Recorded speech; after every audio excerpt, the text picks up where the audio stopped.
Amidst the grit and chaos of a western boomtown, a quiet existence hides a dangerous secret life woven from ink and imagination. When the thrilling tales penned in shadow begin to bleed into brutal reality, whispers turn to threats, and the lines between hero and villain, fiction and fact, blur into a deadly confrontation.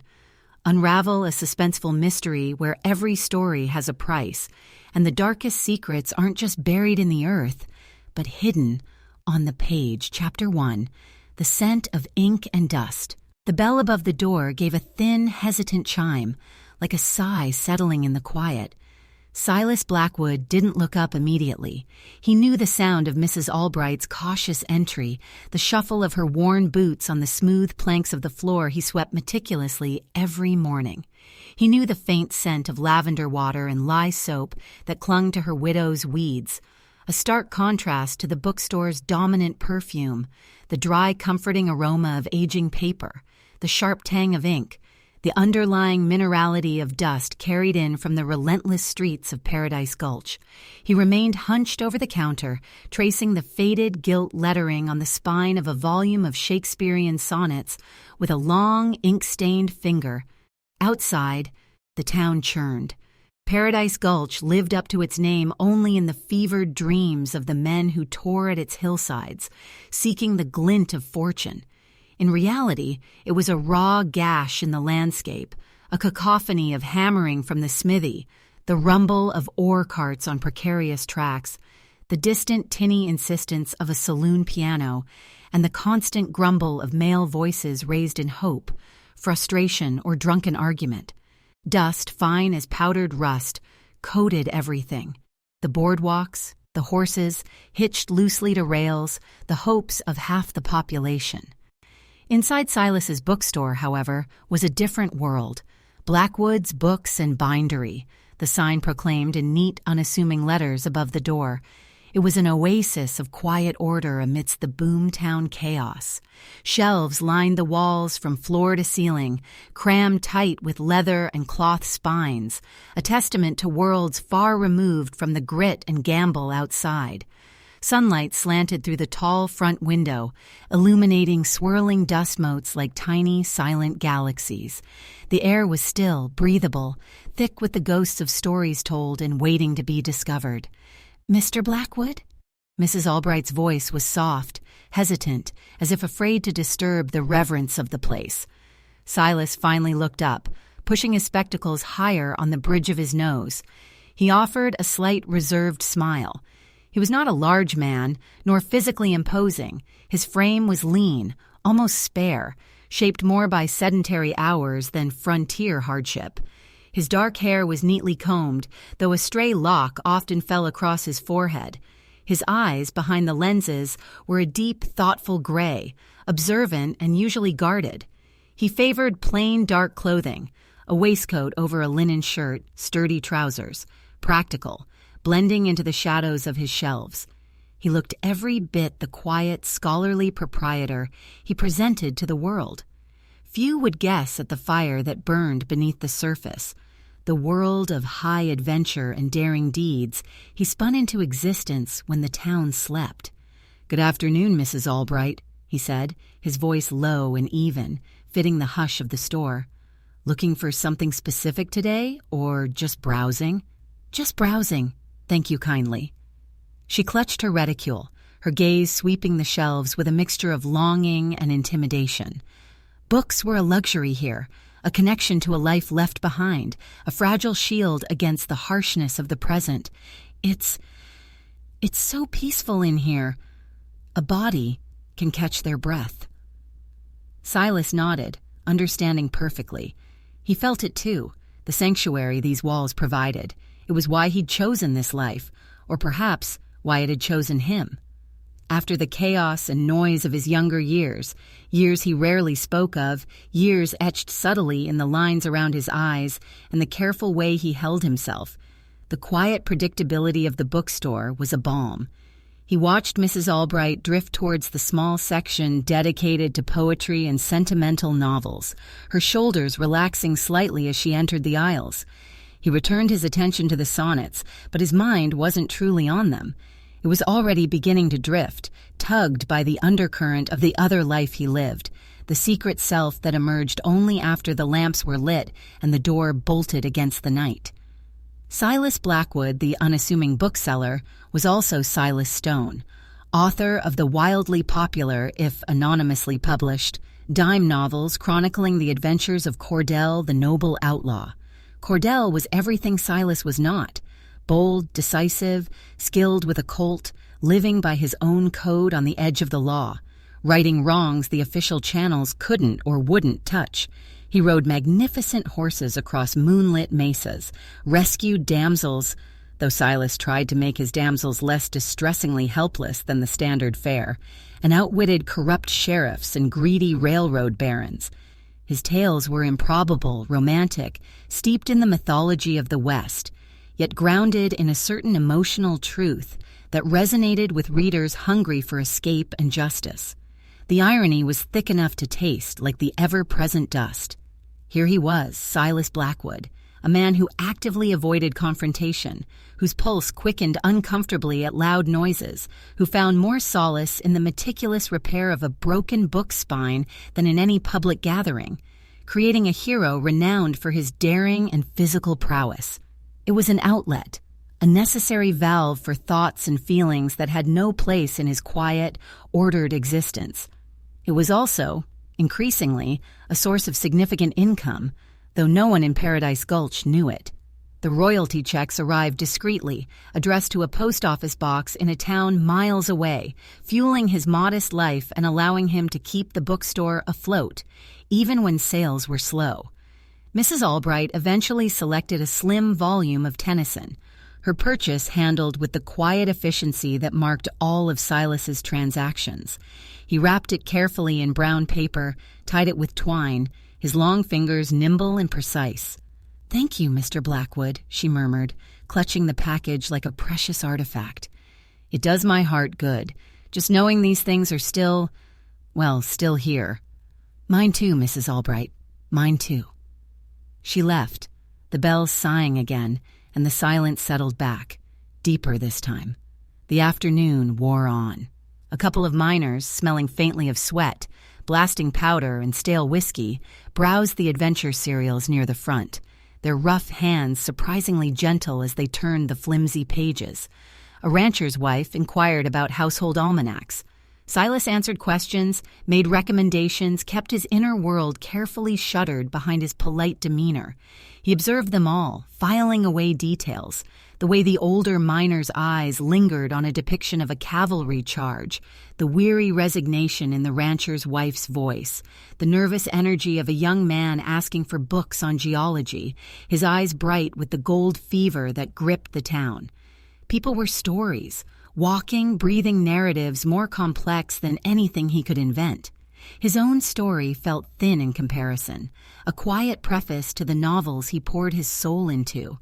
As the sun dipped lower, painting the dust clouds outside in hues of bruised orange and deepening purple, Silas began his closing ritual. He straightened the displays, checked the till, wound the grandfather clock in the corner whose steady ticking measured the slow passage of his days. Finally, he turned the sign in the window to closed, drew the heavy green curtain and slid the bolt firmly into place. The lock clicked shut with a satisfying finality. The sounds of Paradise Gulch faded, muffled by the thick door and glass. He stood for a moment in the dimming light, the scent of ink and paper seeming to intensify in the stillness. This was the transition, the shedding of one skin, the preparation for another. He lit a kerosene lamp, the flame casting dancing shadows on the tall shelves, making the rows of books seem like silent, watchful sentinels. Carrying the lamp, he ascended the narrow, creaking staircase at the back of the shop that led to his small living quarters above. Upstairs, the order of the bookstore gave way to a controlled chaos. While his small bedroom and kitchen area were tidy, if Spartan, the main room was dominated by a large, sturdy table scarred with ink stains, burns from stray pipe ash, and the ghosts of countless revisions. Stacks of paper threatened to avalanche onto the floor. Pens, inkwells of various hues, reference books on geography, firearms, and frontier history lay scattered about. An old Remington typewriter, a recent and slightly extravagant purchase, sat covered by a cloth. He preferred the feel of the pen, the direct connection between thought and ink, but the typewriter was faster for final drafts. This was his true sanctuary, his forge. Here, Silas Blackwood vanished, and Silas Stone emerged. He shed his waistcoat, rolled up his sleeves, revealing forearms surprisingly well-toned from years of handling heavy book shipments and working the bindery press. He poured himself a measure of whiskey, not the cheap rot gut from the saloons below, but a decent rye he ordered specially, and sat down at the scarred table. For a moment he simply breathed, letting the tension of the day ebb away. He looked out the window, down onto the now lamp-lit street. Figures moved through the pools of light and shadow, miners heading for the saloons, weary merchants closing up, perhaps a painted lady beginning her nightly rounds. The raw energy of the town pulsed below, a world away from the quiet intensity brewing in this room. He picked up the sheaf of papers that held his current work in progress. Another Cordell adventure. This one involved a stolen mine payroll, a treacherous mountain pass, and a mysterious woman with eyes like polished obsidian who might be friend or foe. He read the last paragraph he'd written the night before. Cordell cornered in an abandoned prospector's cabin, rain lashing against the rough-hewn logs, the glow of enemy lanterns approaching through the trees. He dipped his pen in the inkwell, the familiar scratch on paper a soothing sound. The story flowed. Words poured onto the page, descriptions vivid, dialogue sharp. Cordell wasn't just a character, he was an extension of Silas, the part of him that yearned for action, for decisiveness, for a life lived without the constant low hum of caution. He wrote with fierce concentration, the world outside ceasing to exist. The scent of ink filled the small room, mingling with the faint aroma of rye whiskey and the lingering dust of the day. Hours dissolved. The lamp sputtered, casting long, distorted shadows. His hand cramped, his eyes burned, but the exhilaration was potent. He was creating, building a world word by word, escaping the confines of his quiet life. He described the sting of rain on Cordell's face, the cold grip of the Colt peacemaker in his hand, the quick calculation of odds, the leap into the unknown. It was well past midnight when he finally leaned back, stretching his stiff shoulders. He'd reached a natural pause in the narrative, Cordell having narrowly escaped the trap, melting into the storm-racked wilderness. He felt drained but satisfied, the familiar creative catharsis washing over him. He stood, walked to the window again, pulling aside the curtain. The town was quieter now, though pockets of noise still erupted from the saloons. A lone figure stumbled along the boardwalk opposite, singing a maudlin tune off-key. A stray dog sniffed around a pile of refuse.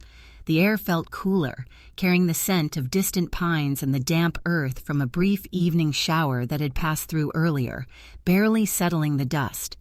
It was as he was about to turn away that he saw it. Down the alleyway that ran alongside the bookstore, partially obscured by shadow and overflowing crates, something glinted. Not the wet gleam of rain on wood, but metal. He squinted, leaning closer to the glass. A man dressed in dark clothing remarkably similar to the description Silas favored for Cordell. Sturdy trousers, dark shirt, a low-brimmed hat pulled down, was forcing the lock on the back door of the assay office. Silas froze, his heart suddenly hammering against his ribs with painful intensity. The assay office. It held prospectors' hopes, samples waiting for valuation, and often small amounts of refined gold awaiting transport. It wasn't the town bank, but it was a tempting target. The figure worked quickly, efficiently, a flicker of movement betraying practiced skill. It was the way he moved, the confident set of his shoulders, the lack of hesitation. It reminded Silas, with a sickening lurch in his stomach, of the way he described Cordell moving through the shadows, unseen, unheard. He should call out, raise the alarm, find Marshal Brody, though the marshal was likely deep in his cups or a poker game by this hour. But Silas stood rooted to the spot, paralyzed by a sudden irrational fear. It wasn't just the crime itself, shocking as it was in the relative quiet of the late night. It was the details, the dark clothing, the stealth, the target. Not random looting, but a specific, calculated break-in. It felt familiar. Horribly, intimately familiar. The lock gave way with a faint click that seemed unnaturally loud in the stillness. The figure slipped inside, vanishing into the deeper darkness of the building. Silas's breath came short and fast. His mind raced, trying to dismiss the resemblance, the unsettling echo of his own fictional creations. It was coincidence. Paradise Gulch was full of men in dark clothing who moved in shadows. It meant nothing, but the feeling persisted, cold and sharp. He thought of the pages lying on his desk, the ink still drying, describing Cordell's infiltration of a corrupt official's office under the cover of darkness. He thought of the specific tools Cordell might use, the way he would assess the locks, the escape route he would plan. A wave of nausea washed over him. He backed away from the window, his hand trembling slightly as he reached for his glass of whiskey, downing the remaining liquid in one gulp. The burn did little to steady his nerves. He paced the small room, the floorboards creaking beneath his boots. This was absurd. He was letting his imagination, the very tool of his trade, run wild. He was a bookseller, a writer of fanciful tales. What happened in the dusty, dangerous alleys of Paradise Gulch had nothing to do with him or the ink-stained pages on his desk. But as he sank back into his chair, the image of the shadowy figure lingered, superimposed over the heroic outline of Cordell, the noble outlaw. A chill, colder than the night air, seeped into his bones. The scent of ink suddenly felt less comforting, more incriminating. The dust motes dancing in the lamp's glow seemed to coalesce into shapes of suspicion. His carefully constructed world, the quiet sanctuary of his bookstore, and the secret refuge of his writing, felt terrifyingly fragile, as if the wrong word, whispered in the wrong ear, could shatter it completely. He looked down at his ink-stained fingers, and for the first time wondered if the stories he wrote were bleeding into the world in ways he had never intended, ways that could prove dangerous not just for his fictional hero, but for himself. The silence of the room no longer felt peaceful, but heavy with unspoken questions and a dawning, terrifying premonition. Chapter 2. Whispers in the boomtown noise. Sleep had been a shallow, troubled thing, punctuated by vivid images. The glint of metal in the alley, the confident set of the thief's shoulders, the silent click of the lock yielding. Silas woke before dawn, the gray light barely filtering through his upstairs window, feeling as though he hadn't rested at all. A dull ache throbbed behind his temples, and the lingering taste of stale whiskey coated his tongue. He lay still for a moment, listening. The town was still mostly quiet, the distant bark of a dog the only sound piercing the pre-dawn hush. But the silence felt different this morning. Charged, expectant, or perhaps that was just the echo of his own churning anxiety. He forced himself up, the routine movements of washing and dressing feeling automatic, detached. He made coffee, strong and black, needing the jolt, but the familiar bitterness offered little comfort. As he stood by the window, sipping the scalding liquid, he watched the first signs of life stir below. A lone miner trudged down the boardwalk, lunch pail swinging. Smoke began to curl from the chimney of the bakery down the street. Paradise Gulch was waking up, oblivious for now, to the small drama that had unfolded in its shadowed heart during the night. But Silas knew it wouldn't stay that way. News, especially bad news, traveled faster than a prairie fire in a town like this, fueled by boredom, speculation, and the constant thirst for something, anything, to break the monotony of digging for elusive riches. He descended the creaking stairs into the coolness of the bookstore. The scent of ink and paper greeted him, usually a comfort, now tinged with something unsettling. He ran his hand along a row of sturdy, leather-bound histories, seeking solace in their solidity, their tangible connection to facts and recorded events, unlike the slippery, dangerous world of fiction he inhabited by night. Had he been foolish, reckless, pouring so much detail, so much method into Cordell's exploits. He'd always seen it as adding realism, making the stories more compelling. He'd never considered that someone might read them not as entertainment, but as instruction. With deliberate effort, he began his morning ritual, sweeping the smooth plank floor, dusting the counter, checking the arrangement of the new arrivals near the window. He needed the routine, the familiar tasks to anchor him, but his movements felt stiff, his mind elsewhere. Every creak of the floorboards, every rustle of paper seemed magnified, ominous. He kept glancing towards the back alley, though he knew there would be nothing to see. He unlocked the front door precisely at 8, turning the sign to open. The morning sun, already gaining strength, streamed in, casting long shadows from the shelves. The sounds of the town began to swell, the clang of the blacksmith's hammer, the rattle of wagon wheels on the hard-packed earth, the rising murmur of voices, the boomtown noise. Usually it was a background hum, easily tuned out.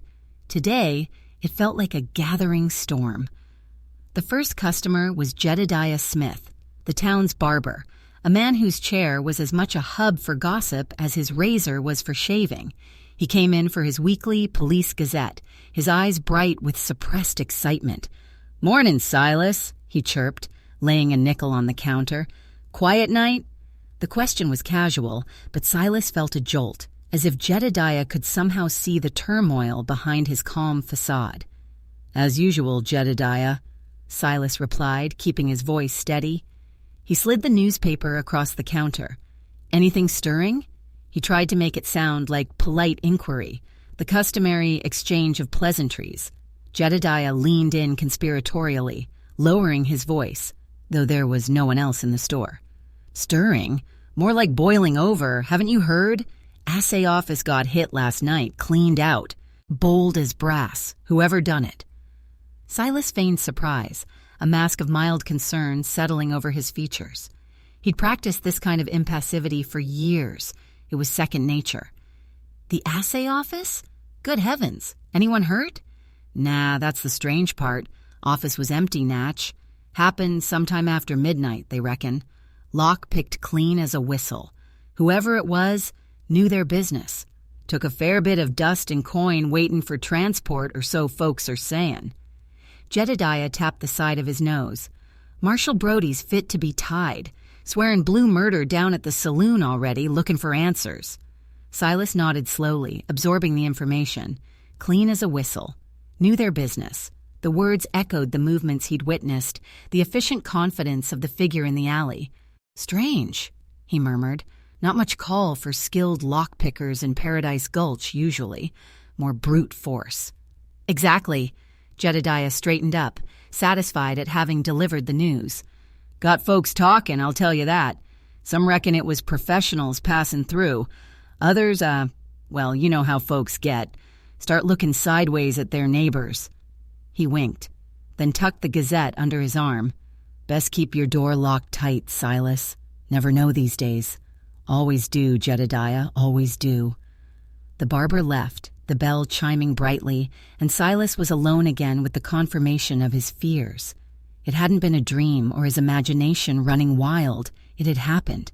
And the details Jedediah mentioned, the skill, the precision, only tightened the knot of dread in his stomach.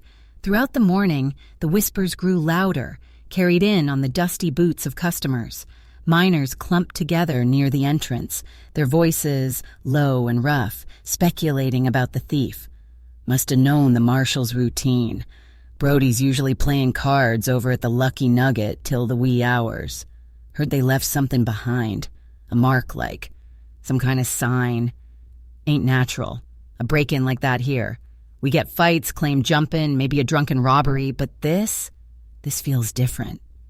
Silas tried to concentrate on his ledgers, the neat columns of figures usually a source of quiet satisfaction, but the numbers blurred.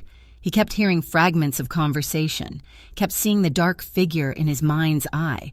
He found himself comparing the speculation to the events he described in his latest manuscript.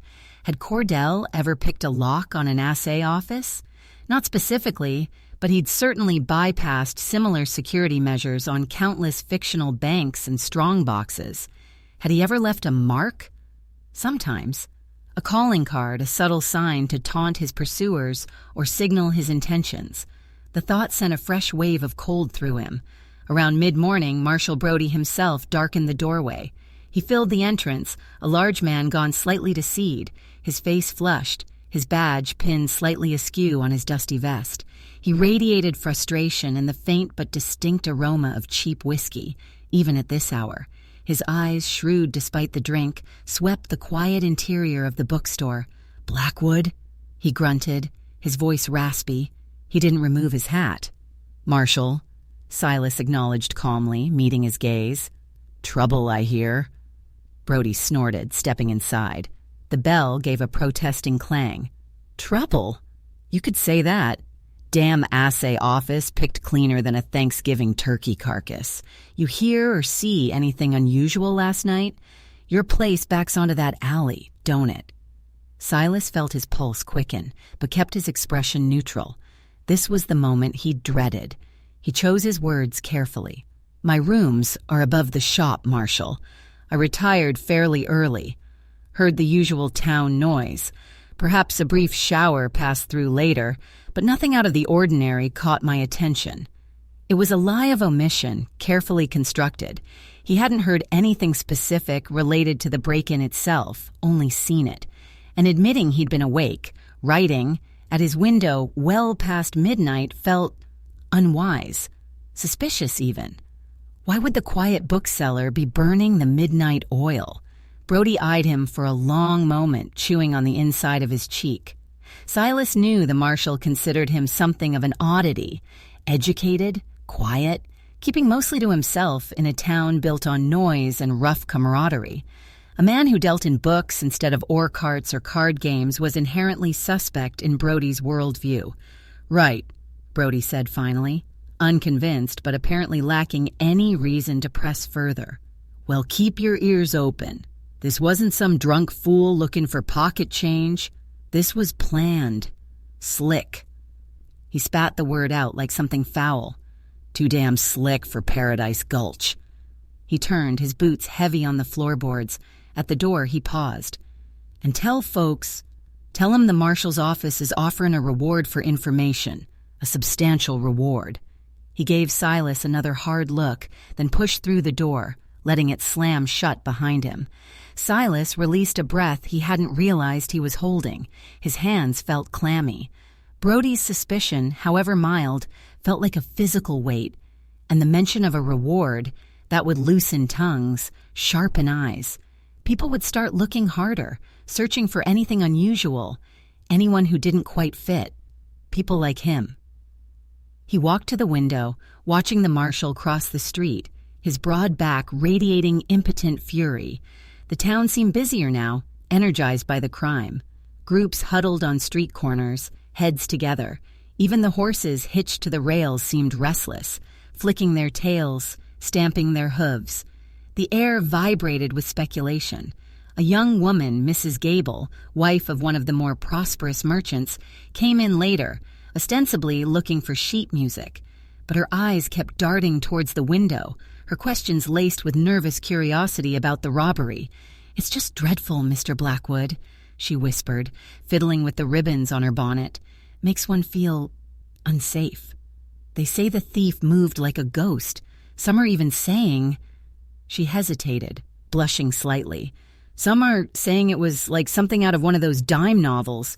You know, the ones about that outlaw, Cordell?" Silas froze, his hand hovering over a stack of popular ballads. He felt the blood drain from his face. "Cordell?" he repeated, his voice barely a whisper. "Yes, isn't that silly?" Mrs. Gable gave a nervous laugh. "Jedediah the barber was talking about it. Said the way the lock was bypassed, so clever, reminded him of a story he read where Cordell did something just like that to get into a crooked banker's vault. Imagine, life imitating those dreadful, exciting stories." Silas forced a smile, thin and brittle. "Fiction can be influential, I suppose, though I doubt real outlaws study dime novels for technique, Mrs. Gable." "Oh, of course not," she fluttered. "Just idle talk. Town's got nothing better to do than gossip, you know. Still, it does make you shiver, doesn't it?" She quickly selected a piece of music, paid, and hurried out, eager to share the latest tidbit of speculation. Silas sank onto the stool behind the counter, his legs suddenly weak. It wasn't just him making the connection anymore. The whispers were weaving his fiction into the fabric of the crime. Cordell, his creation, his secret, now being discussed on the street corners, linked to a real felony.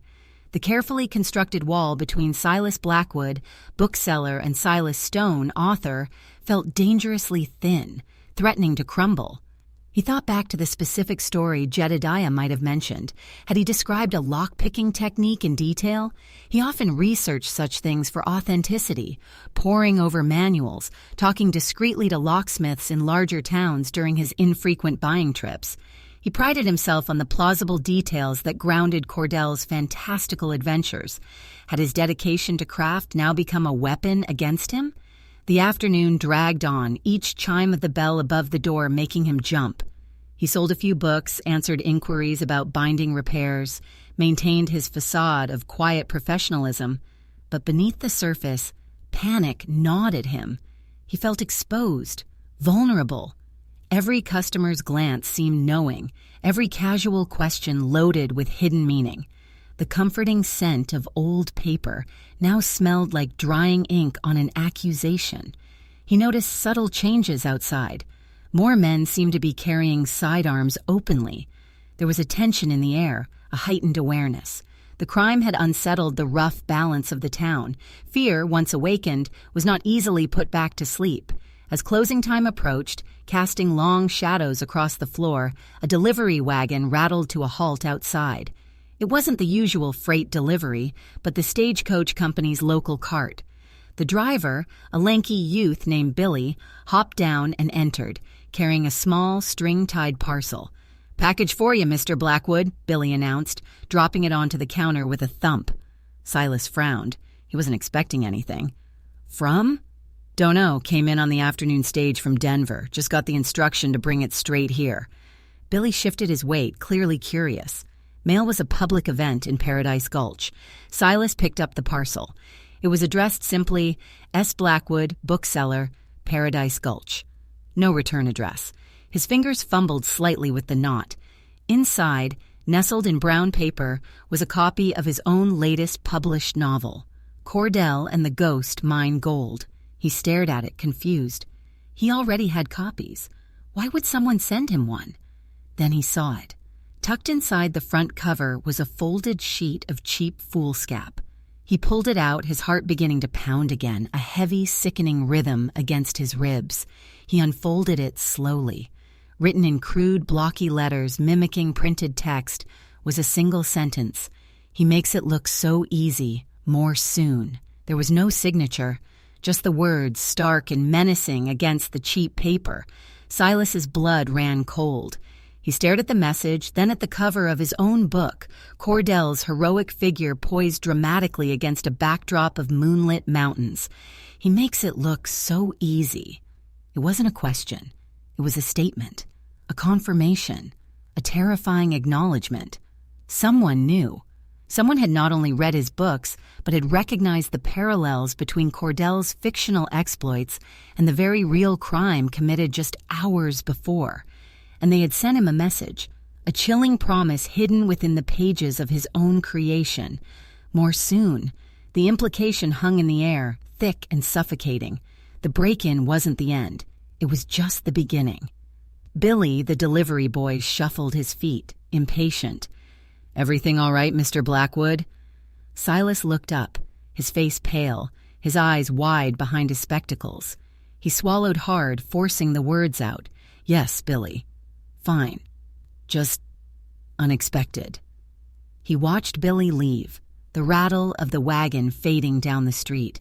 He stood alone in the deepening twilight of his bookstore, the novel heavy in his hand, the cryptic note burning like a brand. The whispers outside had suddenly become terrifyingly personal. The noise of the boomtown faded. replaced by the frantic pounding of his own heart and the chilling realization that his fictional hero had somehow stepped off the page, casting a long, dark shadow over his life, a shadow that threatened to engulf him completely. The ink of his stories was beginning to mix with something far more dangerous, and he had no idea how to stop it. Chapter 3.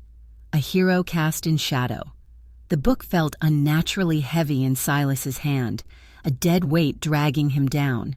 Cordell and the ghost mine gold. His own words, his own meticulously crafted plot, now felt alien, tainted. The cryptic note lay flat on the counter, the crude block letters seeming to pulse faintly in the deepening twilight, filtering through the front window. He makes it look so easy. More soon. A profound sense of violation washed over him, colder and more invasive than the fear he'd felt watching the thief in the alley. That had been fear of discovery, of proximity to crime. This was different. This was a twisting of his own creation, a deliberate corruption of the world he escaped into. Someone wasn't just committing crimes, they were using his hero, his narrative, as their blueprint, their justification, perhaps even their taunt. And they knew he was the author. That knowledge was a loaded gun pressed against his temple. He sank slowly onto the stool behind the counter, the shop around him suddenly feeling less like a sanctuary and more like a trap lined with silent, accusing witnesses, the books themselves.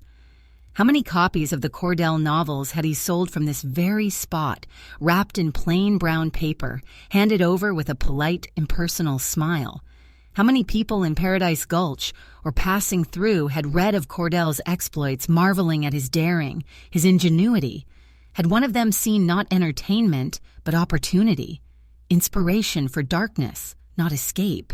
The implications were staggering, suffocating. If this copycat continued, mimicking more of Cordell's fictional deeds, how long before Marshall Brody or someone sharper noticed the pattern? How long before the whispers solidified into outright accusation? Jedediah the barber had already made the connection, albeit dismissively. But the note proved someone else saw it clearly and maliciously. More soon. The promise vibrated with menace. What would be next? A staged robbery? A daring rescue that went deliberately wrong? Cordell often operated on the edge of the law, sometimes crossing it for what Silas perceived as a greater good within the narrative. But in the real world, those lines were stark, brutal. There was no romantic justification for theft, for violence. There was only the grim reality of consequence, of prison bars and hangman's ropes. He carefully folded the note, his fingers trembling slightly, and tucked it deep into his waistcoat pocket, the cheap paper crackling against his shirt like dry leaves. He placed the copy of his own novel beneath the counter, hiding it from view, though the image of its cover was burned into his mind. Cordell, the hero he'd fashioned from ink and imagination, now seemed to stare back at him with accusatory eyes, his noble profile cast in shadow.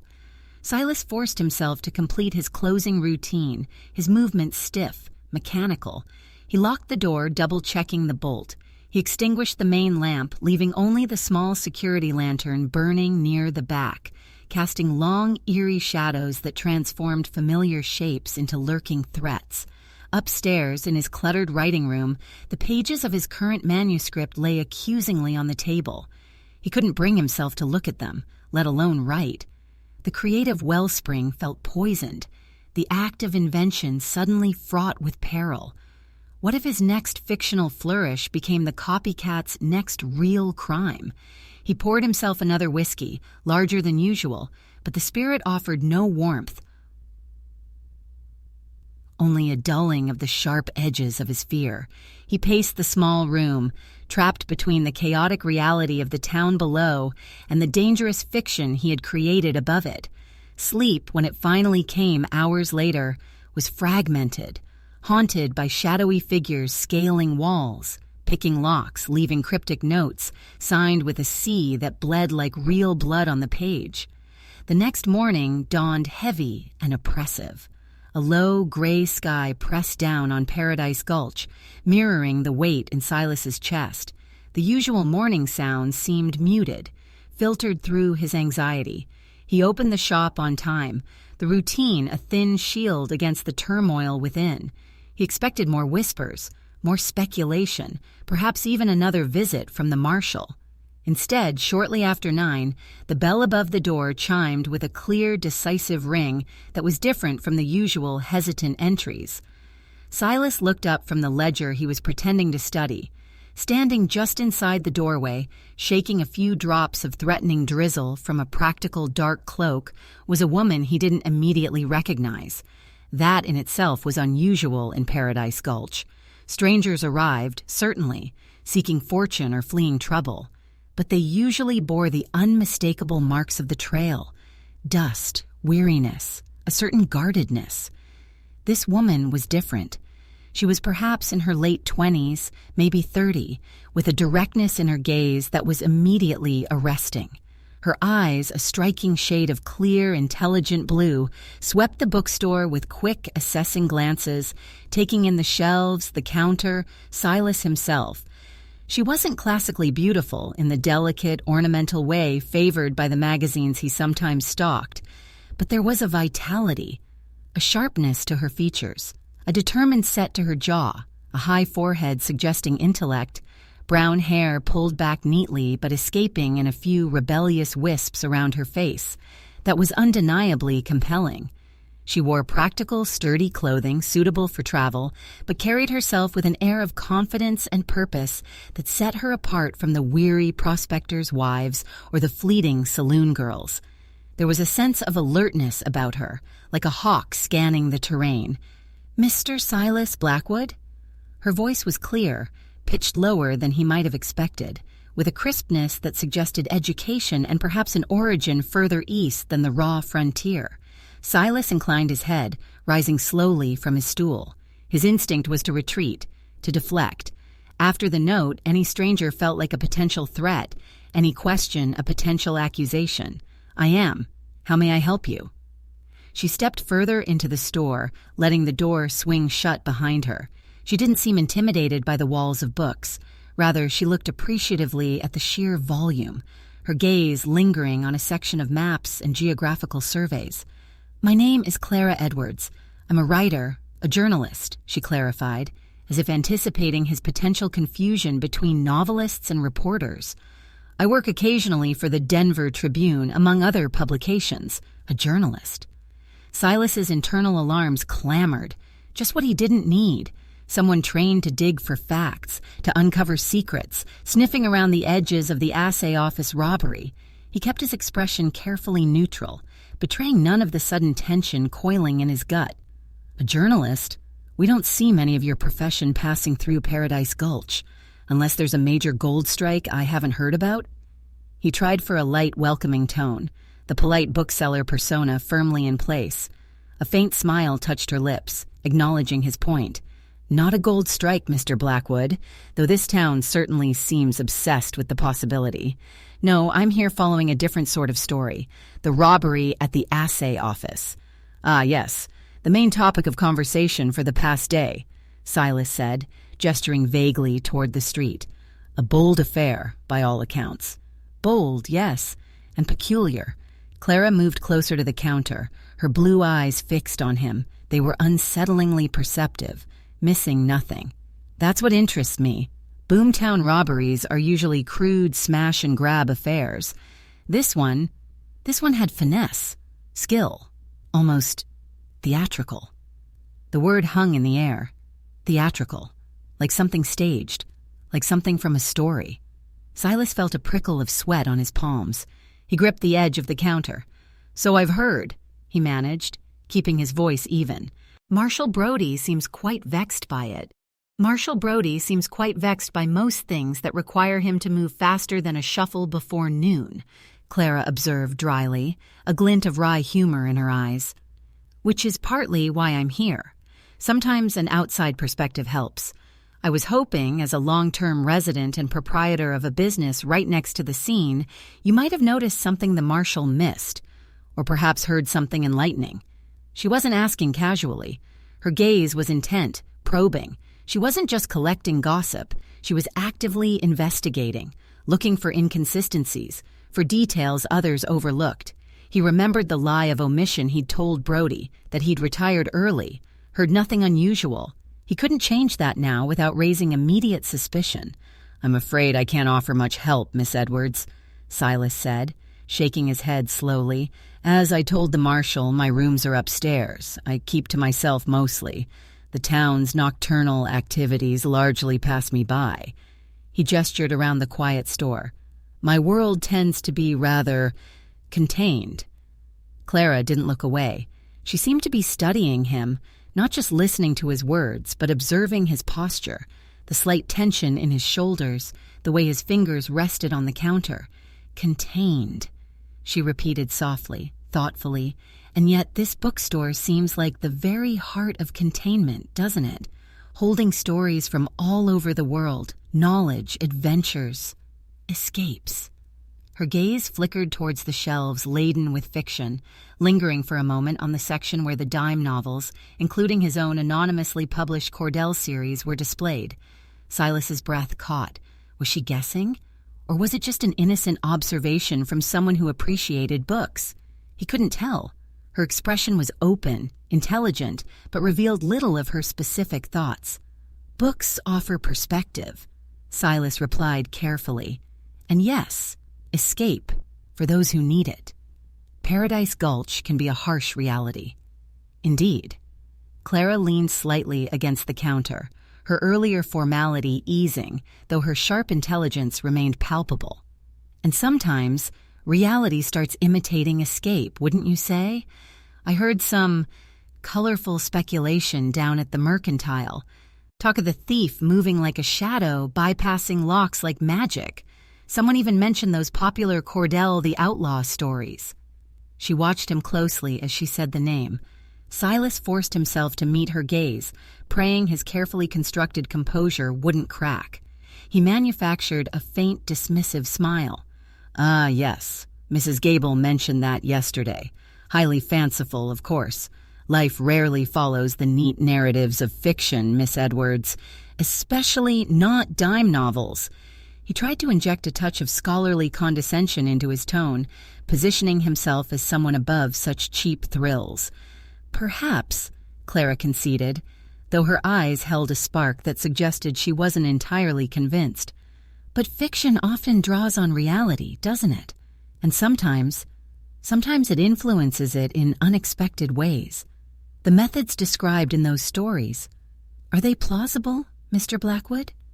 You deal in books, in knowledge. You must have an opinion." It was a direct challenge, skillfully posed. She wasn't accusing him of anything, merely asking for his expert opinion as a bookseller. But the question struck dangerously close to home. He knew the methods were plausible. He'd researched them himself.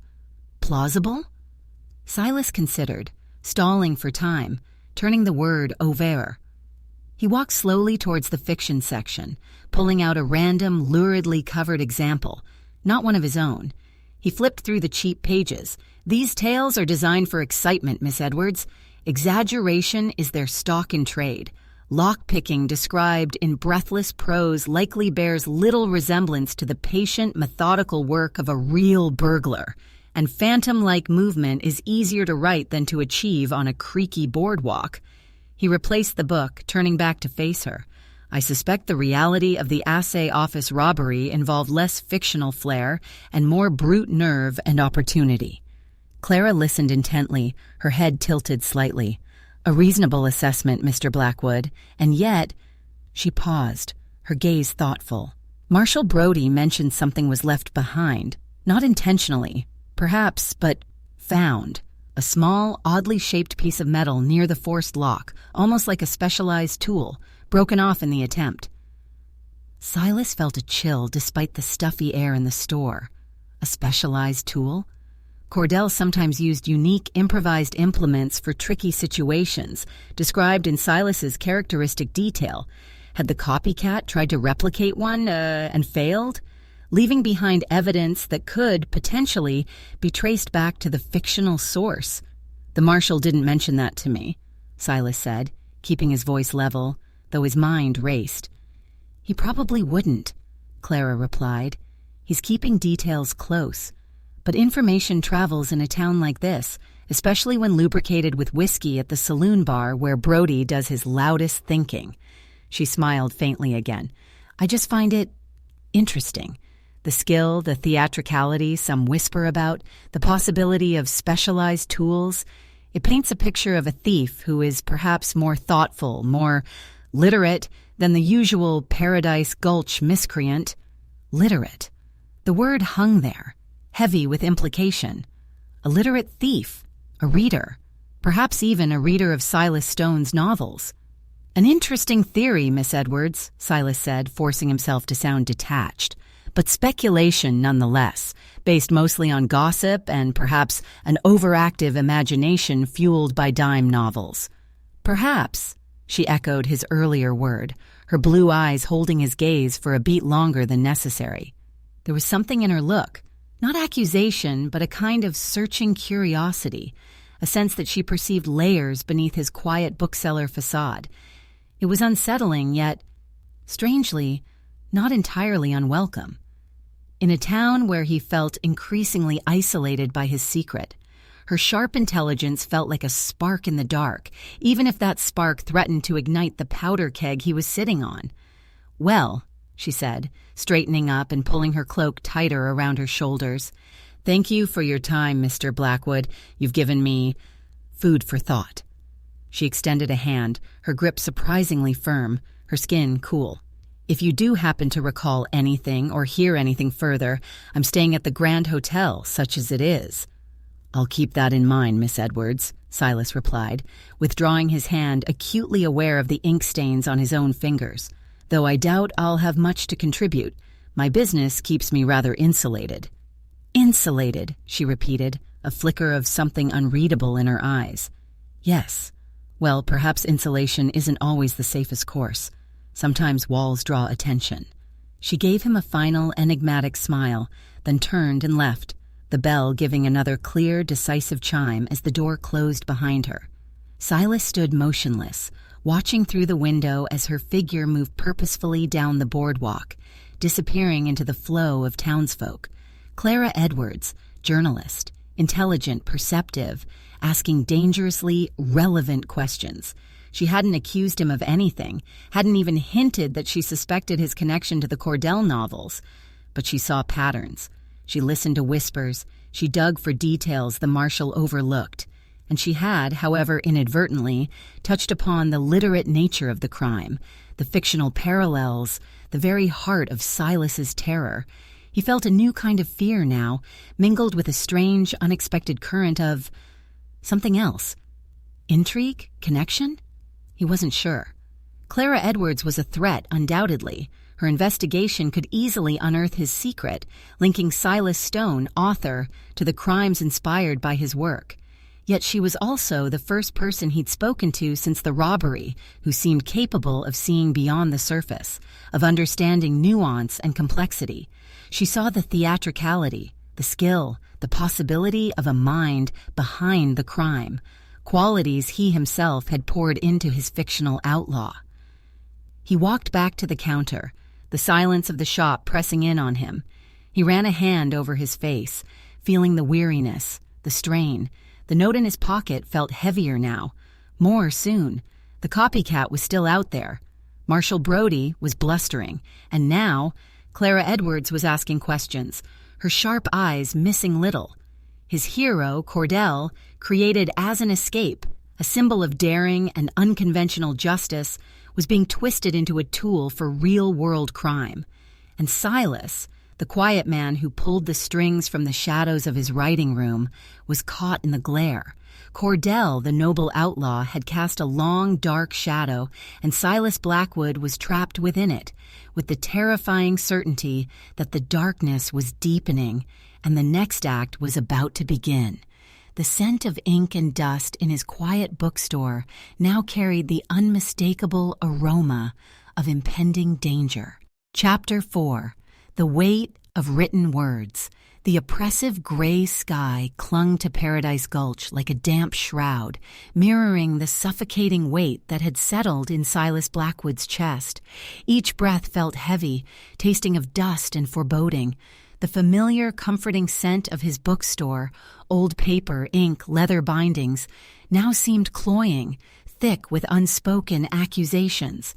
He moved through the morning routines, sweeping, dusting, arranging displays, with a leaden slowness, his actions mechanical, his mind a frantic turmoil. The weight wasn't just metaphorical, it felt physical, pressing down on his shoulders, making the simple act of lifting a stack of books an effort. He kept finding his hand straying to his waistcoat pocket, feeling the sharp edges of the folded foolscap note tucked within. He makes it look so easy. More soon.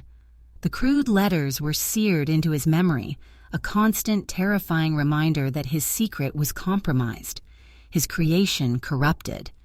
He imagined the anonymous sender, picturing different faces from the town, the disgruntled miner, the sly gambler, even the seemingly harmless gossip Jedediah, but no image felt right. The malice behind the note felt both intimate and chillingly detached. Customers drifted in and out, their presence an intrusion on his anxiety. He forced himself to engage, to offer polite smiles and knowledgeable recommendations, but his concentration fractured easily. A request for a book on animal husbandry would send his thoughts spiraling. Had Cordell ever rustled cattle, even for a noble cause? A question about maps of the surrounding territories made him picture Cordell, navigating treacherous passes, escaping pauses, escapes now potentially being plotted in deadly earnest by his shadow. Every interaction felt like walking through a minefield, afraid that a casual word, an innocent question, would detonate the secret he guarded so desperately. He found himself drawn, against his better judgment, to the shelves holding his own novels. He ran a finger along the spines, the brightly colored covers depicting Cordell in various heroic poses, suddenly seeming garish, irresponsible. He pulled out a copy of Cordell's Gamble, the second book in the series, its pages softened with reading, likely his own copy, read and reread during the writing and editing process. He opened it randomly. The banker scowled, flanked by his hired thugs, the eviction notice clutched in his pudgy fist like a weapon. "The law's the law, Coulter," he sneered at the desperate homesteader. "This land is forfeit." But from the shadows of the cottonwood grove stepped Cordell, calm as the deep pools of the nearby creek. "The law," Cordell stated, his voice low but carrying clear in the tense silence, "doesn't account for decency, nor does it anticipate complications." And with a flick of his wrist, a carefully aimed rock struck the lantern hanging by the barn, plunging the confrontation into sudden, chaotic darkness. By the time the banker's men relit the lamp, Coulter's meager belongings were back inside his cabin. The eviction notice was mysteriously gone, and Cordell had vanished like smoke on the wind. Silas slammed the book shut, his hand trembling. He remembered writing that scene. The vicarious thrill of Cordell's intervention, the satisfying image of the pompous banker thwarted. It had felt righteous, clever. Now, read through the lens of the assay office robbery and the chilling note, it felt reckless, dangerous. He had laid out a blueprint for disruption, for taking the law into one's own hands, cloaked in the guise of heroism. How many other scenes, scattered through his half-dozen novels, offered similar instructions, similar justifications for illicit actions? The weight of those written words pressed down, threatening to crush him. He shoved the book back onto the shelf, turning away abruptly. He needed air, needed distance from the ink and paper that felt increasingly like accomplices to a crime. But where could he go? The bookstore was his refuge, his identity in this town. Outside lay the noise, the speculation, the watchful eyes, and the looming presence of Marshall Brody and the keenly observant Miss Clara Edwards. Just before noon, the tension that had been simmering beneath the surface of the town erupted anew. Shouts echoed from down the street, followed by the sound of running feet on the boardwalk. Silas's heart leaped into his throat. He moved instinctively towards the front window, peering out past the display of new arrivals.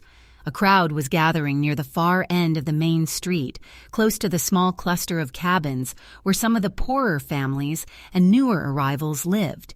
He could see dust rising, agitated movement. Jedediah Smith, the barber, still wearing his apron, hurried past the bookstore, heading towards the commotion. "What is it?" Silas called out impulsively as Jedediah scurried by. The barber paused, breathless, his eyes wide. "Trouble down at the widow Jensen's place. Seems old Henderson, the fella holds the note on her cabin, showed up this morning with the sheriff from Bentonville claiming jurisdiction, ready to throw her out on the street. Then, well, it all went sideways." "Sideways how?" Silas pressed, gripping the window frame, a cold dread beginning to crystallize in his stomach. Nobody saw exactly. One minute Henderson's yelling, the Bentonville sheriff's looking mean, poor widow Jensen's crying her eyes out. Next minute, there's a crash, smoke, like someone set off a damn smoke bomb or threw something dusty, and confusion everywhere. When things cleared, Henderson's hat was gone, the eviction papers vanished, and the Bentonville lawman was sputtering something about being tripped by a ghost. Widow Jensen swears she saw a dark figure leap over her back fence, quick as a cat. Jedediah's voice was a mixture of awe and excitement.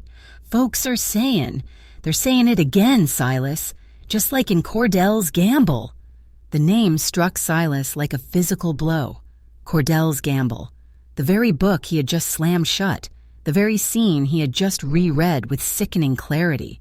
The smoke bomb, the confusion, the vanishing papers, the thwarted authority figure. It wasn't just similar. It was a direct, blatant reenactment. More soon. The promise had been fulfilled, faster and more terrifyingly than he could have imagined. Jedediah hurried on, eager to miss none of the unfolding drama. Silas remained frozen at the window, the blood pounding in his ears. This was worse than the assay office robbery. That had been theft, damaging but impersonal. This was interference, a direct challenge to authority, performed with theatrical flair under the eyes of witnesses, and it explicitly, undeniably mirrored his fiction. The whispers wouldn't be whispers anymore. The connection was too obvious, too flagrant. He felt a desperate, suffocating need to see, to witness the aftermath, to search for, he didn't even know what. A clue? An explanation? Some sign that this wasn't real, that his words hadn't actually manifested into dangerous reality? He looked around the quiet bookstore, the stacks of silent books suddenly feeling like a cage. He couldn't stay here, waiting for the inevitable knock on the door from Marshall Brody, or worse, the sharp, intelligent eyes of Clara Edwards fixing him with knowing certainty. For the first time in years, Silas Blackwood did something impulsive. He grabbed his hat from the peg by the door, flipped the sign to "closed back shortly," and stepped out onto the dusty boardwalk, locking the door behind him. The noise of the town hit him, louder now, charged with the energy of the new incident. He moved against the flow of curious onlookers heading towards the widow Jensen's cabin, his steps quick, his gaze scanning the faces, the alleys, the rooftops, half expecting to see the shadowy figure of his own creation lurking nearby. He reached the edge of the crowd gathered near the small, weathered cabin. Marshall Brody was there, his face apoplectic, arguing heatedly with the Bentonville sheriff, a stout man whose uniform was covered in dust and righteous indignation. Widow Jensen, a frail woman with work-worn hands, stood on her small porch, looking bewildered and frightened, surrounded by a few sympathetic neighbors murmuring support. Henderson, the landowner, a man known for his avarice, was red-faced and sputtering, pointing frantically towards the back fence. Silas hung back, trying to blend into the crowd, observing. He saw the trampled dust near the porch where the confrontation had likely occurred. He noted the lingering acrid smell, faint but distinct. Smoke powder? Or just stirred-up dust and confusion? He scanned the ground, looking for anything out of place, anything the agitated crowd or the blustering lawmen might have missed. His eyes caught a glint near the base of the back fence, half hidden under a straggly sagebrush. It wasn't metal this time. It was glass, a small, dark blue glass vial, mostly intact, lying in the dirt. It looked like the kind of vial used for potent medicines, or perhaps chemicals. Chemicals that could create smoke? Before he could move closer, he felt a presence beside him. He turned, his heart lurching. Clara Edwards stood there, her expression serious, her blue eyes missing nothing. She, too, had apparently been drawn by the commotion. Her gaze wasn't on the arguing lawmen or the distraught widow. It was fixed on the same spot near the fence that had caught Silas's attention. "Interesting, wouldn't you say, Mr. Blackwood?" she murmured, her voice low, meant only for him amidst the surrounding noise. First, a skilled lockpicker hits the assay office. Now, a dramatic, almost staged intervention prevents an eviction, complete with smoke and vanishing acts. Silas swallowed hard, forcing himself to meet her gaze. "The town seems prone to drama today, Miss Edwards." "Or perhaps," she countered softly, her eyes sharp, "someone is deliberately creating it. Someone with a flair for the dramatic. Someone familiar with certain narratives." Her gaze flickered meaningfully towards the cabin, then back to him. He felt pinned by her scrutiny, the weight of his unspoken knowledge pressing down. He wanted to deny it, to deflect, but the blatant mirroring of Cordell's gamble left him speechless, defenseless.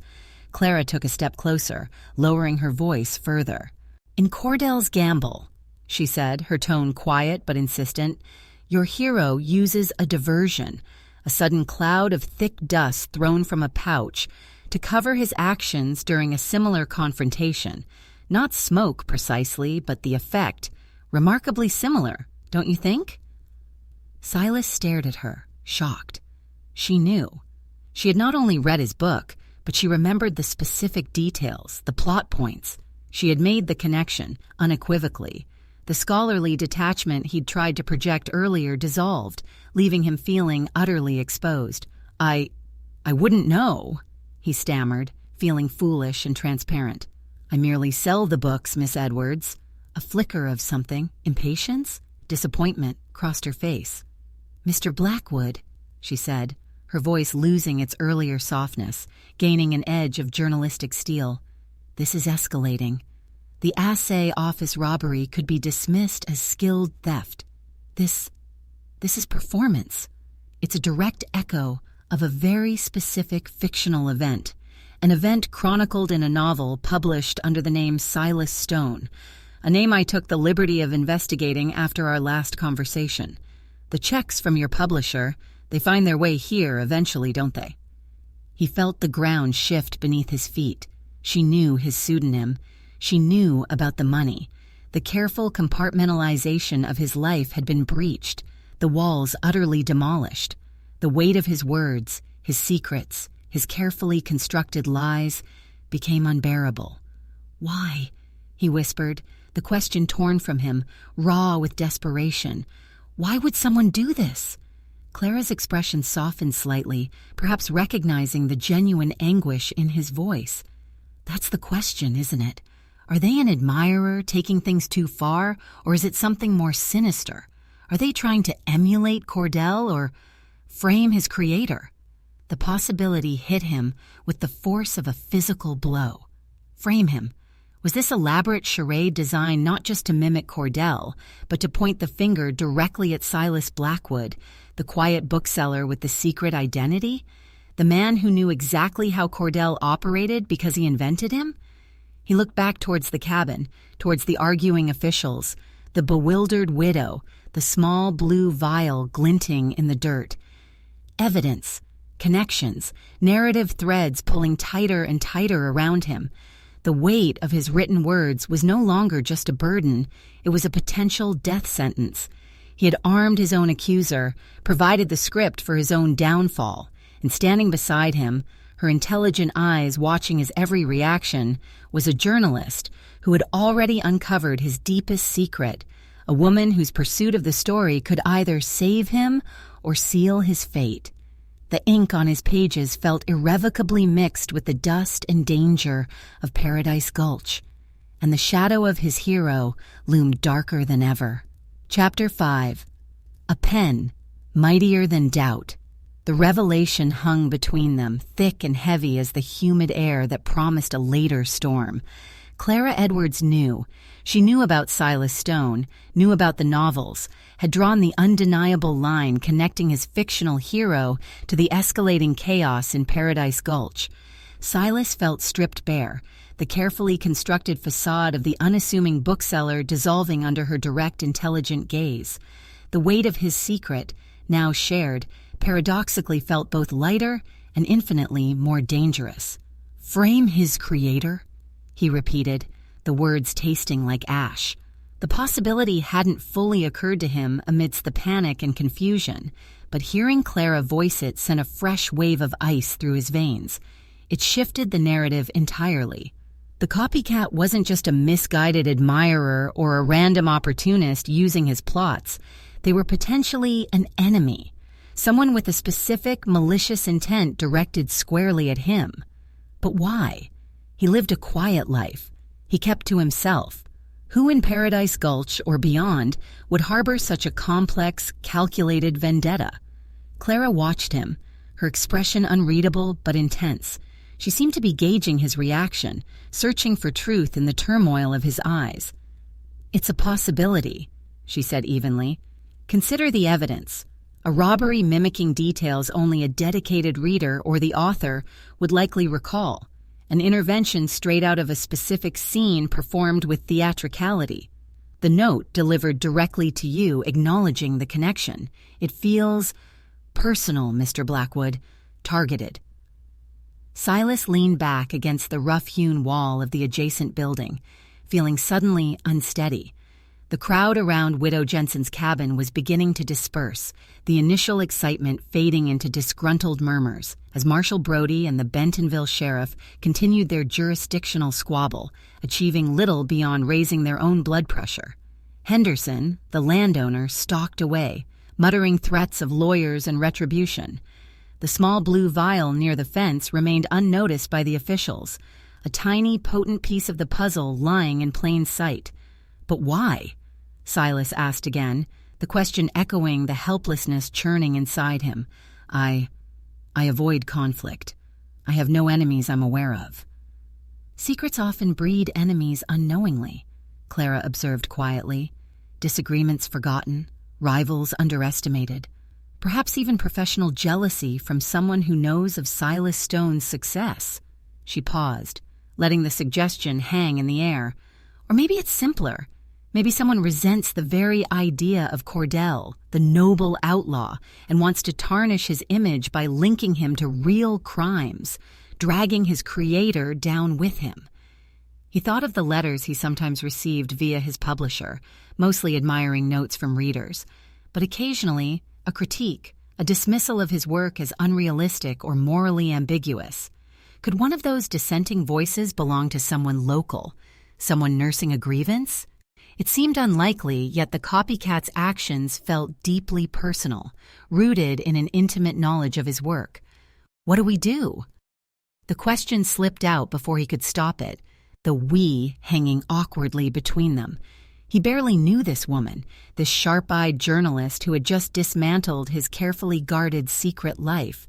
Yet in that moment, facing the bewildering threat, she felt like the only potential ally in a town suddenly filled with suspicion. Her knowledge, which moments ago felt like a weapon pointed at him, now seemed like the only possible shield. Clara seemed to register the unintentional partnership implied in his question. A thoughtful expression crossed her face. She glanced towards the dispersing crowd, then back at Silas. "Right now," she said decisively, "we need information. Marshal Brody is chasing his tail, reacting to events. We need to get ahead of them. We need to figure out who benefits from this, who has the knowledge and the motive." She nodded towards the blue vial. "And perhaps gather evidence the official investigation might overlook." Silas hesitated. Getting involved felt like stepping further into the quagmire. His instinct was self-preservation, retreat, lock the bookstore door, burn the manuscripts, disappear. But where would he go? And would silence protect him, or merely make him look guiltier when the next Cordell crime occurred?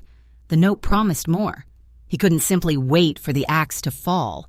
And Clara There was something compelling about her confidence, her analytical approach. She wasn't panicking, she was strategizing. "Evidence?" he echoed, looking towards the vial. Approaching it now, with Brody still nearby, seemed risky. "Not necessarily that, not yet," Clara clarified, "but information. You know this town, Mr. Blackwood. You hear things, even if you try not to. You know the people, their histories, their grievances, and you," she tapped her temple lightly, "know Cordell better than anyone. You know his methods, his patterns, the details someone might latch onto. Think, who has access to your books? Who might harbor resentment? Who has the skills, the lock-picking, the theatricality, perhaps even knowledge of chemicals?" His mind raced, sifting through the faces, the interactions, the quiet observations filed away over years. Most miners were rough, physical men, unlikely to possess the finesse shown at the assay office. The merchants were focused on profit, generally risk-averse. Gamblers? Some were slick, but their crimes usually involved marked cards or loaded dice, not elaborate break-ins or staged interventions. He thought of disgruntled customers, writers whose manuscripts he'd politely declined to critique, figures from a past he rarely dredged up. Nothing clicked. No obvious suspect leaped out. I don't know," he admitted, frustration edging his voice. "It could be anyone. Or no one I know personally. Paradise Gulch sees transients, fortune seekers passing through." "True," Clara conceded, "but the note was delivered to you. That suggests a local connection, or at least someone who knows where to find you, knows who you are beneath the surface." She paused, her blue eyes searching his face again. "Mr. Blackwood, Silas, is there anything in Cordell's fictional past, or perhaps your own, that might connect to this? An old enemy Cordell vanquished who might seek symbolic revenge? A character detail, a location, a past event from your own life woven into the fiction that someone might recognize and exploit?" The question probed deeper, touching nerves he kept carefully insulated. His own past was a landscape he preferred not to revisit, a territory marked by youthful mistakes and regrets he'd tried to bury beneath the quiet routine of the bookstore. Had fragments of that past bled into his fiction? He wrote Cordell as a man with shadows, a history hinted at but never fully revealed. Were those shadows now taking tangible form? He thought of a specific Cordell story, The Serpent in the Sagebrush, which featured a particularly vindictive rival rancher Cordell had exposed and ruined. The rancher had vowed revenge. Was it possible someone connected to that fictional portrayal? Or perhaps a real-life figure who vaguely inspired the character was now seeking retribution through this twisted mimicry? It felt like a long shot, grasping at straws. Yet the copycat's actions were so specific, so targeted. "There are echoes," Silas admitted reluctantly. "Characters inspired by types I've known, situations mirroring conflicts I've witnessed or heard about, but nothing concrete, nothing that points directly to someone here now." "Then we need to look harder," Clara stated firmly, "and perhaps think like the author. If someone is using your playbook, maybe the playbook itself holds the key. What comes next, Silas? In Cordell's world, after an event like the one this morning, what would the logical progression be? What kind of target? What kind of tactic might appear in the next chapter?" Think like the author. The idea was both terrifying and oddly empowering. He was the author. He knew the patterns, the rhythms, the narrative logic he employed. Cordell's actions weren't random. They followed a certain code, escalated in a particular way. After thwarting the eviction, a public act of defiance against perceived injustice, Cordell might target the source of the injustice more directly. Henderson, the greedy landowner, or perhaps someone else representing exploitation in the town, the owner of the company store, notorious for his price gouging, the saloon owner who cheated miners out of their pay. He might escalate, Silas said slowly, thinking aloud. Cordell rarely stops at half measures. If he perceives a systemic injustice like Henderson's predatory loans or perhaps the stranglehold the mining company has on supplies and wages, he might create a more significant disruption, something to expose the greed or redistribute the ill-gotten gains. Redistribute? Clara raised an eyebrow. As in robbery?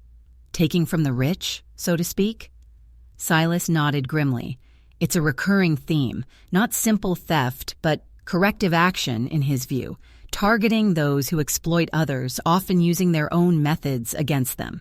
Deception, misdirection, hitting them where it hurts, their reputation or their coffers. He pictured scenes from his novels. Cordell replacing counterfeit gold certificates with real ones, exposing a rigged card game by rigging it further, planting incriminating evidence on a corrupt official. So, potential targets could be Henderson, the company's store manager Mr. Davies, maybe even Elias Thorne, who owns the Lucky Nugget Saloon and half the dubious claims around here, Clara mused, ticking them off mentally. All men known for sharp practices, shall we say. Precisely, Silas agreed. The copycat seems drawn to the more theatrical, justice-oriented aspects of Cordell's persona, rather than simple violence or brute force. They're performing a narrative. A new energy seemed to spark between them, the shared analysis pushing back the immediate panic.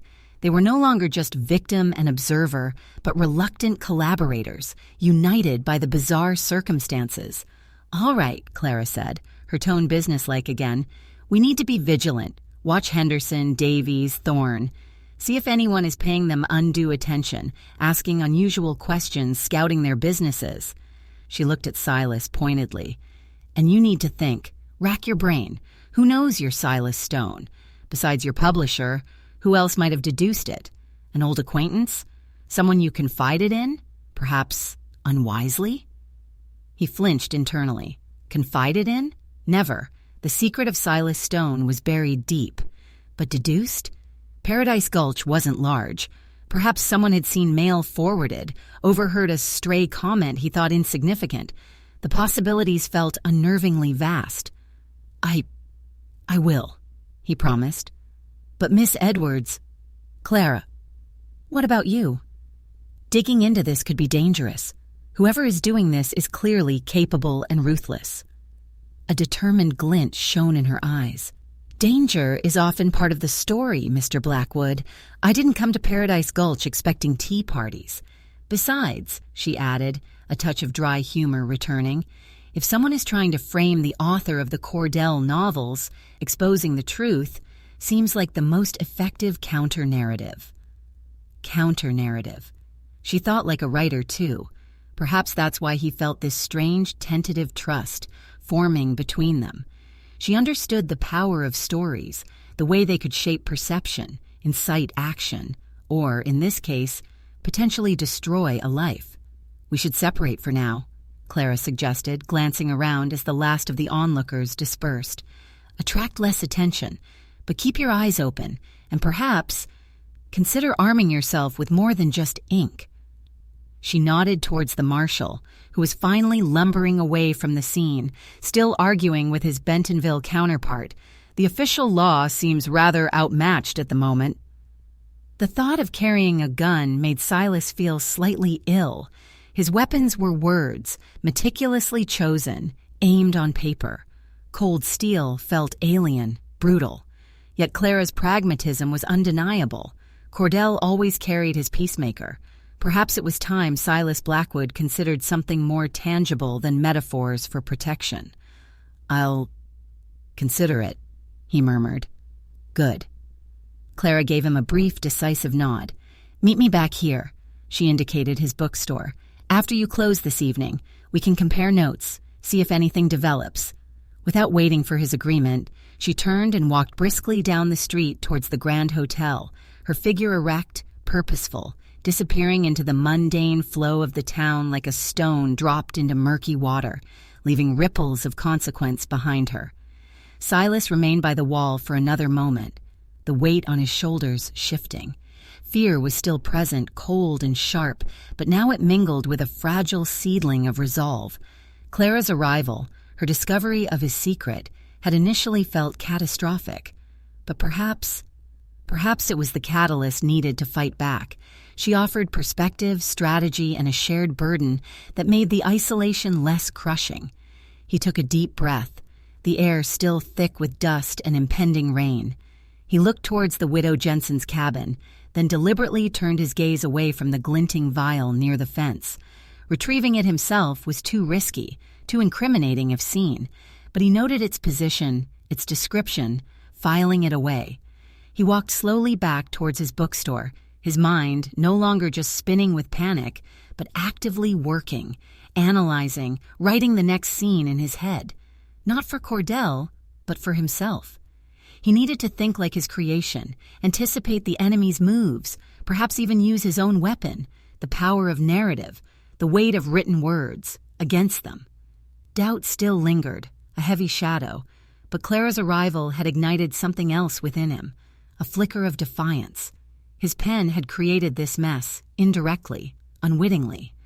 Perhaps, just perhaps, his pen could also help him find a way out. The thought was tentative, fragile, but it was a start. He unlocked the bookstore door, the familiar chime sounding less like a sigh and more like a call to action. Chapter 6. Between the Lines of Truth. Returning to the bookstore felt like stepping back into the eye of a storm. The quiet shelves, the familiar scent of aging paper and binding glue offered a semblance of normalcy, yet the air crackled with unspoken tension. Silas moved through the motions of resetting the open sign, tidying the counter where Clara had leaned just moments before, her presence lingering like a charge in the atmosphere. He felt strangely energized, the helplessness that had gripped him earlier replaced by a nervous, almost frantic clarity. Clara knew. The worst, in one sense, had happened. His secret was out, at least to her. But instead of condemnation, she had offered strategy. Alliance, a shared search for the truth hidden between the lines of his fiction and the increasingly dangerous reality of Paradise Gulch. The weight hadn't vanished, but its nature had changed. It was no longer just the dead weight of fear, but the heavy responsibility of action. He, Silas Blackwood, the man who sought refuge in the quiet order of words, was now implicated in events demanding decisiveness, courage, qualities he usually reserved for his fictional hero. The irony was a bitter draught. He forced himself to attend to the few customers who trickled in during the afternoon. He answered questions about periodicals, recommended a volume of Emerson to a thoughtful-looking prospector, even managed a brief technical discussion about leather preservation with Mr. Henderson, the aggrieved landowner himself, who stomped in looking for stationery, his face still mottled with fury from the morning's events. Silas watched him closely, noting the tight set of his jaw, the way his eyes darted around as if expecting further ambush. Henderson bought a box of expensive paper and envelopes, paid curtly, and left without a word about the incident, radiating impotent rage. There was no obvious clue there, only the predictable anger of a man thwarted. Silas found his gaze drifting frequently towards the street, his attention snagged by movements near the company store down the block. He saw Mr. Davies, the manager, a man whose perpetually worried expression seemed etched onto his face, overseeing the unloading of freight. Davies wiped his brow repeatedly, conferring anxiously with the freight handlers, his movements quick and jerky. Was it just the usual stress of managing supplies in a boomtown, or something more? Cordell had often targeted exploitative company stores in his narratives, places where miners were forced into debt through inflated prices. Davies fit the profile of a potential Cordell victim, or now a potential target for the copycat. Later, he saw Elias Thorne, owner of the Lucky Nugget Saloon, emerge onto the boardwalk. Thorne was a different breed entirely, sleek, watchful, always impeccably dressed despite the pervasive dust. He rarely showed emotion, his eyes hooded, calculating. He surveyed the street for a long moment, his gaze lingering on the assay office, then on the general vicinity of Widow Jensen's cabin, before turning back into the dim recesses of his saloon. Thorne was a spider at the center of a complex web of debts, favors, and rumored illicit dealings. If anyone in Paradise Gulch had secrets worth protecting or enemies worth silencing, it was Thorne. Could the copycat's noble crusade be a cover for settling a score with someone like him? Or could Thorne himself be involved, using the Cordell narrative as misdirection? The possibilities tangled, complex, and unsettling. The suggestion Clara had made, arming himself, echoed in his mind. He owned a firearm, an old Colt Navy revolver, a relic from those younger, less settled years he tried so hard to forget. It lay wrapped in an oilcloth at the bottom of a trunk upstairs, unloaded, untouched for over a decade.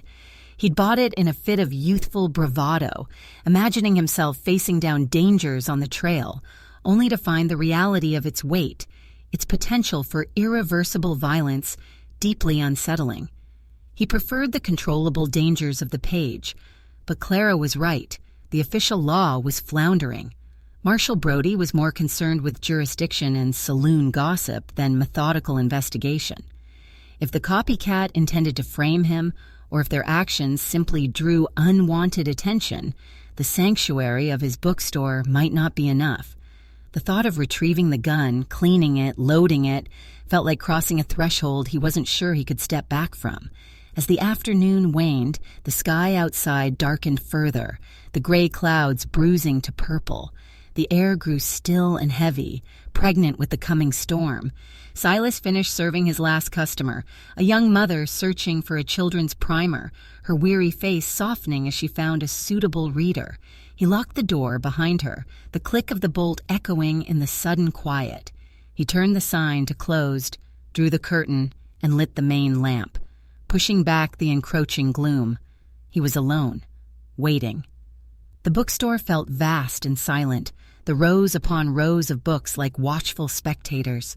He walked slowly between the shelves, running his hand along the spines, drawing a strange comfort from their familiar textures. He stopped again at the Cordell novels. This time, he didn't just grab one randomly. He scanned the titles, thinking about progression, about narrative arcs. Cordell's First Stand, Cordell's Gamble, Cordell and the Ghost Mine Gold, Cordell and the Serpent in the Sagebrush, Cordell and the Railroad Conspiracy, Cordell's Last Ride. Though he'd immediately regretted that title and brought him back for another, he pulled out The Serpent in the Sagebrush. He remembered the villain clearly, a ruthless rancher named Barlow, who systematically cheated smaller homesteaders out of their water rights. Cordell's methods against Barlow had been particularly intricate, involving forged documents, manipulated evidence, and turning Barlow's own network of spies against him. Was there anything in that story the copycat could twist? Any detail specific enough to point back to a real person or event, perhaps even someone Silas had known or crossed in the past? He flipped through the pages, his eyes scanning the lines he'd written months, years ago, searching for unintentional clues, for buried truths he might have inadvertently revealed about himself or others. He was so absorbed in the text, tracing the lines of his own intricate plotting, that the sharp rap on the front door made him jump, dropping the book with a startled thud. He froze, heart pounding. It wasn't the hesitant chime of the bell, but a firm, deliberate knock, Clara.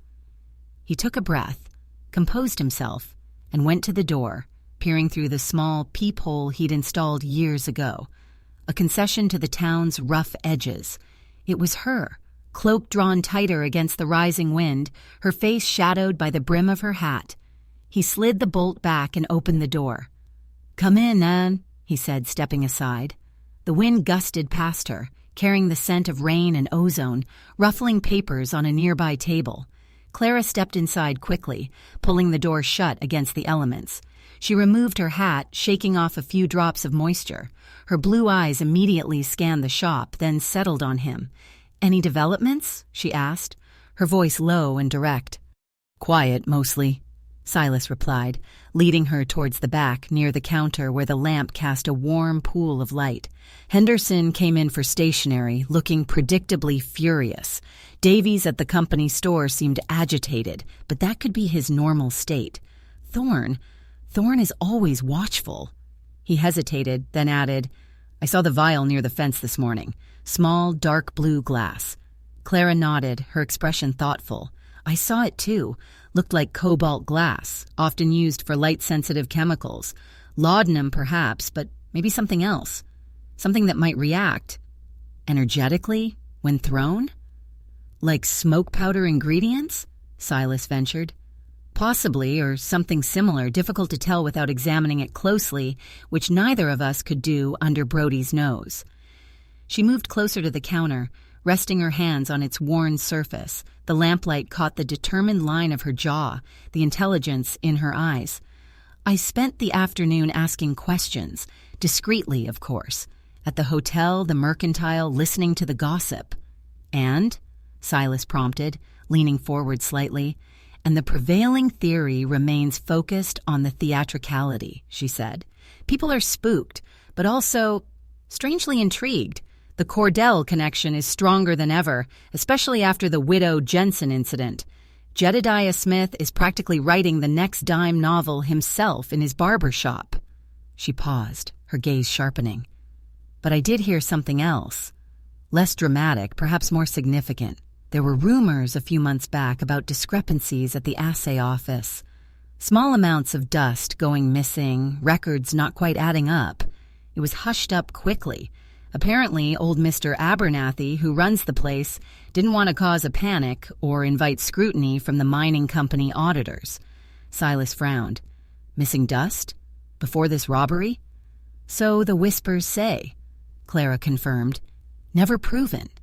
Could be bookkeeping errors, or could be someone was already testing the waters, learning the routines. Maybe the big robbery wasn't the first intrusion, just the most blatant. This added a new layer, a pre-existing vulnerability at the assay office. Perhaps the copycat wasn't just inspired by Cordell, but had inside knowledge, or had been planning something even before latching on to the Cordell persona as a convenient, dramatic cover. That doesn't explain the note to me, Silas pointed out, or the blatant copying of the scene from Cordell's gamble. No, Clara agreed. It doesn't. Unless the original intent was simpler theft and the Cordell angle was added later, perhaps after the thief read your book and saw an opportunity, or perhaps by someone else entirely trying to muddy the waters, confuse the investigation, or as we discussed, point the finger towards Silas Stone. The complexity deepened, the motives twisting into intricate knots. Silas ran a hand through his hair, feeling overwhelmed again. It's too much speculation. We need something concrete. I agree. Clara's gaze fell on the copy of the serpent in the sagebrush lying face down on the floor where he'd dropped it. She bent gracefully and picked it up, handing it back to him.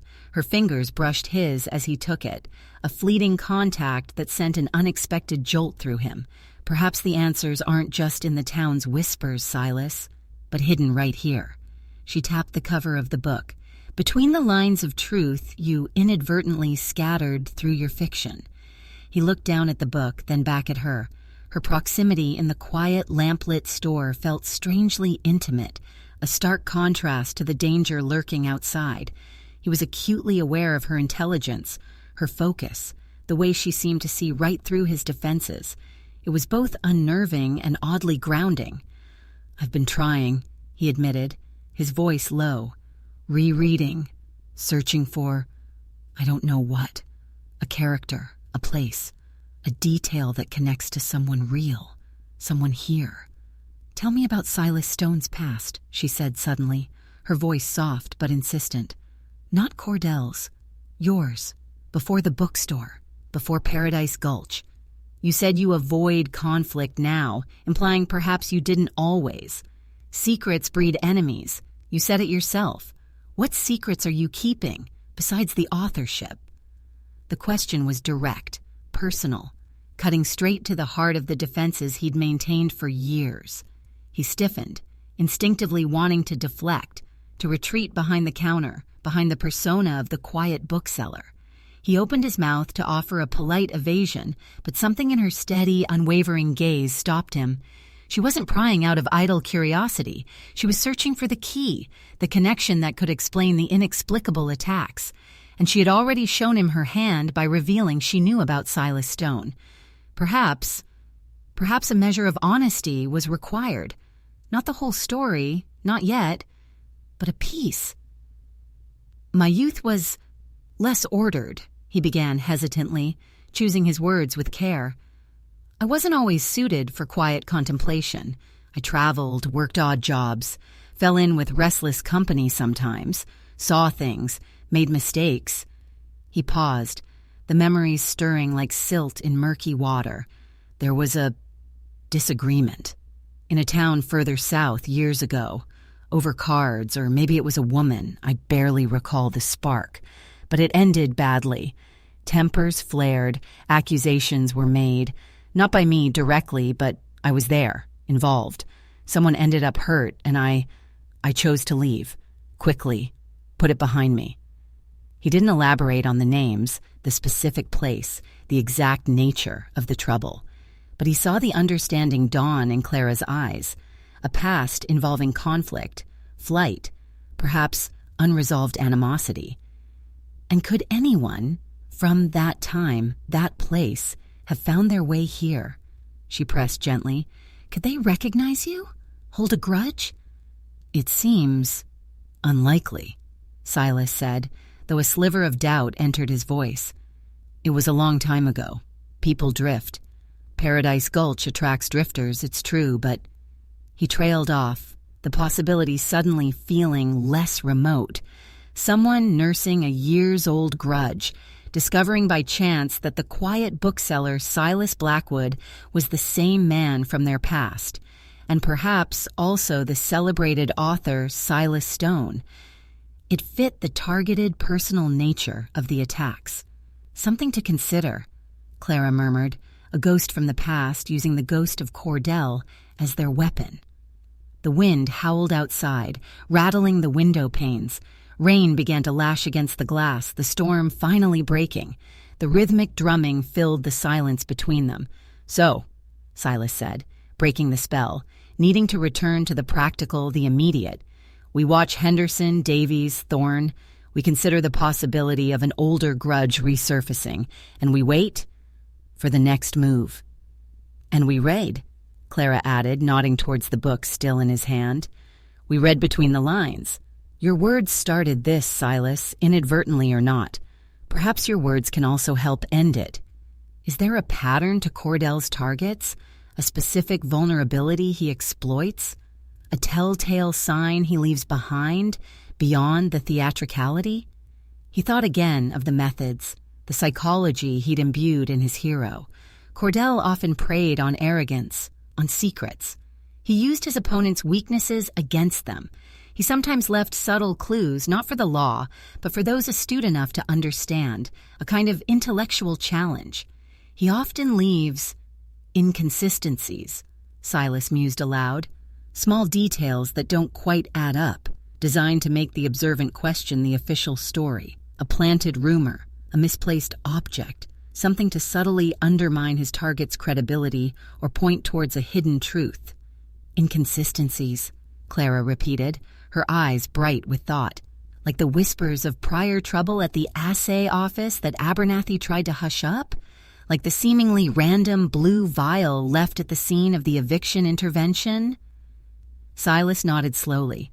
It fit. The copycat wasn't just mimicking the actions, they were mimicking the style, the subtle gamesmanship Cordell employed, which meant the clues weren't just in the crimes themselves, but potentially in the surrounding details, the things that seemed slightly off. The realization brought a fresh wave of unease, but also a sharper focus.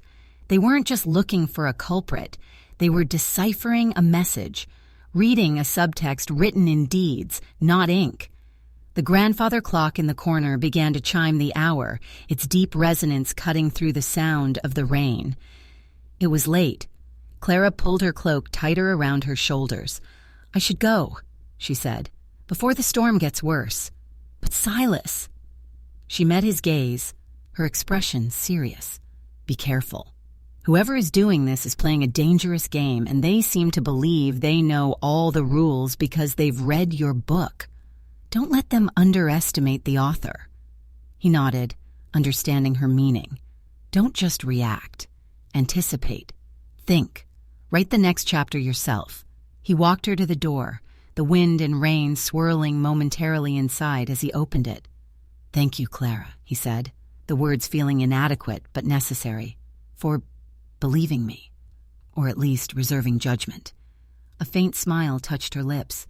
Truth is often more complex than fiction, Mr. Blackwood. I prefer to wait for the final page. She gave him a last searching look, then stepped out into the deluge, pulling the door firmly shut behind her. Silas bolted the door again, the sound echoing in the now empty store. He stood for a long moment, listening to the rain drumming on the roof, the wind moaning around the eaves. He was still afraid, still trapped in a narrative not of his own making, but he wasn't entirely alone, and he had a new lens through which to view the unfolding events, the inconsistencies, the subtext, the hidden truths between the lines. He picked up the serpent in the sagebrush again, but this time he wasn't just looking for clues about the past. He was looking for inspiration for the future, searching for the cunning, the resourcefulness, the sheer nerve of his own creation, hoping some small measure of it resided within himself. The pen, he thought grimly, might be mightier than the sword, but doubt was a heavy burden, and the next chapter promised to be heavier still. Chapter 7.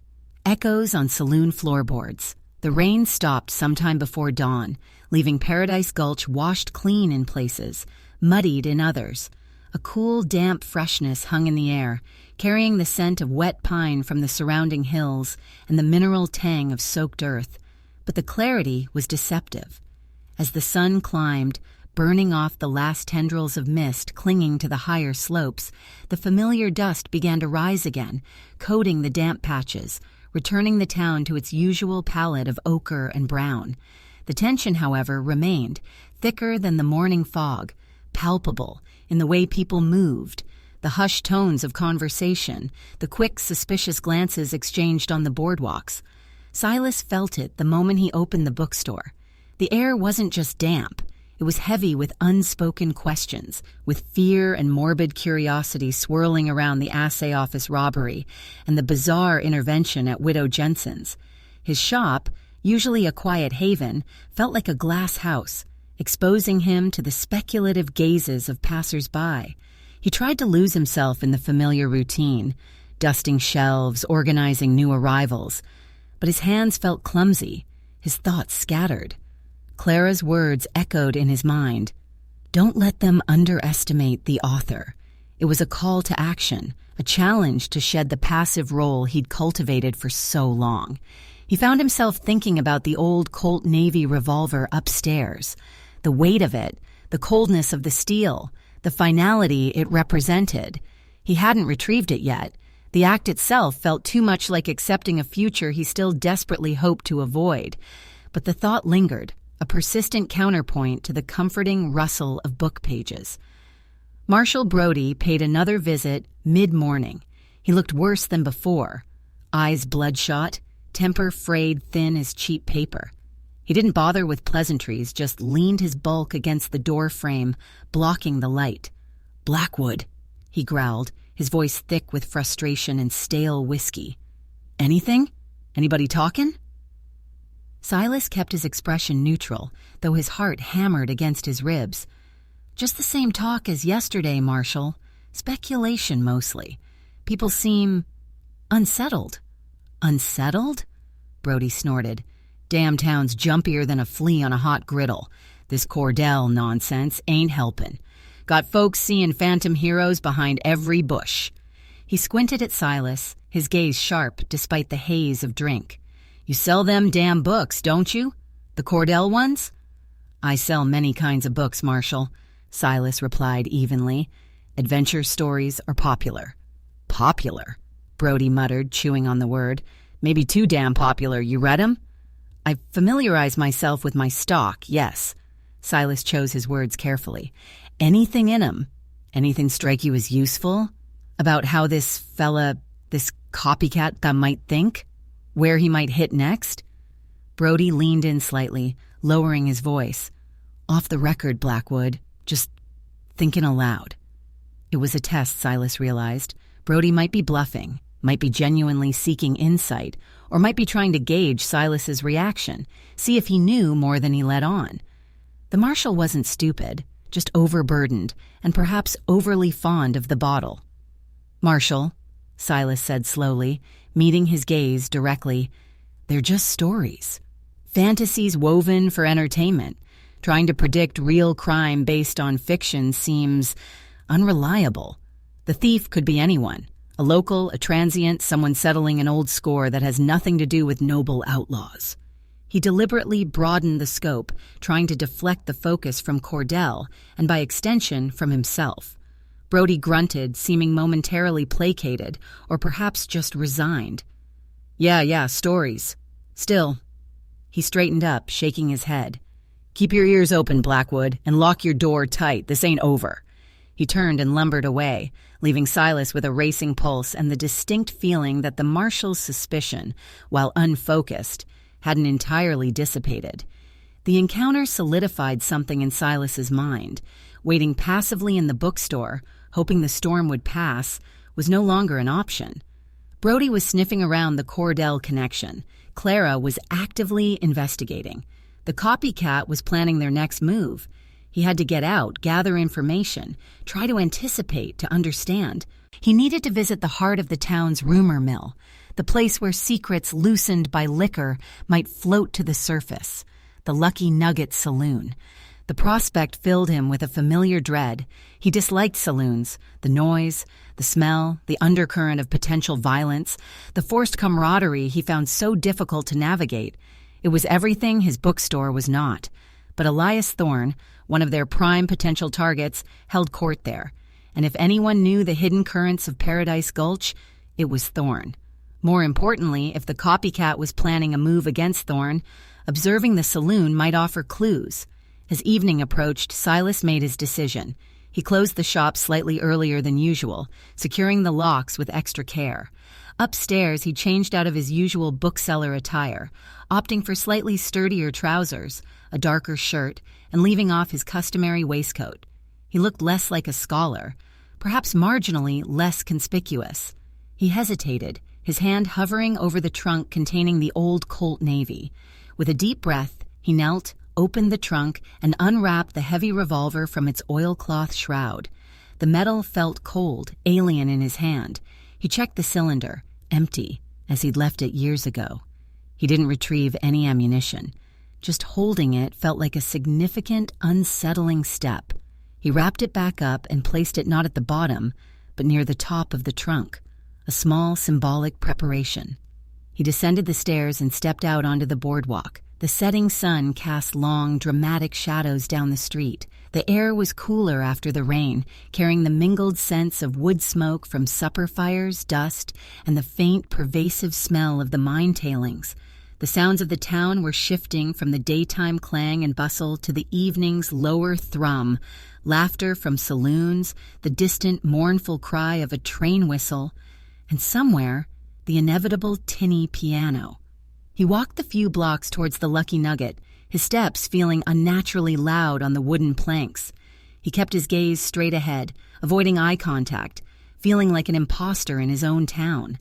The saloon doors swung open as a pair of boisterous miners stumbled out, momentarily flooding the street with a wave of noise, light, and the potent aroma of stale beer, cheap whiskey, and unwashed bodies. Silas hesitated for a brief second, then pushed through the swinging doors. The sensory assault was immediate. The air hung thick with smoke, cigars, cheap cheroots, pipe tobacco, mingling with the smells he'd caught outside, plus the sharper tang of spilled liquor and a faint, cloying sweetness he guessed was cheap perfume. Lamps cast a hazy yellow glow, illuminating rough-hewn tables crowded with men, miners mostly, still coated in the day's grime, nursing beers or slamming down shot glasses. A few gamblers, their faces intent over cards. A handful of weary-looking women navigating the crowded floor. The noise was a constant roar.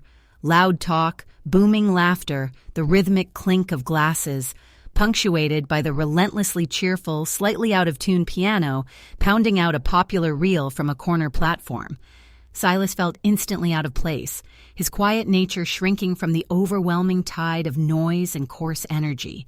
He scanned the room, his eyes adjusting to the dim, smoky light. He spotted Elias Thorne almost immediately. Thorne wasn't mingling. He sat alone at a table near the back wall, strategically positioned where he could survey the entire room, the entrance, the bar, the card tables. He nursed a drink, amber liquid in a clean glass, looking impeccably dressed as always, a diamond stick pin glinting subtly in his cravat. His face was calm, almost serene, but his eyes, hooded and watchful, missed nothing. He looked like a predator resting, aware of every movement in his domain. Silas moved towards the bar, trying to appear casual. He ordered a whiskey, paid the burly, impassive bartender, and retreated to a relatively shadowed spot along the wall, not far from Thorne's table, but not close enough to seem intrusive. He needed to observe, to listen. He took a small sip of the whiskey. It burned, raw and unpleasant, nothing like the rye he kept upstairs. He held the glass, letting the noise wash over him, trying to filter out the meaningless chatter, listening for names, for details related to the recent events. Never seen Brody so riled. Swear on my mother's grave Henderson deserved it. That Cordell fella, maybe he ain't just a story. Heard Thorne won big last night, cleaned out that drummer passing through. Yet Abernathy down at the assay office looks like he's seen a ghost. The talk eddied around him, fragmented, fueled by liquor and speculation. Nothing concrete, nothing pointing directly at the copycat, but the undercurrent was strong. The Cordell narrative had taken root in the town's imagination, a convenient explanation for the inexplicable. Silas focused his attention on Thorne. The saloon owner rarely spoke, occasionally nodding to someone who approached his table, sometimes gesturing subtly to the bartender or one of the watchful men who seemed loosely attached to his presence. He radiated an aura of controlled power, of knowledge held close. Did he look worried? No. Annoyed? Possibly? Intrigued? That was harder to say. His composure was flawless. If he was a target, he showed no fear. If he was involved, he betrayed nothing. Then Silas noticed it, an inconsistency, something small, easily missed amidst the saloon's chaos. Thorne was known for his meticulous habits, his precise routine. He always drank bourbon, neat. Tonight, the liquid in his glass was paler, more golden, like rye whiskey, like the kind Silas himself preferred, the kind he ordered specially. It was a tiny detail, insignificant on its own. Thorne could simply be trying something different, but combined with everything else, why change a long-standing habit now? Was it a signal? A deliberate deviation? Or just Silas's overactive, authorial mind searching for patterns where none existed?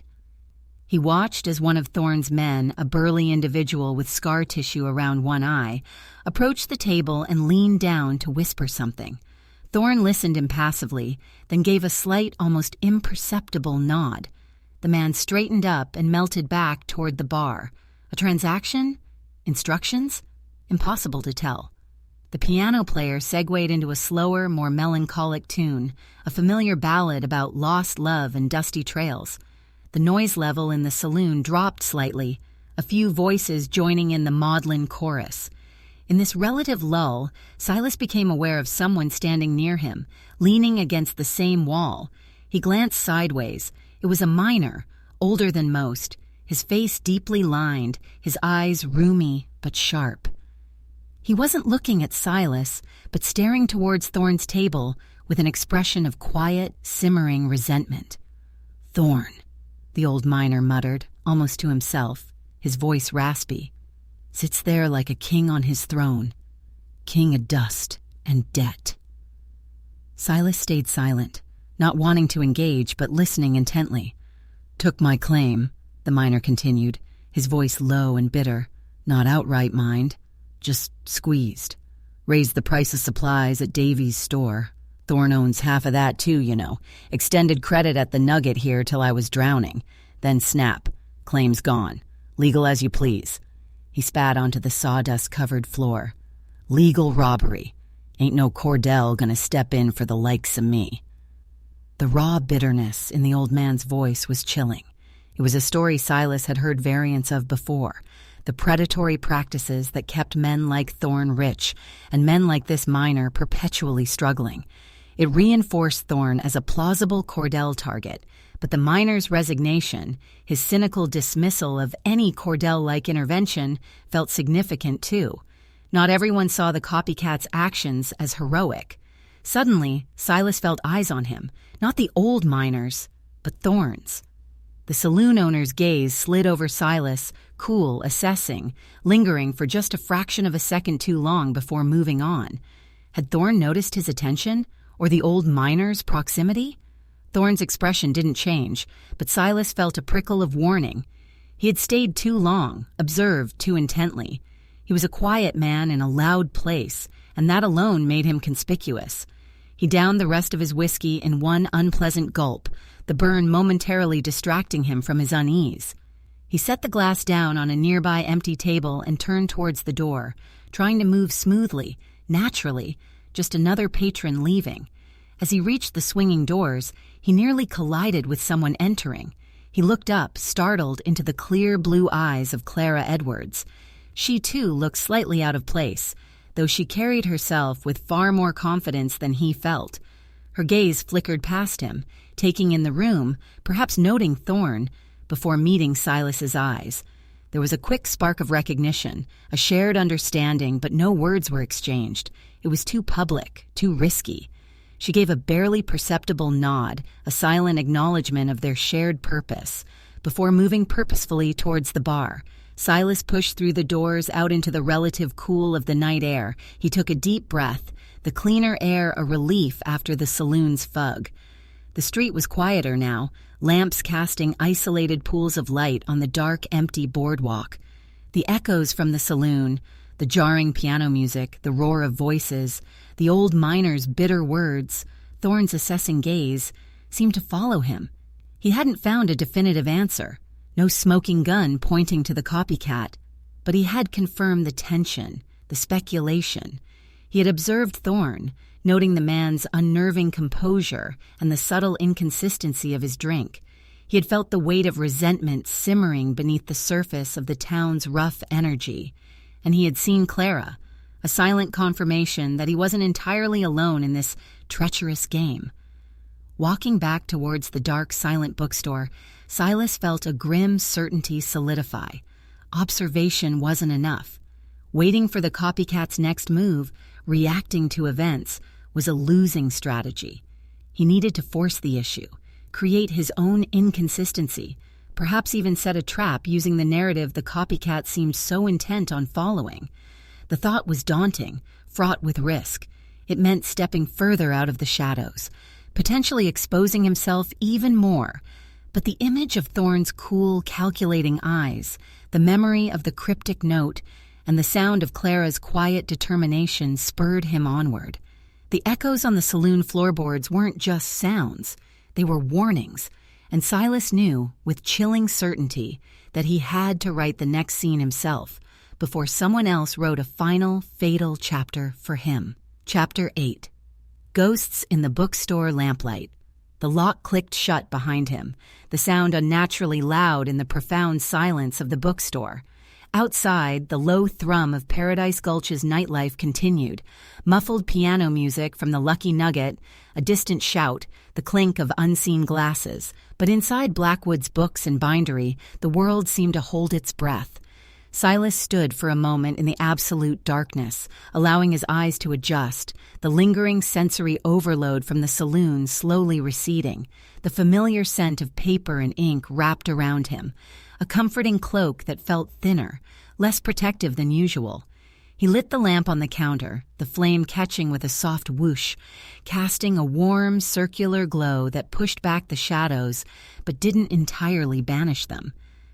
The tall shelves, crammed with silent stories, seemed to lean in, watchful. Tonight they felt less like companions and more like reminders of the source of his predicament. Words, his words, twisted and weaponized. He hadn't found concrete answers at the Lucky Nugget, only more questions, more layers of ambiguity. Thorne's unnerving calm, the subtle shift in his drink, the old miner's raw resentment, Clara's purposeful presence. It all swirled in his mind, refusing to settle into a coherent pattern.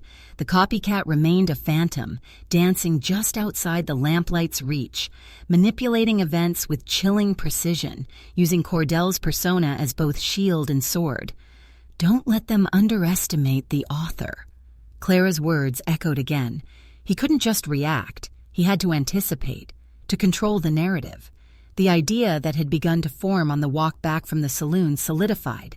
He needed to set a trap, use the copycat's reliance on his books against them, create a situation, an inconsistency, that only someone intimately familiar with Cordell's methods or Silas Stone's mind, Baiti, would recognize or react to.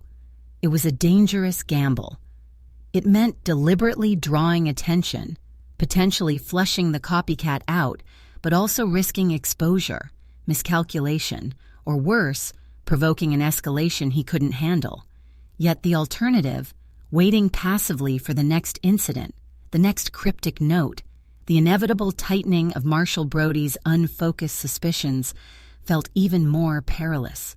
He walked slowly towards the back of the shop, the lamp casting his elongated shadow before him. He ascended the narrow, creaking stairs to his living quarters, the weight of his decision settling heavily upon him. The room upstairs, his writing sanctuary, felt different tonight. The stacks of paper, the inkwells, the waiting manuscript, they seemed charged with a new, ominous potential. He went first to the trunk. Kneeling, he lifted the lid, the hinges groaning softly. The Colt Navy lay where he'd left it, wrapped in its oilcloth. He hesitated for only a second this time before lifting it out. The weight felt substantial, undeniable in his hand. He carried it over to the table, clearing a space amidst the clutter of paper and books. He found the small, locked wooden box where he kept the ammunition, purchased years ago along with the gun, never used. The key turned stiffly in the lock. Inside, nestled in felt lining, lay the brass cartridges, dull and potent.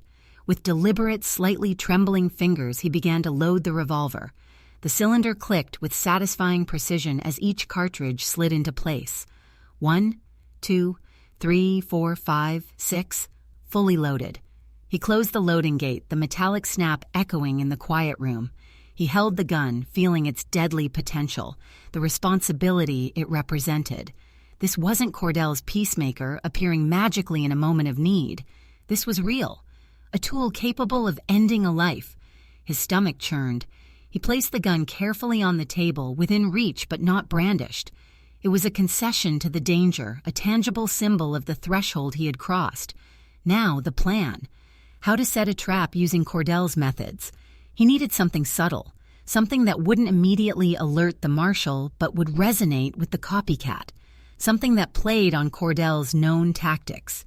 Misinformation, targeting arrogance, exploiting secrets. His gaze fell upon the manuscript he'd been working on, the next Cordell adventure. An idea sparked, audacious and risky. What if he leaked a piece of it? Not the whole story, but a fragment, a fabricated clue supposedly from the next Cordell novel, hinting at a future target or a hidden vulnerability. Something that would seem authentic to someone immersed in Cordell's world, but subtly wrong, flawed in a way only the true author, or someone paying meticulous attention, might exploit or question. He thought about the potential targets they'd discussed. Henderson, Davies, Thorne. Thorne felt like the most logical focus for the copycat, given the saloon owner's power, his reputation, and the inherent drama of confronting such a figure. Cordell often went after the biggest fish. What if Silas planted a rumor, a whisper disguised as a leak from his upcoming work, suggesting Cordell had discovered a hidden weakness in Thorne's operations? A secret ledger, perhaps? A hidden safe containing proof of illicit dealings? It fit Cordell's style, attacking reputation and secrets, not just money. It would appeal to the copycat's apparent desire for theatrical justice, and it might force the copycat's hand, prompting them to investigate this fictional vulnerability, potentially revealing themselves in the process. But how to disseminate this false clue? He couldn't simply announce it. That would be too obvious, too suspicious. It needed to seem like an accidental leak, something discovered, something whispered. He considered Jedediah, the barber, the town's unofficial news agency. Too direct, too gossipy. It needed more subtlety. Perhaps through the bookstore itself. A misplaced page of manuscript? A seemingly careless comment to a specific customer known to frequent the saloon? He looked around the room at the comforting clutter of his trade. His eyes landed on the bindery corner, the sturdy press, the tools, the stacks of paper and cover boards. He occasionally did repair work, rebinding old Bibles or family heirlooms. What if he were to accidentally include a fabricated manuscript page within the pages of a book being repaired? A book belonging to someone likely to talk, someone connected, however loosely, to Thorne's circle? It felt convoluted, almost like a plot from one of his own novels. But the copycat was operating within that fictional logic. To catch them, perhaps he needed to embrace it. He pulled out a fresh sheet of paper, dipped his pen, the same pen that crafted Cordell's adventures, and began to write. Not a full scene, but a fragment, mimicking his style, his tone. He described Cordell observing the lucky nugget, noting a loose floorboard near Thorne's private table, speculating about a hidden compartment beneath, containing records Thorne wouldn't want seeing the light of day. He made the detail specific but slightly implausible, a hidden compartment in the main room of a busy saloon? Risky, almost foolish, but plausible enough within the heightened reality of a dime novel.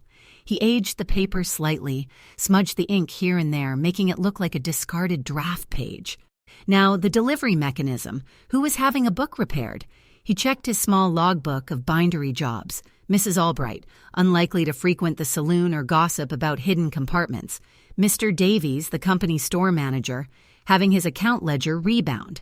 Interesting, but planting a clue on a potential target seemed unwise. Then he saw it. Jedediah Smith. The barber had brought in a tattered copy of The Life of Buffalo Bill a few days ago, asking if Silas could reinforce the spine. Perfect.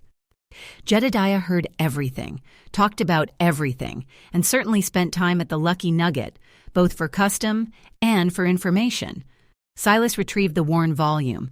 Working carefully by lamplight, he loosened a section of the binding near the back, just enough to slip the fabricated manuscript page inside, making it look as if it had fallen in accidentally during the repair process. He then carefully re-glued the section, applying pressure with the bindery press, ensuring the repair looked seamless, the planted page hidden within, waiting to be discovered when Jedediah inevitably flipped through his newly repaired book. He leaned back, wiping a bead of sweat from his forehead despite the room's coolness. The act felt transgressive, manipulative. He was using Jedediah, planting false information, deliberately trying to provoke a reaction from an unknown, dangerous individual. Was this what Cordell felt like? The moral ambiguity was deeply uncomfortable. But the image of the cryptic note, the memory of Clara's warning, spurred him on. He finished the repair on Jedediah's book, setting it aside for the barber to collect the next day. He then turned his attention back to the table, to the loaded Colt Navy lying inert on the scarred wood. He couldn't just leave it there. He needed to be prepared, should his plan succeed or fail spectacularly. He picked up the gun again, the weight familiar now, almost an extension of his hand. He practiced the grip, the steady aim, sighting down the barrel towards the darkened corners of the room. He imagined Cordell in a similar situation, calm, focused, ready. But Silas felt none of that calm. His hand trembled slightly, his breath hitched. This wasn't fiction. The ghosts in the lamplight weren't just shadows from the shelves. They were the potential consequences of his actions, the specter of violence he had invited into his quiet life. He thought about Clara. Should he tell her about his plan, about the planted page? He hesitated. It felt reckless to act unilaterally, yet involving her directly felt like endangering her further. She was already digging, already attracting attention just by being an outsider asking questions. For now, he decided, he would watch, wait, see if the bait was taken. He could inform her if, or when, something happened. The grandfather clock downstairs chimed the late hour. Exhaustion washed over him, mental and physical. He hadn't eaten properly, hadn't rested. He tidied the table, putting away the ammunition box, but leaving the loaded revolver on the bedside table, hidden from immediate view but readily accessible.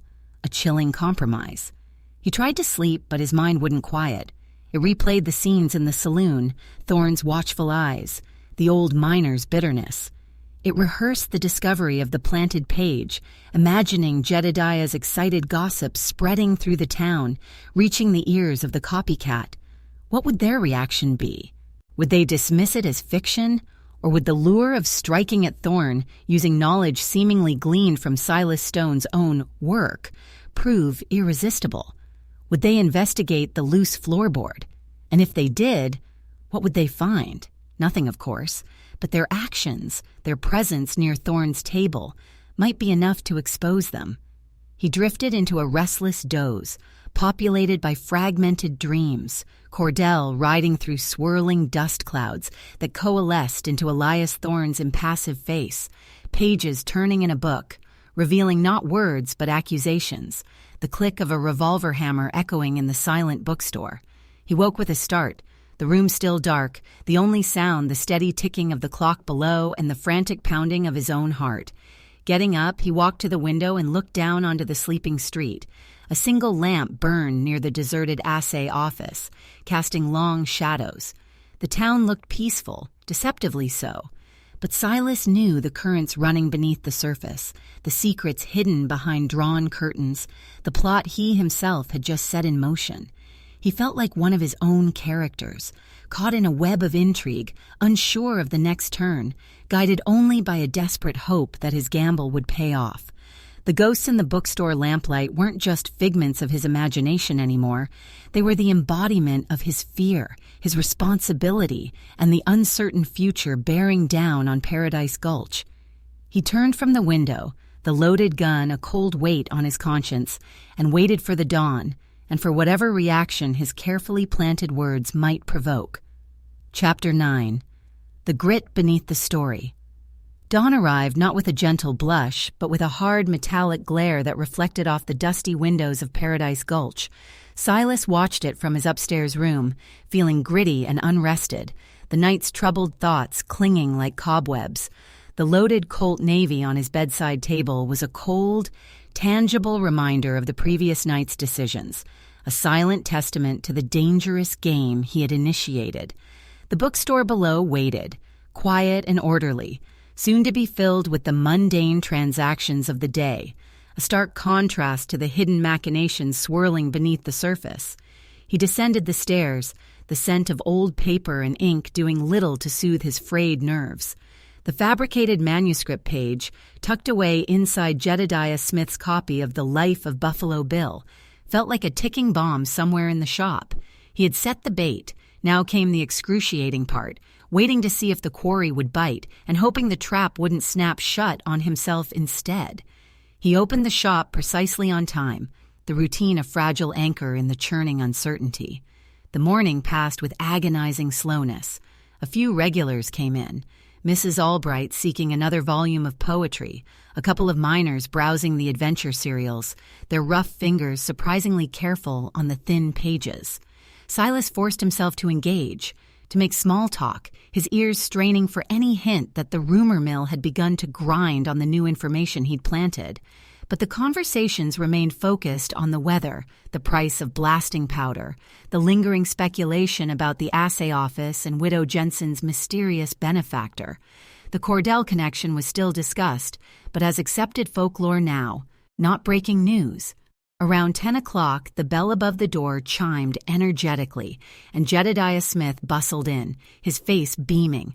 "Mornin', Silas. Ready for me, is it?" he chirped, rubbing his hands together. Silas felt his pulse quicken. This was it. The first step. He retrieved the newly repaired book from the shelf behind the counter. "Good as new, Jedediah. Maybe even better. That spine should hold for another 50 years, he said, trying to keep his voice light, casual. Jedediah took the book, handling it with reverence. "Wonderful. A true craftsman, Silas. A true craftsman. Can't abide a book fallen apart." He opened the cover, admiring the neat repair work. He flipped through a few pages near the front, then towards the back, checking the solidity of the binding. Silas held his breath. Would he see it? Would he simply put the book under his arm and leave? Jedediah's fingers paused. He frowned slightly, peering closer at a page near the back. Well now, what's this? He carefully worked something loose from between the pages, the fabricated manuscript fragment. He held it up, squinting at the handwritten text in the morning light filtering through the window. Looks like writin', Jedediah murmured, turning the page over. Leftover scrap from your repairs, Silas? Silas feigned mild surprise, leaning over the counter slightly. Odd. Must have gotten mixed in with the end papers. My apologies, Jedediah. Sometimes scraps get away from me. He reached for it, intending to retrieve it casually, but Jedediah pulled it back slightly. His curiosity piqued. He began to read the words aloud, slowly, deciphering Silas's script. Nugget's main floor, Thorne's private table, loose floorboard, third from the wall. Beneath lies the proof. Records Thorne wouldn't want seeing the light of day. Jedediah's eyes widened. He looked up at Silas, then back at the page, then back at Silas again, his expression a mixture of confusion and dawning excitement. Silas, this sounds like one of them Cordell stories. Silas affected a look of chagrin. Does it? Just some scribbling, I expect. Ideas I jot down. Must have fallen off my desk upstairs. Careless of me. He reached for the paper again, more insistently this time. Just discard it, Jedediah. Nonsense, really. But Jedediah clutched the paper tighter, his eyes gleaming. Nonsense? Silas, this ain't nonsense. This is news, hidden compartments, Thorne's secrets, right under our noses. He lowered his voice conspiratorially. Is this from the next one? The next Cordell adventure? Silas sighed, rubbing his temples as if weary of the topic. Jedediah, please, it's just fiction. Imaginings not meant for anyone's eyes. It likely means nothing. Means nothing? Jedediah scoffed, bristling with the importance of his discovery. Maybe to you, Mr. High and Mighty Author. He stopped abruptly, clapping a hand over his mouth, his eyes wide with horrified realization at his slip of the tongue. The silence stretched, thick with implication. Silas stared at him, outwardly calm, inwardly reeling. Jedediah knew or suspected. How? Had Clara spoken to him? Unlikely. Had the barber put pieces together himself, fueled by gossip and proximity? Jedediah flushed crimson. I mean, folks talk, Silas. Them checks from Denver, your quiet ways, the fancy words sometimes. Just talk. He stammered, clearly regretting his outburst, terrified he might have offended the reserved bookseller, or worse, stumbled onto a truth Silas guarded fiercely. Silas saw his chance. He couldn't confirm it outright, but he could use Jedediah's assumption. He leaned closer, lowering his voice to a near whisper, adopting a confidential tone. Jedediah, he said urgently, you must forget you saw that page, and you certainly mustn't tell anyone you suspect. Well, anything about me. It's vital, for my privacy. And perhaps, he added, letting his gaze drift meaningfully towards the street, for safety. Some people don't appreciate certain kinds of stories being told. Jedediah's eyes widened further, absorbing the implied danger, the thrill of shared secrecy. He nodded vigorously, clutching the manuscript page possessively. Right, Silas. Right. Mum's the word. Lips sealed tight as a drum. Wouldn't want trouble. He looked down at the page again, then back up, a crafty look entering his eyes. But this bit about Thorne? Fascinating, just fascinating. He carefully folded the paper and tucked it into his waistcoat pocket. Don't worry, Silas. Safe with me, safe as houses. He paid for the repair, grabbed his newly bound Buffalo Bill biography, and practically vibrated with suppressed excitement as he hurried out the door, presumably heading straight for his barber shop, the town's primary node of information exchange. Silas watched him go, a wave of dizziness washing over him. The bait was taken. The rumor was launched. carried by the most enthusiastic gossip in Paradise Gulch, and Jedediah's near confirmation that his secret identity wasn't quite as secret as he'd believed added another layer of precariousness to his situation. He sank onto the stool behind the counter, his legs suddenly unsteady. He had deliberately fanned the flames, hoping to draw out the copycat, but he felt dangerously close to being consumed by the fire himself. The rest of the day crawled by. Silas found it impossible to concentrate on books or customers. His attention kept drifting towards the Lucky Nugget Saloon down the street. He imagined Jedediah, unable to contain himself, dropping hints, whispering snippets of his discovery to patrons in his chair. He pictured the words spreading, mutating, reaching the ears of Thorne, his watchful associates, and the copycat. What would the copycat do? Would they recognize the slight implausibility of the hidden floorboard compartment, perhaps suspecting a trap? Or would the allure of striking at Thorne, armed with this seemingly inside information leaked from the author himself, be too strong to resist? Cordell was bold, sometimes reckless when pursuing justice. Would his shadow mimic that recklessness? Late in the afternoon, Clara Edwards came into the bookstore. The bell's clear chime was a welcome sound amidst his spiraling anxieties. She approached the counter, her expression calm but her eyes sharp, assessing. "Anything?" she asked quietly, her gaze sweeping the shop as if checking for listeners. Silas recounted the incident with Jedediah, the accidental discovery of the planted page, the barber's near slip about his authorship, and his subsequent departure, vibrating with barely contained gossip. "The rumor is out there now, Clara, tied directly to Thorne, seemingly leaked from my next work." Clara listened intently, a thoughtful frown creasing her brow. "Bold move, Silas. Planting misinformation like that, it's risky. It could backfire." "I know," he admitted, but waiting felt riskier. We needed to provoke a reaction, create an inconsistency for them to stumble over. I made the clue specific. The loose floorboard, third from the wall near Thorne's table, but also slightly off. Would Thorne really keep incriminating records in such a vulnerable place? Probably not, Clara mused. Thorne is cautious, but in the context of a Cordell story, it fits the narrative logic. The copycat might overlook the real-world implausibility if it aligns with the fictional tropes they're emulating. She tapped a finger on the counter. The question is, what reaction are we hoping for? What do we do when it happens? "We watch," Silas said.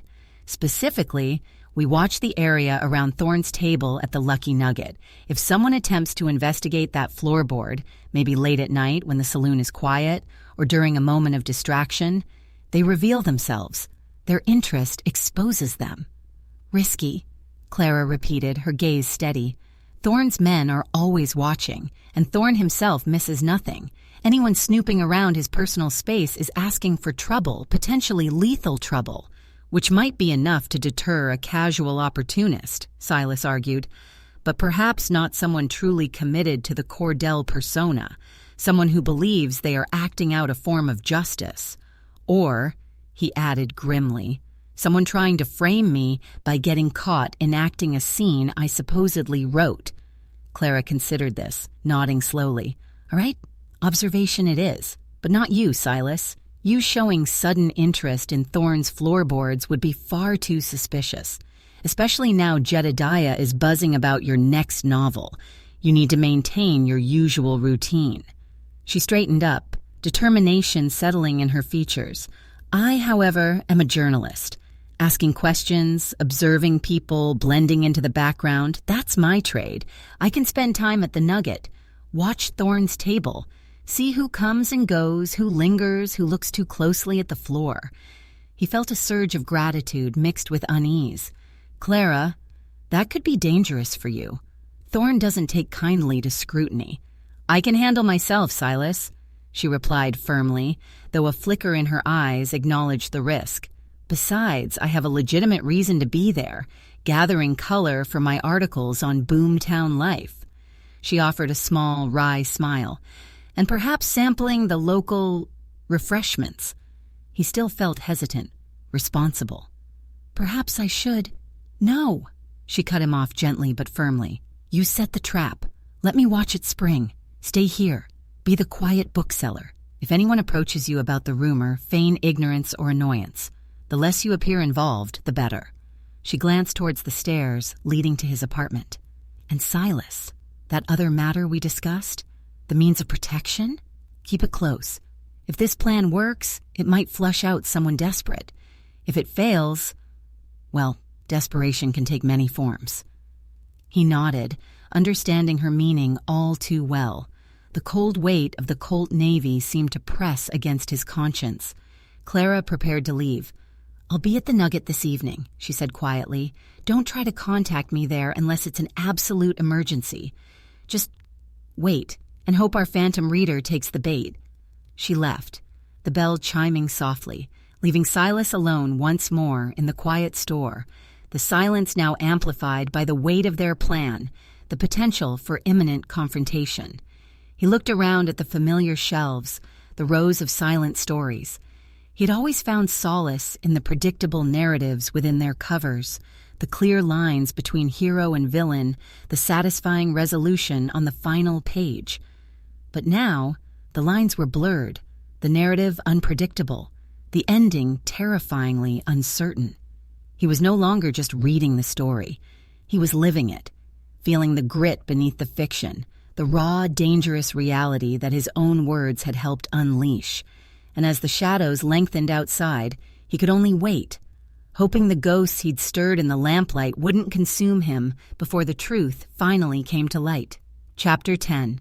A Trail Gone Cold as Ash. The hours following Clara's departure stretched taut as a fiddle string, each tick of the grandfather clock downstairs amplifying the nervous tension coiling in Silas's gut. He stayed in the bookstore until well after his usual closing time, finding flimsy excuses to linger, rearranging shelves already perfectly ordered, meticulously dusting books that weren't dusty, poring over ledgers whose figures blurred into meaningless squiggles. He was waiting, listening, his senses straining for any ripple effect from the rumor Jedediah was undoubtedly spreading with fervent enthusiasm. He imagined the scene at the Lucky Nugget. Clara, outwardly calm, nursing a drink, her sharp eyes scanning the crowd, focusing on the area around Elias Thorne's sacrosanct table. Would she see anything? A furtive glance toward the floorboards? Someone lingering too long nearby? Or would Thorne himself react, perhaps ordering his men to subtly reinforce security around his usual spot, alerted by the whispers reaching his ears? Darkness fell completely, pressing against the tall windows of the bookstore. Silas finally forced himself to lock up, the sound of the bolt sliding home offering little comfort. Upstairs, the loaded Colt Navy lay on his bedside table, a cold and unwelcome companion. He tried to read, seeking refuge in the familiar cadence of printed words, but the lines wouldn't focus. His own plot, the trap he'd set, consumed his thoughts. Had it been too subtle? Too obvious? Had he underestimated the copycat's cunning or Thorne's vigilance? Sleep offered no escape, only fragmented nightmares. Floorboards creaking ominously in an empty saloon, Jedediah's face morphing into Thorne's cold sneer, a single manuscript page burning, the ashes forming the word guilty. He woke often, heart pounding, listening to the night sounds of Paradise Gulch, a distant dog barking, the faint strains of the saloon piano finally dying out, the creak of his own floorboards settling in the cool air. Morning dawned gray and listless. Silas felt drained, as if he'd run a marathon in his sleep. He opened the shop with a sense of weary apprehension. He scanned the street as he turned the sign, half expecting to see Marshal Brody approaching, or perhaps a commotion down near the saloon. But the town seemed quiet, almost subdued. The usual morning bustle felt muted, the energy sluggish. Jedediah Smith didn't appear for his usual morning gossip exchange. Silas found himself watching the barber shop across the street. But Jedediah seemed preoccupied with his actual customers, his usual effervescence strangely dampened. Had Thorne warned him off? Or had the initial excitement simply faded, replaced by the dawning realization that hidden compartments in saloons were, perhaps, just fiction after all. Mid-morning, Clara came in. Her customary energy seemed slightly diminished, her eyes shadowed with fatigue. She carried a folded copy of the Denver Tribune, using it as a prop as she approached the counter where Silas was pretending to sort invoices.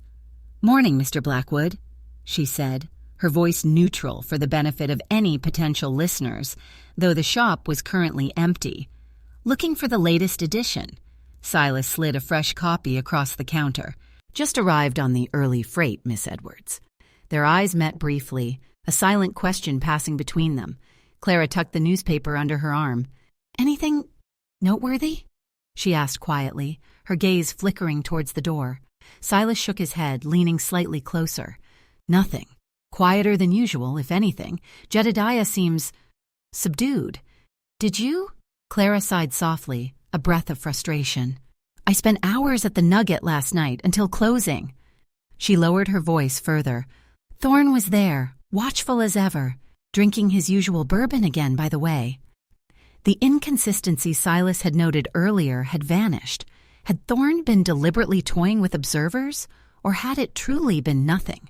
Plenty of talk about the Cordell interventions, of course. Jedediah's rumor about the hidden records near Thorne's table definitely made the rounds. I heard 3 different versions of it, each more elaborate than the last. "But?" Silas prompted, sensing the disappointment in her tone. "But nothing," Clara confirmed, her frustration evident. No one went near the table aside from Thorne's usual lackeys and the girls serving drinks. No suspicious lingering, no furtive glances at the floorboards. Thorne himself seemed utterly unperturbed, almost amused by the whispers. He even made a comment to someone about needing to check under his chair for hidden gold, loud enough for half the room to hear. She shook her head. "If it was a trap, Silas, the quarry didn't just avoid it. They seemed to mock it." A cold fist clenched in Silas's stomach. Failed. His clever plan, his attempt to control the narrative, had failed. The copycat hadn't taken the bait. Either they were smarter than he'd anticipated, recognizing the fabrication, or Thorne's own formidable reputation and vigilance had deterred them. Or perhaps the copycat's motives were entirely different, unrelated to Thorne, the rumor irrelevant to their actual plans. "So what now?" Silas asked, the question hanging heavy in the suddenly stale air of the bookstore. The path ahead, which had seemed briefly illuminated by their risky plan, now plunged back into darkness. They were back to waiting, reacting. "Now," Clara said, her jaw setting with renewed determination despite her weariness, "we reconsider. We look harder at the inconsistencies we do have, the robbery at the assay office, the rumors of prior discrepancies Abernathy tried to hush up, the blue vial left near Widow Jensen's. These things happened. They aren't fiction." "Abernathy," Silas murmured. He was the assay office manager, an elderly, meticulous man known for his quiet routine and his nervousness around the powerful mining company officials. If there had been prior thefts, Abernathy might know more than he'd let on to Marshal Brody. But he was also known to be intensely private, easily flustered, and likely terrified of repercussions if he spoke out. "And the vial," Clara continued, "cobalt blue glass. I did some checking with the local apothecary, old Doc Evans. He confirmed he occasionally stocks chemicals in such vials. Nothing overtly dangerous, mostly photographic chemicals, strong cleaning agents, things like that. But he couldn't recall selling anything specific recently that might produce smoke or cause a significant diversion. So, another dead end?" Silas felt a familiar wave of despair wash over him. "Not necessarily," Clara countered, though her optimism sounded slightly forced. "It just means the source might be elsewhere, or the vial contains something Doc Evans doesn't routinely stock, or perhaps its significance isn't the contents, but the vial itself. Where did it come from? Was it planted deliberately?" She paused, her sharp eyes scanning the shelves behind Silas. "What about your own research, Silas? For the Cordell novels, did you ever write about chemical diversions, specific poisons, things that might require cobalt glass?" He searched his memory, trying to recall specific plot points, technical details he'd researched. Cordell used smokescreens occasionally, he admitted. Usually simple things, igniting damp leaves, using readily available powders. No, I never specified particular chemical compounds. I try to keep the methods plausible, but not overly technical, to avoid looking foolish if I get the details wrong. He ran a hand through his hair, and I certainly never used cobalt blue glass as a plot point. It seemed the vial, like the rumor about Thorne's floorboard, offered no direct link back to his own work, no clear connection to the copycat's supposed adherence to the Cordell narrative. The trail, baited with his own fiction, had gone cold as ash. Perhaps we're focusing too much on how the copycat mirrors Cordell, Clara mused, thinking aloud. Maybe the why is more important. What's the underlying motive? Is it admiration, revenge, a desire to frame you? Or something else entirely, using the Cordell persona as a convenient mask for unrelated crimes? Like the potential earlier thefts at the assay office. Silas picked up the thread. Maybe the copycat simply saw an opportunity there and the Cordell angle was an afterthought, a way to add confusion or misdirection after the fact. It's possible, Clara conceded. Which brings us back to Abernathy. He might be the key to understanding the original vulnerability, the potential motive behind the first major incident. She looked thoughtful. He's a creature of habit, lives alone in that small house behind the assay office, rarely socializes. Getting him to talk will be difficult, especially if he's frightened, Silas added. If he suspects someone was stealing from him before the main robbery, he might be terrified of retribution if he speaks up. They stood in silence for a moment, the weight of the cold trail pressing down on them. The bookstore, usually a place of endless possibilities contained within pages, felt confining, offering no answers. "All right," Clara said finally, squaring her shoulders. "New approach. Forget the fiction for a moment. Let's focus on the facts, however few we have. Abernathy and the assay office, the blue vial, your own past, the incident you mentioned, the possibility of an old enemy resurfacing." She met Silas's gaze directly. "We need to dig into the grit beneath the story, Silas. Talk to people. Investigate Abernathy's routines, his known associates, any signs of trouble before the robbery. Try to trace the origin of that vial. And you need to seriously consider who from your past might have reason and opportunity to stage this elaborate, cruel charade." The task felt overwhelming. He was a bookseller, a writer who preferred the company of fictional characters to real-life confrontation and investigation. But Clara's pragmatic determination was infectious, or perhaps shaming. He couldn't retreat now. "Abernathy," Silas said slowly.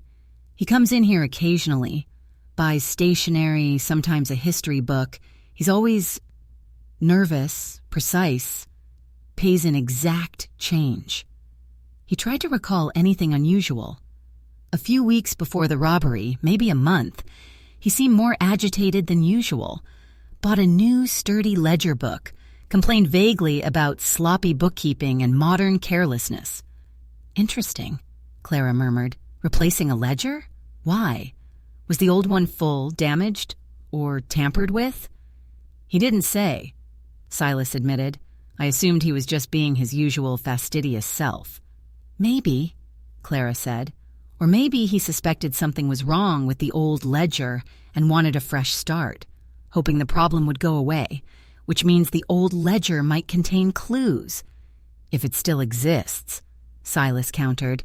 "Abernathy might have destroyed it." "Or hidden it," Clara suggested. If he was afraid. Another thread to follow.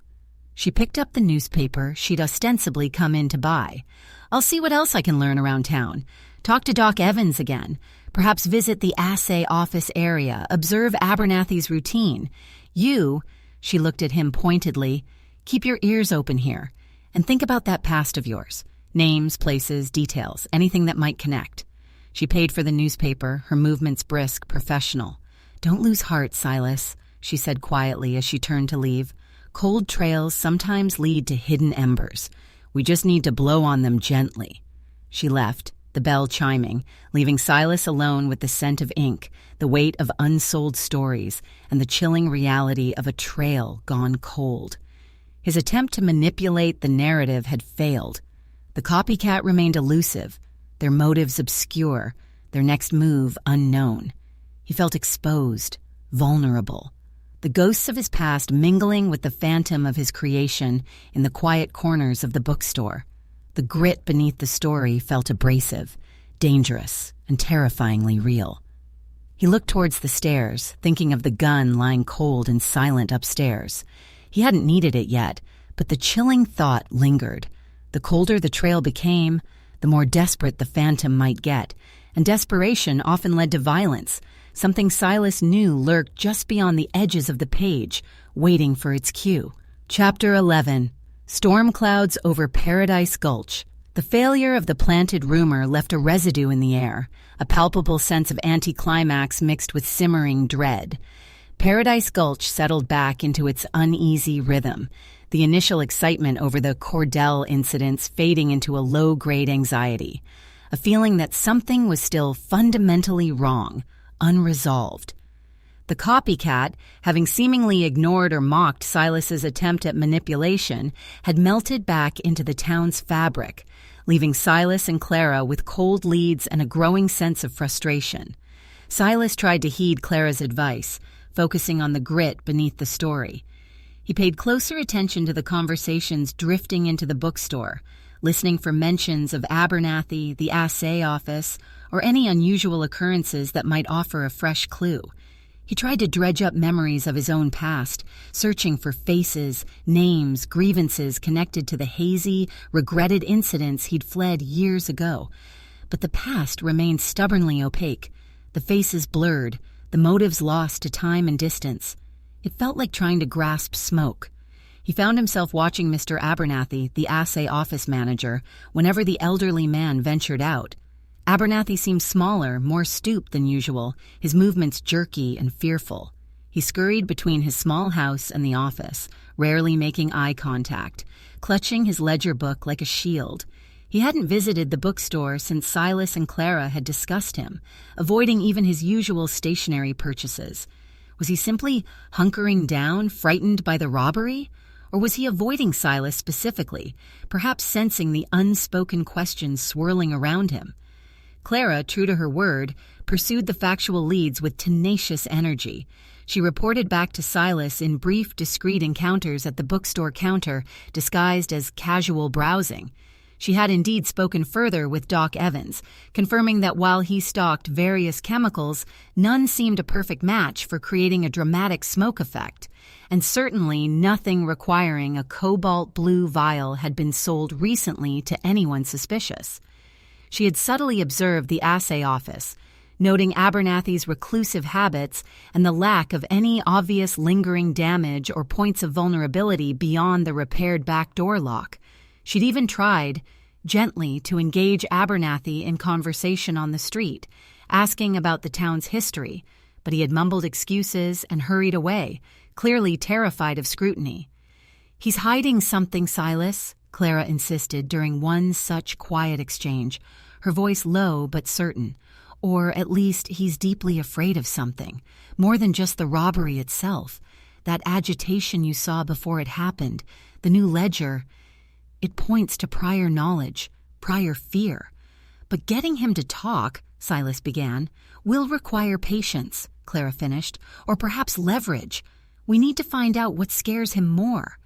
The truth coming out, or whatever consequences he fears if he keeps silent." The investigation felt stalled, circling around possibilities without finding purchase.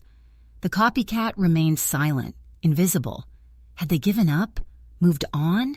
Or were they simply biding their time, planning their next move with unnerving patience? The lack of action was almost worse than the earlier incidents.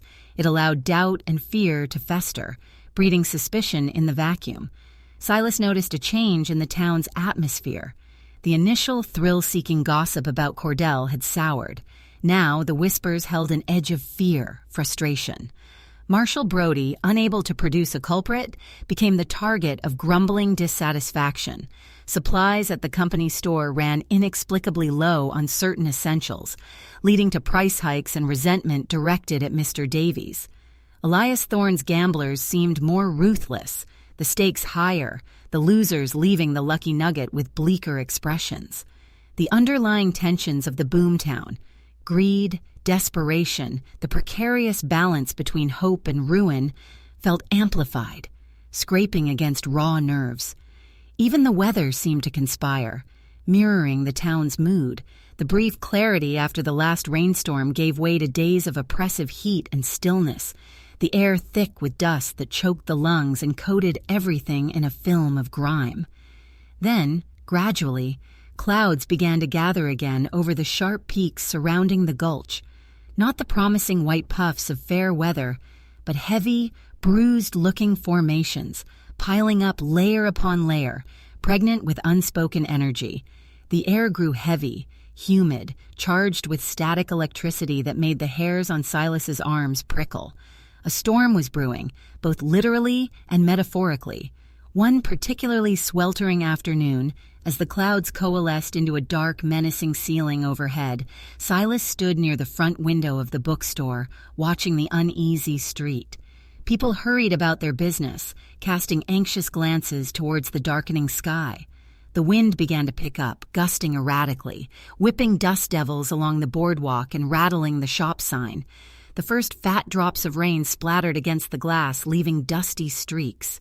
He saw Mr. Abernathy emerge from the assay office, locking the door carefully behind him. He clutched his ledger and started towards his house, head down, shoulders hunched against the rising wind. Just as he reached the alleyway separating the office from the next building, two figures stepped out, blocking his path. Silas recognized them instantly. They were rough-looking men, vaguely familiar faces sometimes seen lingering around the fringes of the Lucky Nugget. Men who looked like they earned their keep through intimidation rather than honest labor. They weren't overtly threatening Abernathy, just standing there, talking to him.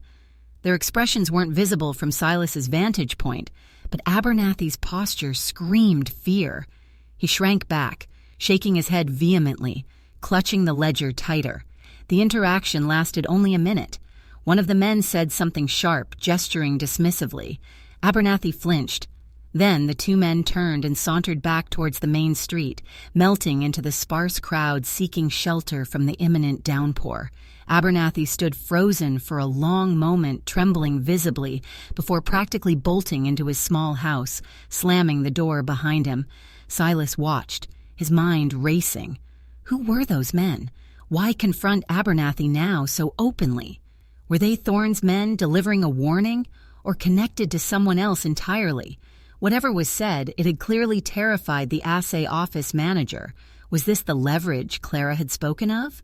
A threat that might finally push Abernathy to seek help, to reveal what he knew? The heavens opened then, the rain coming down not in drops but in solid sheets, instantly turning the dust to mud, drumming relentlessly on the bookstore roof. The wind howled, rattling the windows in their frames. Thunder cracked overhead, sharp and violent, followed by blinding flashes of lightning that momentarily bleached the dim interior of the shop. It was a fierce, concentrated squall, typical of the high country storms that could blow up without warning. Caught inside by the sudden deluge, Silas paced the confines of the bookstore, the scene with Abernathy replaying in his mind. The old man's terror had been palpable. Whatever secret he held, others now clearly knew about it, or suspected it, and were applying pressure. This felt like an escalation, a shift in the hidden conflict simmering beneath the town's surface. He thought about going to Abernathy's house, trying to talk to him, offer protection, perhaps convince him to confide in Clara, or even, reluctantly, Marshall Brody. But approaching him now, immediately after that confrontation, might make Abernathy clam up even tighter, suspecting Silas was somehow involved with the men who had threatened him. The storm raged for nearly an hour, trapping the few customers who had been browsing inside. They huddled near the front, making nervous conversation, commenting on the ferocity of the rain and lightning. Silas served them coffee he brewed on the small stove upstairs, trying to maintain an air of calm normalcy, while his own thoughts churned with the implications of what he'd witnessed. When the rain finally began to slacken, easing from a torrent to a steady downpour, the customers hurried out, eager to get home before another squall hit. Silas was left alone again, the drumming on the roof a constant reminder of the brooding atmosphere. It was then that he saw her. Clara Edwards, drenched despite her cloak, battling the wind as she hurried down the boardwalk. She wasn't heading for the hotel, she was heading towards the bookstore. She reached the door, pushed it open without knocking, and stepped inside, bringing a gust of wind and rain with her. Her face was pale, her expression grim, her usual composure shaken. Water streamed from her cloak and hair. "Silas," she said, her voice tight, urgent. "Something's happened." "Abernathy?" he asked immediately, thinking of the confrontation he'd witnessed. Clara shook her head, pushing wet strands of hair back from her face.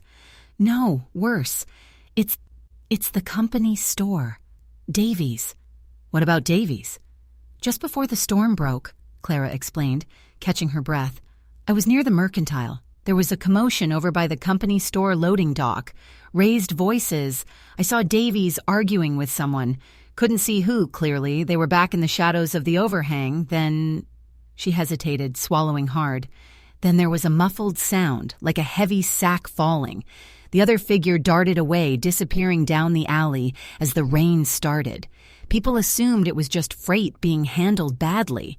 But Davies didn't come back out. "And?" Silas prompted, dread coiling in his stomach. And just now, as the rain eased, one of the freight hands went back there. Clara continued, her voice low. "He found him. Davies. He's dead, Silas. Looks like he was hit from behind, hard. His head—" She didn't finish the sentence, her expression conveying the grim reality. Silas felt the blood drain from his face. Davies, the anxious, perpetually worried manager of the company store, one of the potential Cordell targets they had identified. Dead. Not through some theatrical intervention, not a symbolic act of justice, but through brutal, blunt violence. Who would—" he stammered. "We don't know," Clara said, her journalistic instincts kicking in despite her shock, her mind already working. Could be a simple robbery gone wrong, though Davies wasn't known to carry much cash. Could be related to the supply shortages, angry miners. Could be. Her gaze met his, heavy with unspoken implication. Could be our copycat has changed tactics. Or perhaps wasn't who or what we thought they were all along. The carefully constructed narrative they had been chasing, the literary phantom, the theatrical imitator, shattered. This wasn't Cordell. Cordell, for all his flaws, rarely resorted to lethal back-alley ambushes unless facing immediate threat. This was something uglier, more direct, murder. "The men I saw," Silas said suddenly, remembering, threatening Abernathy just before the storm. Could they be involved? Silencing Davies? Warning Abernathy? Clara frowned. Possibly. If Davies and Abernathy both knew something someone powerful wanted kept quiet? Maybe related to the assay office discrepancies or shady dealings involving the company store and mine supplies. The pieces shifted again, forming a new, more menacing picture. Not just a game of literary imitation or framing, but potentially a conspiracy involving real stakes, real corruption, and now, real murder. Where did the Cordell incidents fit in? Were they misdirection? A smokescreen to cover up these other, uglier crimes? "Marshal Brody needs to know," Silas said, though the thought of involving the blustering, often ineffective Marshal felt inadequate to the situation's gravity. "He knows," Clara confirmed grimly. The freight hand ran straight for him. Brody's down there now, with half the town gawking, trampling any potential evidence in the mud. It's chaos. She ran a hand over her face, leaving a streak of rainwater. "This changes everything, Silas. The game just became infinitely more dangerous. Whoever killed Davies isn't playing by fictional rules." The storm clouds that had literally broken over Paradise Gulch now felt like a permanent fixture, a metaphorical darkness settling over the town, thick with secrets, corruption, and the chilling finality of murder. The trail hadn't just gone cold, it had been washed away in a deluge of rain and blood, leaving them facing a far more brutal and unpredictable reality. The phantom of Cordell seemed to recede, replaced by the grim specter of common murder, raising the terrifying possibility that the story they thought they were deciphering was merely a prologue to something far more sinister. Chapter 12. The Price of Innocence. The news of Mr. Davies' murder swept through Paradise Gulch like the flash flood that followed the storm, scouring away the remaining vestiges of morbid curiosity about the Cordell incidents and replacing them with raw, visceral fear. This wasn't a theatrical performance or a symbolic gesture. This was brutal reality. A man they knew, a fixture in the town's daily life, however unpopular, had been struck down violently in broad daylight, or near enough. The phantom hero narrative dissolved, leaving behind the stark, ugly fact of murder. Silas felt the shift immediately. The atmosphere in the bookstore, when he nerved himself to open it the following morning, was thick with hushed, fearful whispers. Customers huddled in small groups, voices low, eyes wide and darting towards the street, as if expecting violence to erupt again at any moment. The talk wasn't of noble outlaws anymore, but of back-alley ambushes, desperate men, and the grim possibility that the killer walked among them. Marshall Brody, galvanized into action by the undeniable reality of a dead body, seemed omnipresent and overwhelmed. He lumbered up and down the muddy street, questioning anyone who might have been near the company store before or during the storm, his face a mask of grim frustration. He interviewed the freight hands, the clerks from nearby businesses, even Elias Thorne, whose saloon offered a vantage point down the alley where Davies was found. Silas watched from his window as Brody emerged from the Lucky Nugget, looking no more enlightened than when he went in. Thorne, Silas suspected, would reveal nothing unless it suited his own purposes. The focus had shifted entirely away from Silas Blackwood, bookseller and suspected author. The planted rumor about Thorne's floorboard was forgotten, drowned out by the immediate horror of Davies' death.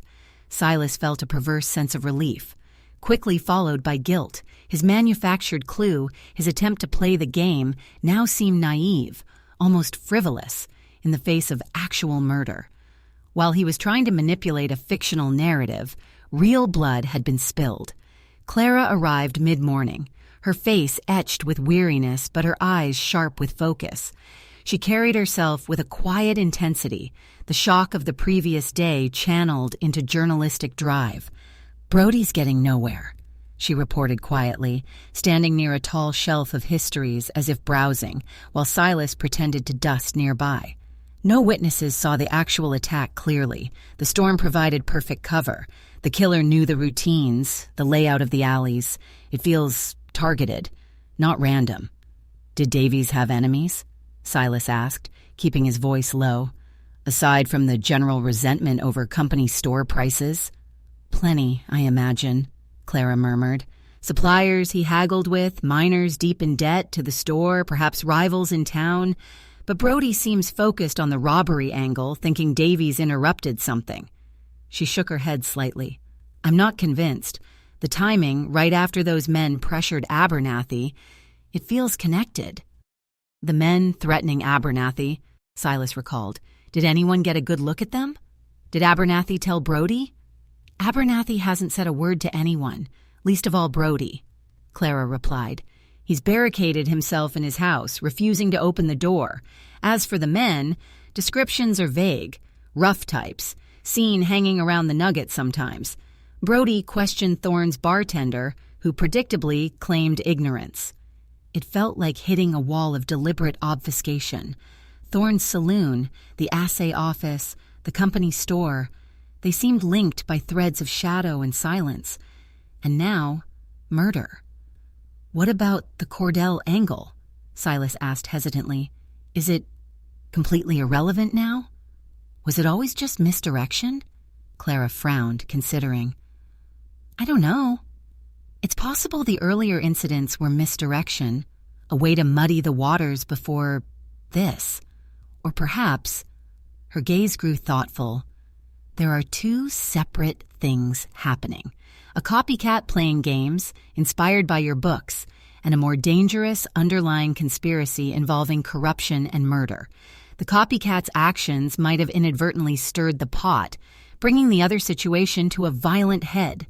The idea of two parallel threats, one fictional, one brutally real, felt dizzyingly complex, yet it explained the shift in tone, the jarring transition from theatrical interventions to lethal violence.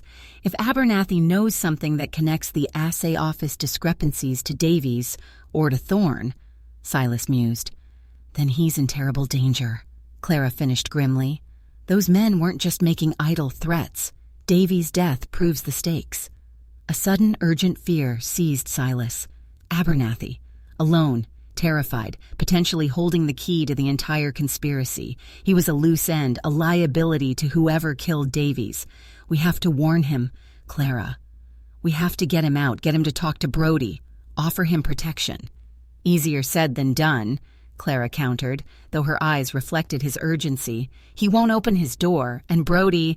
Frankly, I'm not sure how much protection he can offer against someone ruthless enough to kill Davies in broad daylight. They were interrupted by the entry of Mrs. Albright, her face pale, her hands trembling as she clutched her reticule. "Mr. Blackwood," she whispered, her voice choked with fear. It's dreadful. Poor Mr. Davies. And now, Mr. Abernathy." "What about Mr. Abernathy?" Silas asked sharply, stepping forward. "He's gone." Mrs. Albright wrung her hands. "His door, it's slightly ajar. Jenny, from the bakery, she noticed it just now. She called out, but no answer. It's not like him, Mr. Blackwood. Not like him at all to leave his door unlocked, especially not now." Silas exchanged a horrified look with Clara. Gone? Or worse? "Where's Marshal Brody?" Clara asked urgently. "Down by the creek, questioning some prospectors who came into town this morning," Mrs. Albright lamented. "No one can find him quickly." Without another word, Clara turned and headed for the door. Silas hesitated for only a fraction of a second before following her, calling out a hasty, "Back shortly," to the bewildered Mrs. Albright. They hurried down the street towards Abernathy's small house, nestled right behind the assay office. The wind had picked up again, carrying the chill promise of more rain. The door to Abernathy's house was indeed slightly open, swinging gently in the breeze, revealing a sliver of the dark interior. An unnatural silence emanated from within. "Mr. Abernathy?" Clara called out, her voice sharp, authoritative. No answer. She pushed the door open wider, peering inside. Silas stood just behind her, his heart pounding against his ribs. The small front room was sparsely furnished but meticulously tidy, reflecting Abernathy's precise nature. Papers were stacked neatly on a small desk. A kettle sat cold on the stove. Nothing seemed overtly disturbed. "Abernathy!" Clara called again, stepping inside. Silas followed, scanning the room. His eyes fell on the desk. The sturdy new ledger book he had sold Abernathy weeks ago was there. But lying beside it, partially obscured, was another older ledger, presumably the one Abernathy had replaced. Why keep it? Clara moved towards the back of the small house, towards the bedroom door, which was closed. She knocked sharply. "Mr. Abernathy? Are you all right?" Silence. With a determined set to her jaw, Clara tried the doorknob. It wasn't locked. She pushed the door open slowly. The scream died in Silas's throat, choked off by horror. Abernathy wasn't gone. He was there, slumped in a chair near the window, his head lolling at an unnatural angle, his eyes wide and vacant, staring at nothing. There were no obvious signs of violence, no blood, but the stillness, the absolute lack of life, was unmistakable. On the small table beside him lay an overturned glass and a small empty vial, a vial made of dark cobalt blue glass. Silas staggered back, bile rising in his throat. The blue vial. Not left at the scene of a Cordell-esque intervention this time, but here, beside a dead man. Clara rushed forward, checking for a pulse, her face grim. She straightened up after a moment, shaking her head slowly. "He's gone, Silas. Cold." Her gaze fell on the vial, then swept the room, her journalistic instincts taking over even amidst the horror. No sign of struggle. The vial... poison?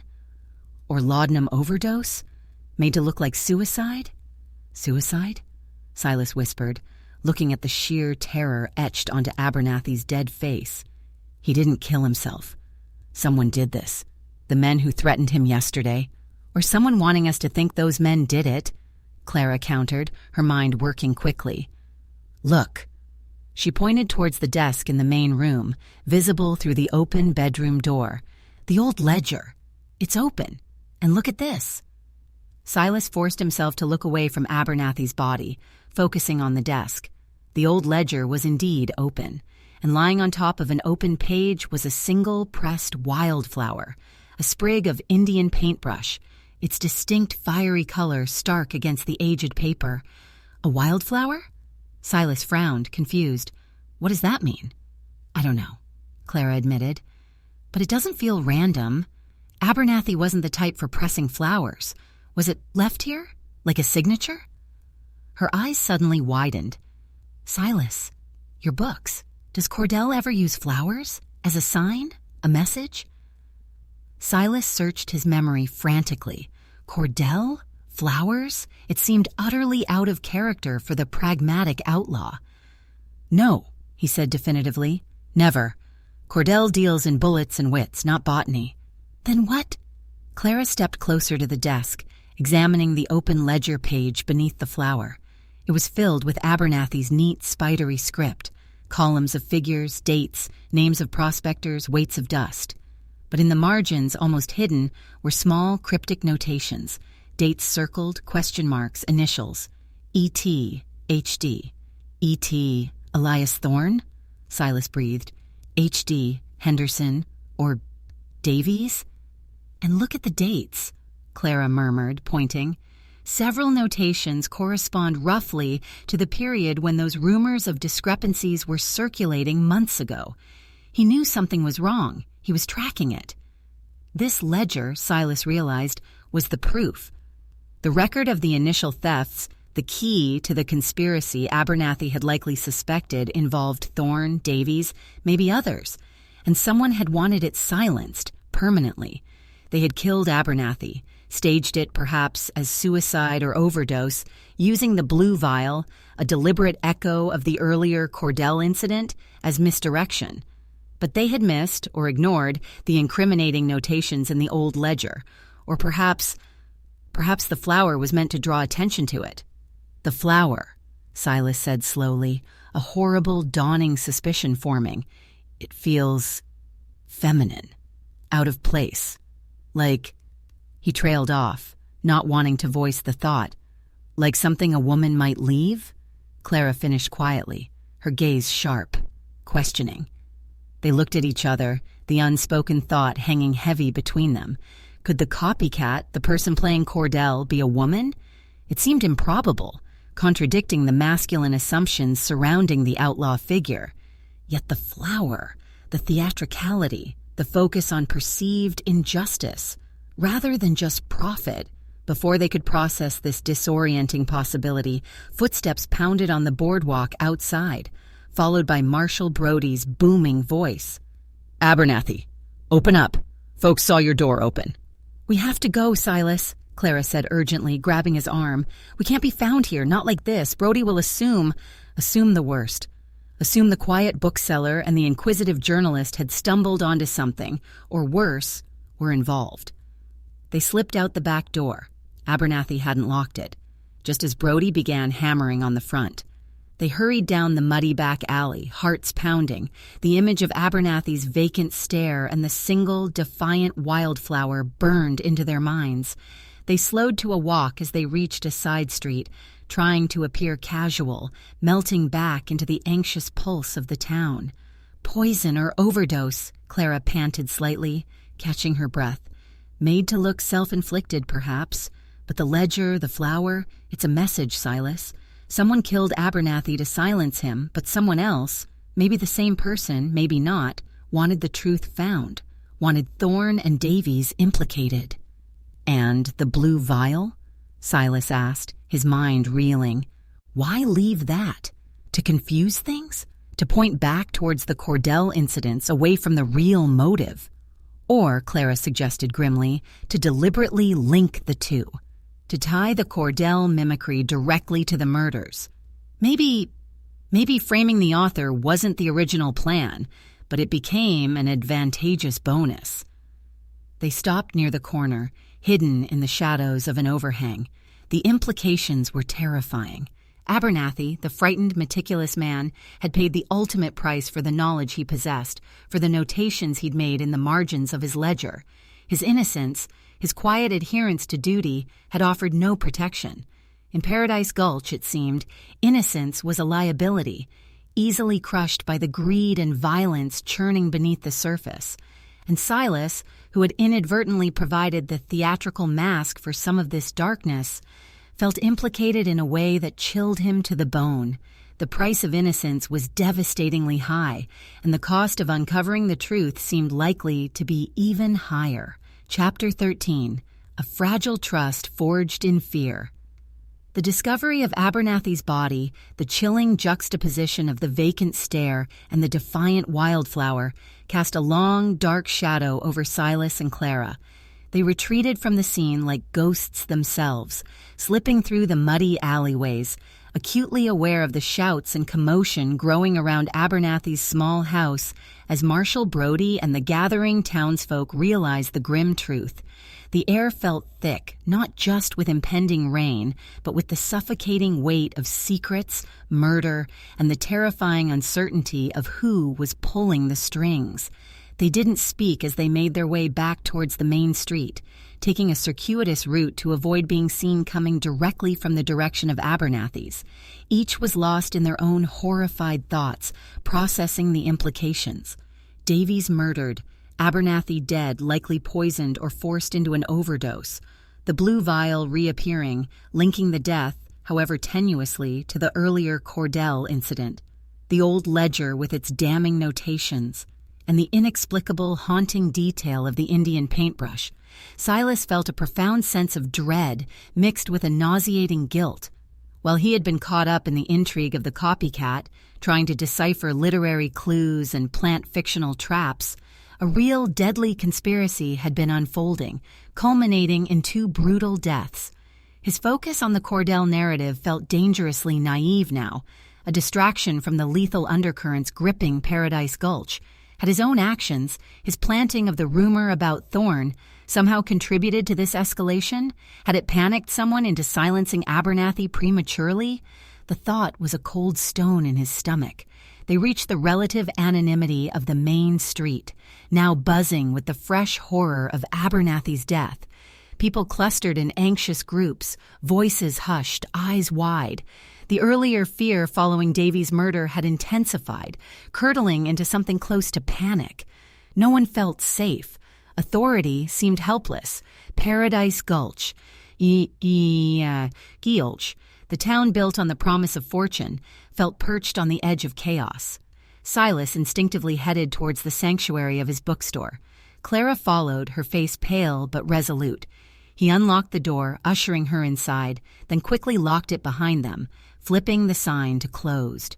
The quiet shelves, the familiar scent of paper, offered a fragile buffer against the turmoil outside, but the sanctuary felt breached, violated by the horrors they had just witnessed. They stood facing each other in the dim light filtering through the front window, the silence stretching between them, heavy with unspoken fears and theories. The shared experience, the horror, and the narrow escape from discovery had forged something new between them, a fragile, unspoken trust, born not of affection or long acquaintance, but of mutual danger and a shared glimpse into the abyss. "We should have gotten there sooner," Silas said finally, his voice low, hoarse. "We should have tried harder to warn him." Clara shook her head, running a trembling hand through her damp hair. We couldn't have known Silas, and approaching him might have put us in the same room when it happened, or made us the prime suspects. Her pragmatism was a thin veil over her own shock. What matters now is what we do with what we saw. The ledger, Silas said immediately. Those notations. E.T., H.D., Thorne, Davies, maybe Henderson. Abernathy knew something. He was tracking the thefts long before the big robbery.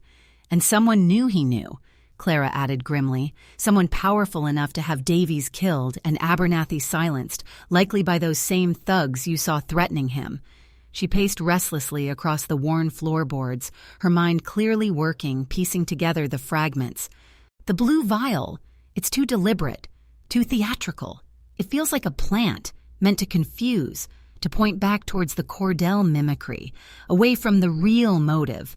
Silencing Abernathy before he could expose the conspiracy documented in that ledger. But the flower, Silas countered, unable to shake the image. That felt different. Not misdirection, almost a message, a sign, pointing towards the ledger, not away from it. Clara stopped pacing, frowning. It's contradictory. Unless we're dealing with more than one player. Someone killing Abernathy to protect the conspiracy, and someone else, perhaps our original Cordell copycat, leaving the flower as a cryptic clue, a final act of noble justice by ensuring the truth eventually comes out. The idea of warring factions within the shadows, one silencing witnesses, the other leaving breadcrumbs of truth, was dizzyingly complex. A copycat who kills? Silas questioned, finding it hard to reconcile the earlier non-lethal interventions with Abernathy's death, even if the death itself was staged as suicide. Maybe they didn't kill him directly, Clara speculated. Maybe they found him already dead or dying and left the flower, or maybe the Cordell persona was just a mask from the beginning, adopted by someone ruthless enough to kill when necessary. She looked at Silas, her blue eyes searching his face. That brings us back to the question of who. Who benefits most from Abernathy and Davies being silenced? Thorne seems the obvious candidate if they were skimming assay funds or involved in illicit dealings together. But Thorne is too careful for this, Silas argued, remembering the saloon owner's composure. Murder is messy. It draws attention. Thorne prefers manipulation, financial pressure. Unless he felt truly threatened, Clara countered, unless Abernathy's ledger contained proof of something potentially ruinous. She paused. Or unless someone is trying to frame Thorne. They were circling back to the same possibilities, the same tangled web of motives. Silas leaned against the counter, feeling weary, overwhelmed. What about the flower, Clara, the Indian paintbrush? Does it mean anything to you? Is it common around here? Clara thought for a moment. Reasonably common, yes. Grows wild on the slopes, especially after rains. But it's distinctive, not just any weed. She looked thoughtful. Symbolically, paintbrush, art, writing? Her gaze sharpened. Is there any female character in your books, Silas, associated with art or flowers or leaving subtle signs? He racked his brain again, harder this time, pushing past the image of Cordell, his female characters. He tried to make them more than just damsels in distress. There was Alara in Ghost Mine Gold, fiercely independent, knowledgeable about the territory. There was Sarah in Railroad Conspiracy, a telegraph operator who intercepted crucial messages, but none associated with flowers or art in any significant way. His heroines tended towards practicality, survival skills. No, he said finally, nothing overt, nothing that connects directly to a paintbrush flower. He hesitated. Unless it's not about my books. Unless it's personal. About me. Clara looked at him questioningly. There was someone, Silas admitted reluctantly, the memory surfacing unbidden, painful. Years ago, before I came here, someone I knew briefly, an artist. She used to sketch wildflowers. Indian paintbrush was her favorite. The admission felt torn from him, exposing a vulnerability he kept deeply buried. Clara's eyes widened slightly. "Someone from your past, Silas? The past you've been so reluctant to talk about?" He nodded, looking away, focusing on the intricate patterns of the wood grain on the counter. It ended badly. Not the same incident with the cards, the fight. This was different. A misunderstanding, accusations, things said in anger. I left. He swallowed hard. Her name was Lily. Lily, an artist who loved Indian paintbrush. Suddenly, the cryptic clue felt chillingly personal. Could it be her? After all these years, seeking some kind of bizarre, delayed revenge? Using his own fictional creation against him, leaving her signature mark at the scene of a murder? It seemed fantastical, insane. Yet the flower... Could she be here, Silas? Clara asked gently but insistently. In Paradise Gulch? Could she have followed you? Or arrived independently? He shook his head, trying to regain composure. I don't know. I haven't seen her. Heard anything of her in over 15 years. It seems impossible. But even as he said it, a seed of doubt took root. Paradise Gulch attracted all sorts. People seeking anonymity. People running from their pasts. Was it truly impossible? Another ghost, Clara murmured, adding to the confusion. She pushed the speculation aside for a moment, returning to the immediate. Regardless of who left the flower or why Abernathy was killed, that ledger is crucial. Brody's men are probably searching the house now. Will they find it? Recognize its significance? Or will it disappear into an evidence locker? Forgotten. Brody might overlook the notations, Silas worried. He'll see the vial, maybe assume suicide or overdose as intended, especially if there's no obvious sign of struggle. Which means, Clara said, determination hardening her features, someone needs to ensure that ledger and those notations are seen by the right people, or, perhaps secured by us first. The idea was incredibly risky. Going back to Abernathy's house, now an active crime scene crawling with Brody's men and curious townsfolk, was bordering on suicidal. Clara, we can't... I know, she interrupted, holding up a hand. We can't go back there now, but Brody won't keep the house sealed forever, and he might not take the ledger immediately if he assumes it's irrelevant to a suicide. We need to watch. Wait for an opportunity. If that ledger disappears, the only proof of the conspiracy might vanish with it. Silas felt caught in an impossible situation. Passive waiting had proven dangerous. Taking action, planting the rumors, had failed and perhaps worsened things. Now, retrieving evidence from a crime scene seemed like the only path forward, yet fraught with peril. He looked at Clara, at her determined face, her intelligent eyes assessing the risks, calculating the odds. In her, he saw a reflection of the decisiveness he admired in Cordell. Tempered with a reporter's methodical approach, he trusted her judgment, her nerve, more than his own in this unfamiliar territory. All right, he said, the words feeling heavy, committing him to another dangerous path. We watch. We wait for an opportunity. But Clara, if we do this, if we retrieve that ledger, we become targets ourselves, directly implicated. We may already be targets, Silas, she replied quietly. You, because someone knows you're Silas Stone and seems intent on using your creation against you, possibly framing you. Me, because I'm asking too many questions. She met his gaze, a flicker of vulnerability momentarily visible beneath the resolve. Right now. Right now. All we really have is each other. This fragile trust. He nodded slowly, acknowledging the truth in her words. In the heart of the fear and uncertainty gripping Paradise Gulch, a strange bond had formed between the reclusive bookseller and the tenacious journalist. It was a trust forged in shared danger, suspicion, and the terrifying glimpse of the darkness lurking beneath the town's dusty facade. Fragile, yes, untested in many ways, but in that moment, standing together in the besieged quiet of the bookstore, it felt like the only solid thing to hold on to. Okay, Silas said again, more firmly this time. We watch, we wait, and we trust each other. He looked towards the window, where the anxious faces of Paradise Gulch hurried past in the gray light. The storm clouds hadn't dispersed, they had simply settled, promising more turbulence to come. And the price of innocence, already paid by Davies and Abernathy, seemed poised to claim further victims before the final truth was revealed. Chapter 14. Secrets Scratched in Ore Dust. The days following Abernathy's death were thick with a cloying, fearful quiet. Paradise Gulch seemed to be holding its breath, waiting for the other shoe to drop.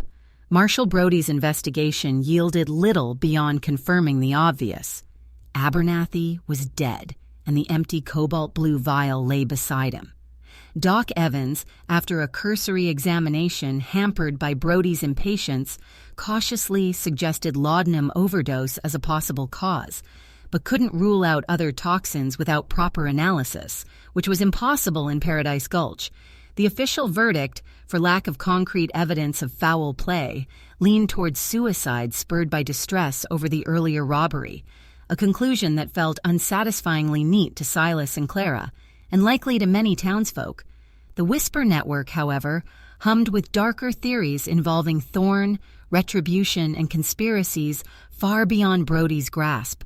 Silas and Clara maintained their vigil, communicating through brief, coded exchanges in the bookstore or seemingly chance encounters on the street.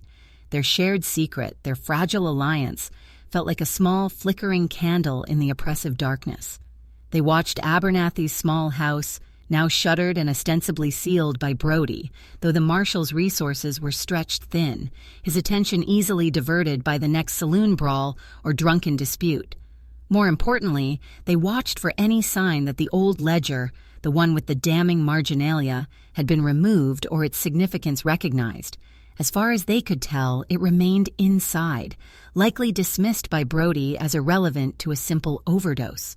The flower, the Indian paintbrush, was mentioned in town gossip only as a strange finding, largely overshadowed by the vial and the death itself.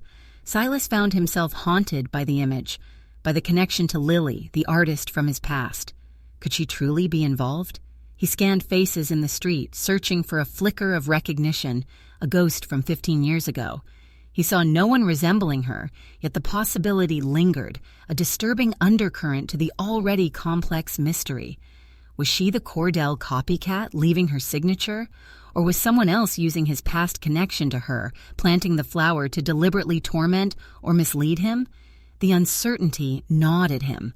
Their focus, however, remained on the ledger. Retrieving it felt increasingly vital. It represented tangible proof, something concrete in a morass of speculation, misdirection, and fear. It held the secrets Abernathy had died for, secrets potentially linking Thorn, the late Mr. Davies, and perhaps others, to the thefts that likely precipitated the larger robbery and the subsequent murders. "We need a reason to get near the house without attracting suspicion," Clara murmured one afternoon, examining a display of maps near the bookstore window, her gaze drifting towards Abernathy's shuttered dwelling down the street. "Brody's men make occasional patrols, but they're infrequent. Still, anyone seen loitering?" "Perhaps the assay office itself?" Silas suggested hesitantly. "It shares a back wall with Abernathy's house, or nearly. The alleyway runs between them. If one were examining the back of the assay office, why would anyone be examining the back of the assay office?" Clara countered reasonably. Silas thought, his mind returning ironically to his own fiction. Cordell often used misdirection, creating a plausible reason for being somewhere he shouldn't. What if there was damage from the storm? A loose board, a damaged drain pipe, something requiring inspection or minor repair? Clara considered it. Plausible. The storm was fierce. But who would be doing the inspecting? Not you, Silas. Too out of character. No, Silas agreed. But perhaps someone official or semi-official? He thought of the town's council, such as it was, a loose collection of merchants and mine owners primarily concerned with their own interests. Or maybe someone concerned about security, following the robbery and the deaths. It feels thin, Clara admitted, but better than simply breaking in. She fell silent, her brow furrowed in thought. Let me see what I can find out. Who is technically responsible for the upkeep of the assay office building? Is there a caretaker, someone Brody might delegate minor inspections to? Clara's inquiries, conducted with her usual blend of journalistic persistence and disarming charm, yielded a small breakthrough a day later. The assay office building, while housing a function critical to the mining operations, was actually owned by the town's nascent improvement committee, chaired by none other than Mr. Henderson, the avaricious landowner thwarted by the Cordell copycat at Widow Jensen's eviction. Henderson, still smarting from that humiliation and eager to assert any authority he possessed, had apparently voiced concerns about the building's security and structural integrity after the storm and the recent unpleasantness. Henderson is planning to inspect the exterior himself tomorrow morning, Clara reported back to Silas, her voice low and urgent during another disguised encounter in the bookstore. Checking for storm damage, loose shutters, vulnerabilities. Mostly an excuse to look important, I suspect, but it gives us an opportunity. An opportunity how? Silas asked, confused. While Henderson is puffing around the front and sides, making a show of his diligence, Clara explained, a strategic glint in her eyes. The back alley near Abernathy's house might be momentarily less observed. Henderson won't want to get his boots too muddy back there. If we could time it right, someone could slip into Abernathy's house while Henderson provides an unwitting distraction out front? Silas finished, grasping the risky brilliance of her idea. Exactly, Clara confirmed. It requires precise timing, nerve, and luck. And someone has to do the slipping. Her gaze met his significantly. Silas understood. It couldn't be Clara. A woman seen entering the sealed house of a dead man would invite immediate scandal and suspicion, regardless of her journalistic credentials. It had to be him. The quiet bookseller, capable of moving unnoticed, familiar with the shadows. The thought sent a wave of cold fear through him, but also a strange surge of adrenaline. This was it. The chance to move beyond reaction, to seize the narrative, to uncover the truth Abernathy had died protecting. When? He asked, his voice barely a whisper. Tomorrow morning. Henderson plans to be there around 9 after the morning bustle dies down, Clara informed him. I'll be nearby, observing, keeping an eye on Henderson and Brody's patrols. I can create a small diversion if needed. Ask Henderson some pointed questions about property values, perhaps. She offered a tight smile. You'll need to approach from the back alley. Be swift, find the ledger, and get out unseen. The back door lock looked flimsy. Abernathy likely relied more on the front. The plan was audacious, bordering on foolhardy. Discovery would mean ruin, arrest, implication in Abernathy's death. Yet the image of the old man's terrified face, the memory of Davy's brutal end spurred Silas on. The ledger felt like the only weapon they had against the unseen forces manipulating Paradise Gulch. That night, sleep was impossible. Silas meticulously planned his movements, visualizing the back alley, the flimsy lock on Abernathy's rear door, the layout of the small house based on the horrifying glimpse they'd had. He retrieved the Colt Navy from its hiding place, checking the load again, the cold weight a grim reassurance he hoped he wouldn't need. He dressed in dark, practical clothing.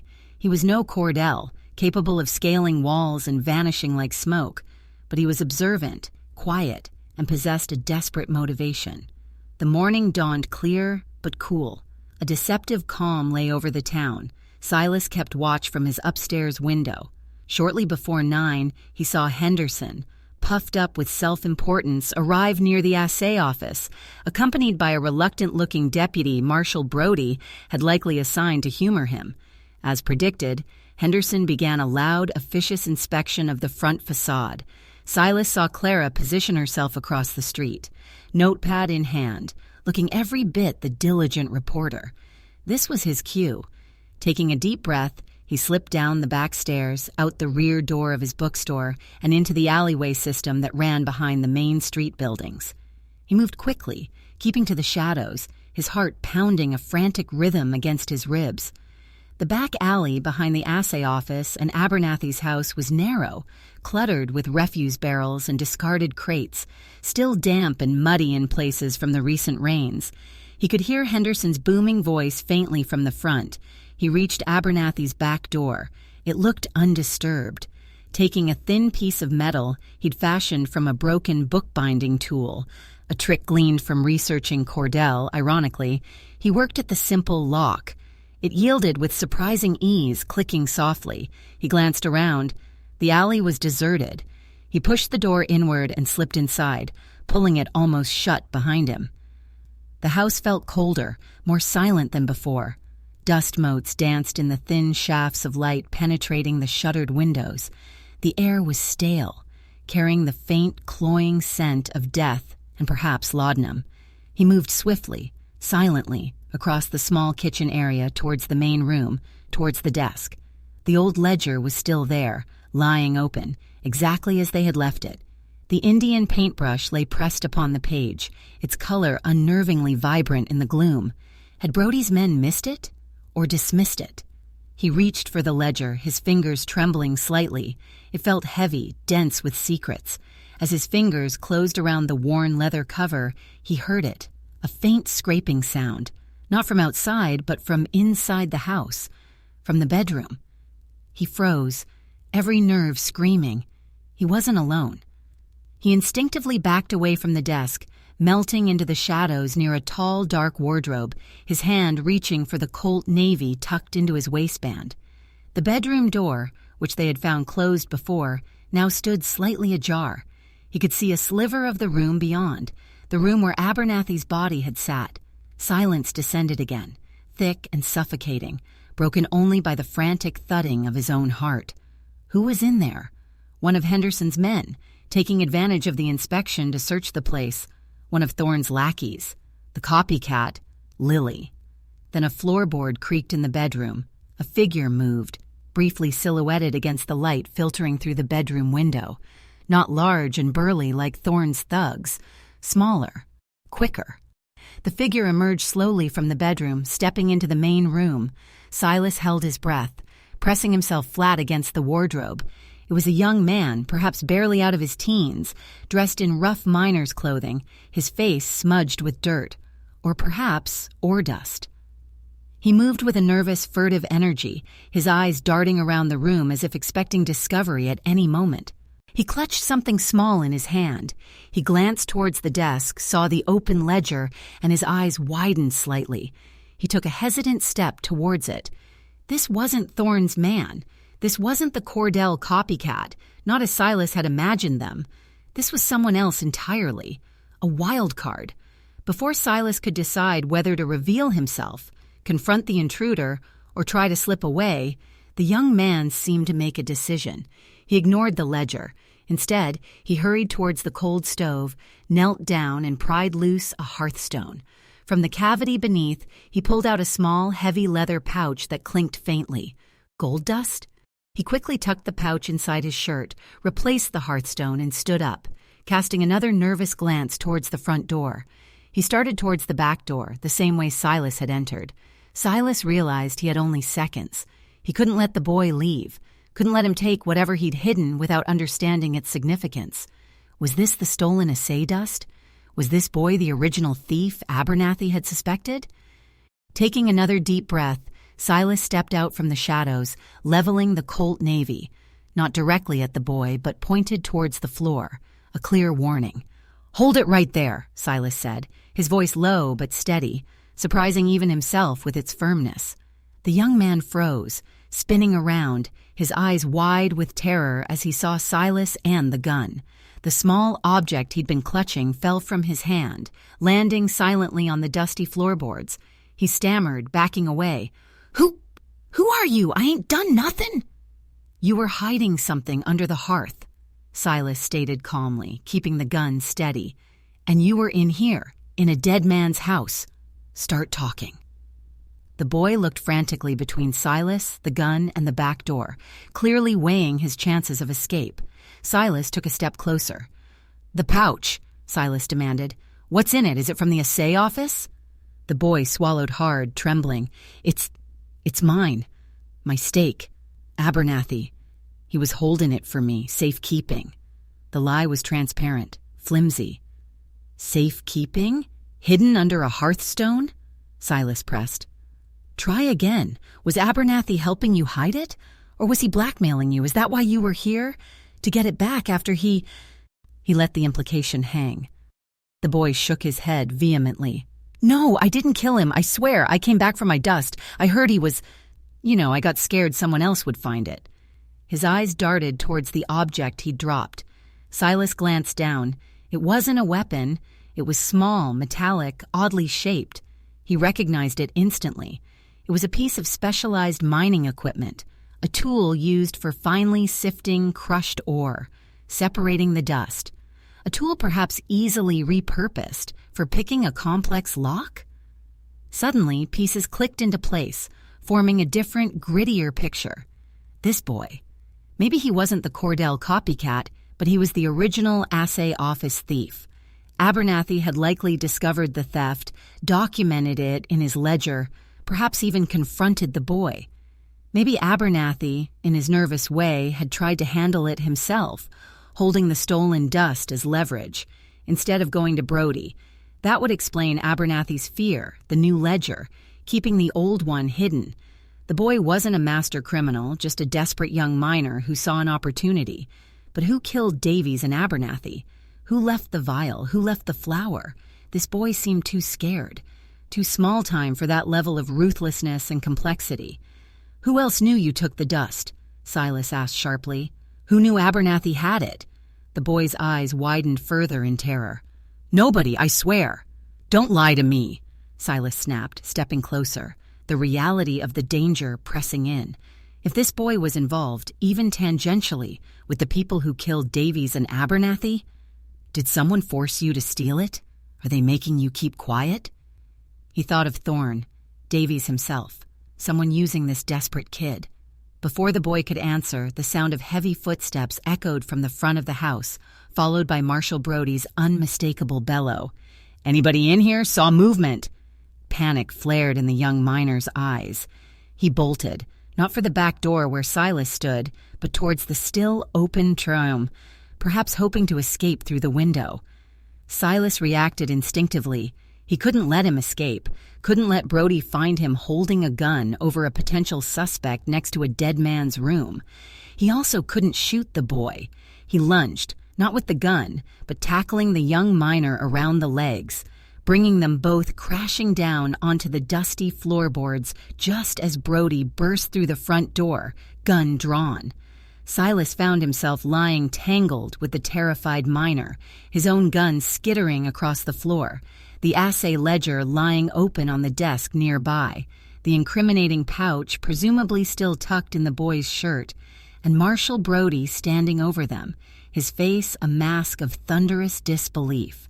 The secrets scratched in ore dust, it seemed, were about to explode into the open, and Silas Blackwood was right in the middle of the blast. Chapter 15, The Outlaw's Unwritten Chapter.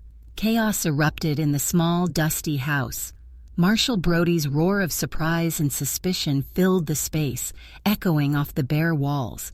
Silas lay momentarily stunned, tangled with the wiry, struggling young miner, the rough fabric of the boy's shirt scratching against his cheek, the scent of stale sweat and fear sharp in his nostrils. His own gun lay several feet away, glinting uselessly near the leg of the desk that held Abernathy's incriminating ledger. "Blackwood! What in the blue blazes?" Brody bellowed, his service revolver leveled, swinging uncertainly between Silas and the squirming boy beneath him. Henderson and the deputy peered nervously over Brody's shoulder from the doorway, their eyes wide. "He was robbing the place, Marshal," Silas gasped, trying to pin the surprisingly strong young miner, whose panic lent him frantic strength. "Found him inside. He hid something under the hearth." The boy, whose name Silas still didn't know, thrashed wildly. "Liar! He's the one! He had a gun on me!" Brody's eyes narrowed, sweeping the scene, the two men grappling on the floor, the discarded gun, the generally tidy room that nonetheless felt charged with violence and intrusion, the open ledger on the desk, the still-ajar bedroom door leading to the room where Abernathy lay dead. Suspicion warred with confusion on his flushed face. "Both of you, freeze, don't move a muscle," Brody ordered, taking a cautious step further into the room, his gun finding a precarious midpoint between them. "Deputy, keep an eye on that back door. Henderson, stay put." Silas released his hold slightly, allowing the young miner to scramble partially upright, though Silas remained positioned to block any sudden escape attempt. They both slowly raised their hands, breathing heavily. "All right, Blackwood," Brody demanded, his gaze hard on Silas. "Start talking and make it good. What are you doing breaking into a dead man's house, and who's this pup?" Silas knew he was in a perilous position. Found armed, struggling with another man inside a sealed crime scene. Explanations had to be quick, convincing, and crucially, divert attention from the real reason he was there, the ledger. "Marshal, I saw him slip in the back." Silas improvised rapidly, praying his voice sounded steady. "Looked suspicious, given everything. I was concerned he might be disturbing evidence, or worse." I followed him in. He went straight for the hearth, pulled out a pouch, felt heavy, sounded like dust. And I confronted him. He panicked when he heard you coming. He conveniently omitted his own entry method and the gun he'd initially drawn. Brody looked skeptical, his gaze flicking towards the hearthstone, which sat slightly askew, revealing the dark cavity beneath. He then eyed the young miner, who was pale and trembling, but glaring defiantly at Silas. "And you, Sonny," Brody growled at the boy. "What's your story? And what's in that pouch?" He gestured sharply towards the bulge under the boy's shirt. The boy hesitated, cornered. It's mine," he mumbled, repeating his earlier flimsy lie. "Mr. Abernathy was keeping it safe." "Safe? Under the floor?" Brody snorted with disbelief. "Empty your pockets. And that pouch. Now." Reluctantly, fearfully, the young miner pulled the heavy leather pouch from his shirt. It landed on the floor with a soft, metallic clink. Brody nudged it with his boot, then motioned for the deputy to retrieve it carefully.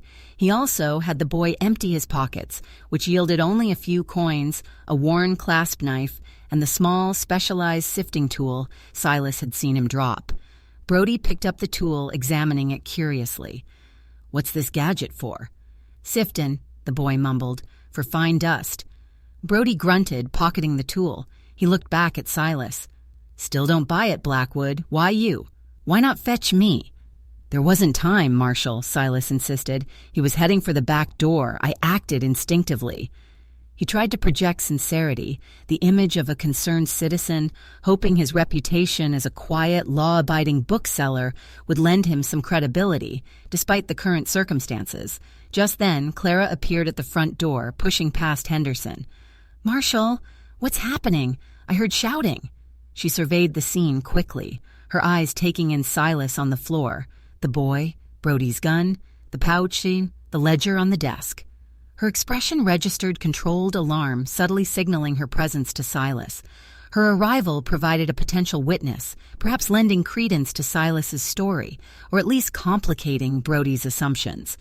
"Miss Edwards," Brody acknowledged gruffly, clearly annoyed by the growing audience. "Seems Mr. Blackwood here caught himself a burglar. Or maybe," he added, his eyes narrowing again at Silas, "something else entirely." Clara stepped further into the room. A burglar? In Mr. Abernathy's house? Her gaze fell on the pouch the deputy now held. "What's that?" "Gold dust, looks like," Brody said. "And this young fella claims Abernathy was keeping it safe for him under the hearthstone. Story smells worse'n month-old fish." He turned his attention back to the boy. "What's your name, son?" "Billy," the boy mumbled. "Billy Fenwick." "Billy Fenwick," Brody repeated. "Ain't you one of the new hands working old man Sutter's claim up near Skeleton Ridge?" Billy nodded miserably. "And how does a greenhorn hand end up with a pouch full of dust heavy enough to choke a mule?" Brody pressed. "Looks like prime dust, too. Like maybe it came from, say, the assay office reserves." Billy went deathly pale, refusing to meet Brody's eyes. His silence was an admission. Silas saw his opening, a way to potentially steer the investigation towards the truth without revealing his own illicit entry or his knowledge of the ledger. "Marshal," he interjected, slowly getting to his feet, brushing dust from his clothes. If that dust is from the assay office, perhaps it's related to the discrepancies Mr. Abernathy was rumored to be concerned about before the main robbery. Maybe this young man was involved in earlier thefts, and Abernathy discovered it. Brody frowned, considering. The earlier thefts? Abernathy never filed no report. Perhaps he was handling it himself? Silas suggested carefully, trying to recover the dust, maybe give the boy a chance to make amends without involving the law. Abernathy was a nervous man, perhaps afraid of repercussions himself if shortcomings at the assay office were revealed. This narrative seemed to resonate with Brody's understanding of Abernathy's timid nature. It offered a plausible explanation for the hidden dust and the boy's presence. It also subtly shifted focus away from Silas and towards Billy Fenwick as the key figure. "So, you think this kid," Brody jabbed a thumb towards Billy, "was stealing dust, Abernathy caught him and was maybe holding this pouch as evidence? Leverage?" "It seems possible, Marshal," Silas agreed. "It might explain why Abernathy replaced his ledger, why he seemed so agitated before the big robbery." Clara stepped forward slightly. "Marshal, if that's true, it might also mean Mr. Abernathy knew who was vulnerable, who might have been stealing small amounts. Perhaps he documented his suspicions?" Her gaze drifted towards the desk, towards the old ledger lying open, the wildflower still resting on its page. Brody followed her gaze. He lumbered over to the desk, Henderson and the deputy crowding behind him. He squinted at the open page, at the columns of figures. Then he noticed the notations in the margin, the circled dates, the initials E.T., H.D. "What the devil is this?" Brody muttered, leaning closer. "E.T., H.D.? What's Abernathy scribbling here?" He looked at the wildflower, perplexed, and brushed it aside dismissively. "E.T. Elias Thorne?" Clara offered softly, neutrally. "H.D. could be Henderson? Or perhaps Mr. Davies before—" Brody's head snapped up, his eyes sharp. He looked from the ledger to Henderson, who flushed indignantly, then towards the street where the company store and the Lucky Nugget stood. The implications began to dawn on him, however slowly. Abernathy hadn't just suspected the boy. He had suspected powerful men in town were involved in or benefiting from irregularities tied to the assay office. So Abernathy was tracking something. Brody breathed, a new intensity in his voice. He looked at Billy Fenwick with renewed suspicion. "Kid, did Thorne put you up to this? Davies? Henderson? Who were you stealing for?" Billy looked utterly terrified, caught between the marshal's accusations and whatever fear kept his mouth shut. "Nobody, it was just me. I saw a chance.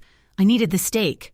"Marshal," Silas interrupted again, seizing the chance to deflect from himself and potentially protect the boy from revealing too much under duress, which might endanger him further. If Thorne or someone else was involved, wouldn't they want Abernathy silenced? And perhaps someone like Billy here silenced too, eventually? He let the implication hang, that Billy might be more valuable alive as a potential witness against bigger fish than arrested immediately for the theft. Brody chewed on this, glancing between the frightened boy, the damning ledger, and the door leading to the room where Abernathy lay dead, possibly poisoned. The simple narrative of a lone young thief was crumbling, replaced by the shadow of a larger, more dangerous conspiracy. "All right," Brody decided abruptly. "Deputy, take the kid into custody. Lock him up tight back at the office. Theft for now, but keep him isolated. Henderson, you stay out of this. Blackwood, Edwards, you two come with me." He gestured towards the ledger. "And bring that book." Silas felt a surge of triumph mixed with trepidation.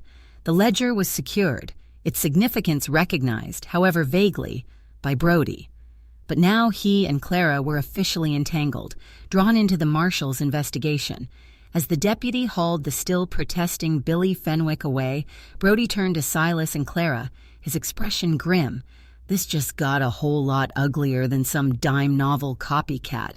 If Abernathy was onto Thorne or Davies, that explains why they ended up dead. Question is, who else is involved? And who killed him? He looked pointedly at Silas.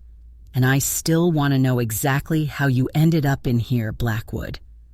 Silas met his gaze, holding on to the fragile credibility he'd established. "Marshal, I told you I saw suspicious activity. Given the circumstances in this town, I felt I had to act." He paused, then added carefully, Perhaps my familiarity with certain kinds of narratives, the ones you dismissed as just stories, made me more attuned to inconsistencies, to things seeming out of place." He subtly reintroduced the Cordell connection, not as a primary motive, but as a reason for his own heightened awareness, his willingness to intervene. Brody grunted, unconvinced but lacking proof to the contrary. He sealed Abernathy's house properly this time, ordering the deputy to stand guard until Doc Evans could return for a more thorough examination. Then he marched Silas and Clara back towards his office, the ledger tucked securely under his arm. Walking beside Clara down the muddy street, under the watchful eyes of curious townsfolk, Silas felt a strange sense of unreality. He, the quiet bookseller, had broken into a crime scene, confronted an intruder, helped steer a murder investigation, and was now walking alongside the marshal, implicated yet somehow provisionally trusted. He had stepped out of the shadows, out of the pages of his own life story, and into an unwritten chapter, one where the lines between observer and participant, author and character, were irrevocably blurred. The phantom of Cordell still lingered, but the real drama, the one fueled by greed, corruption, and murder, had taken center stage. And Silas Blackwood, much to his own astonishment, found himself playing a role he had never intended to write. The ending remained terrifyingly unknown. Chapter 16. Beneath a Sky Heavy with Smoke. Marshal Brody's office was small, cramped, and smelled overwhelmingly of stale cigar smoke, old coffee, and the faint metallic tang of the gun oil he used liberally. Maps of the surrounding territory, marked with claims and boundary lines, were tacked haphazardly to the walls alongside yellowing wanted posters. A pot-bellied stove stood cold in one corner, and a scarred wooden desk dominated the room, piled high with papers that looked more shuffled than organized. The only other furniture consisted of a couple of rickety chairs and a narrow bench against one wall. It was the overburdened, under-resourced hub of law and order in a town teetering on the edge. Brody tossed Abernathy's ledger onto the cluttered desk with a heavy thud. It lay there, incongruous amidst the marshal's disarray, radiating a quiet menace. He waved Silas and Clara towards the chairs, then lowered his own considerable bulk into the groaning swivel chair behind the desk. He stared at the ledger for a long moment, chewing on the inside of his cheek, before fixing his gaze on Silas. "All right, Blackwood," he began, his voice low and gravelly, shedding some of the bluster he used on the street. "Let's try this again. Forget the dime novel heroics. Tell me true. How'd you know Fenwick was in there? And why'd you really go in?" Silas met the marshal's gaze steadily. He had anticipated this, prepared a version of the truth that omitted his own illegal entry but preserved the core facts. Lying outright felt too risky now. Brody was alert, suspicious, and the stakes were murder. "Marshal," Silas said, choosing his words with care, "after the confrontation I witnessed yesterday between Abernathy and those men from the Nugget, and then hearing Mrs. Albright say his door was ajar this morning, I was deeply concerned. Abernathy was clearly terrified. I worried someone might have gone back to silence him or destroy evidence. When I saw Henderson inspecting the front, I took a chance and checked the back alley. I saw the rear door was forced. The lock was damaged." He paused, letting that sink in. It explained his presence near the back, at least. "I heard movement inside. I didn't know who it was. Fenwick, Thorne's men, someone else. I slipped in, hoping to see what was happening, perhaps prevent further harm or destruction of evidence. That's when I saw Fenwick by the hearth." It wasn't the whole truth, but it incorporated enough verifiable facts, Abernathy's fear, the unlocked door, Fenwick's presence, to sound plausible. He deliberately didn't mention the gun, hoping Brody might overlook its initial appearance in the confusion or attribute it to self-defense after confronting Fenwick. Brody listened, his eyes narrowed, stroking his chin. He glanced at Clara. "And you, Miss Edwards? You just happened by?" "Marshall, as a journalist covering the events in this town, Mr. Abernathy's house was naturally a point of interest, especially after the door was found open," Clara replied smoothly, her tone professional. "I arrived shortly after Mr. Blackwood apparently confronted the intruder. The situation seemed volatile. I thought my presence might help de-escalate things, or at least serve as a witness." Brody grunted, seemingly accepting their explanations, or perhaps just realizing he had no immediate grounds to challenge them further. His attention returned to the ledger. He opened it again, turning the brittle pages carefully, his thick fingers tracing the columns of figures. He stopped at the pages with the marginalia, squinting at Abernathy's spidery script. "E.T., H.D., he muttered. "And these dates, right around the time folks started whisperin' about dust goin' missin'. Abernathy was on to something, all right. Something big enough to get him and Davies killed." He looked up, his expression grim. "Question is, what exactly? And who benefits most?" "Thorne runs the saloon, holds half the markers in town, has his fingers in everything from mining claims to freight contracts," Clara stated analytically. "He certainly benefits from controlling the flow of money and information. If Abernathy and Davies had proof of him skimming assay profits or manipulating supply lines, Henderson owns half the property in the Gulch. Always looking to squeeze folks out," Brody added, considering the other initial. "But murder seems out of character. He's greedy, not typically violent. Unless he was a partner," Silas suggested quietly, perhaps providing legitimacy or access that Thorne needed. Maybe Abernathy stumbled onto proof of collusion between them. Brody slammed a fist onto the desk, making the papers jump. "Damn it, it's all smoke and whispers. We need proof. This ledger—" He tapped the page with Abernathy's notations.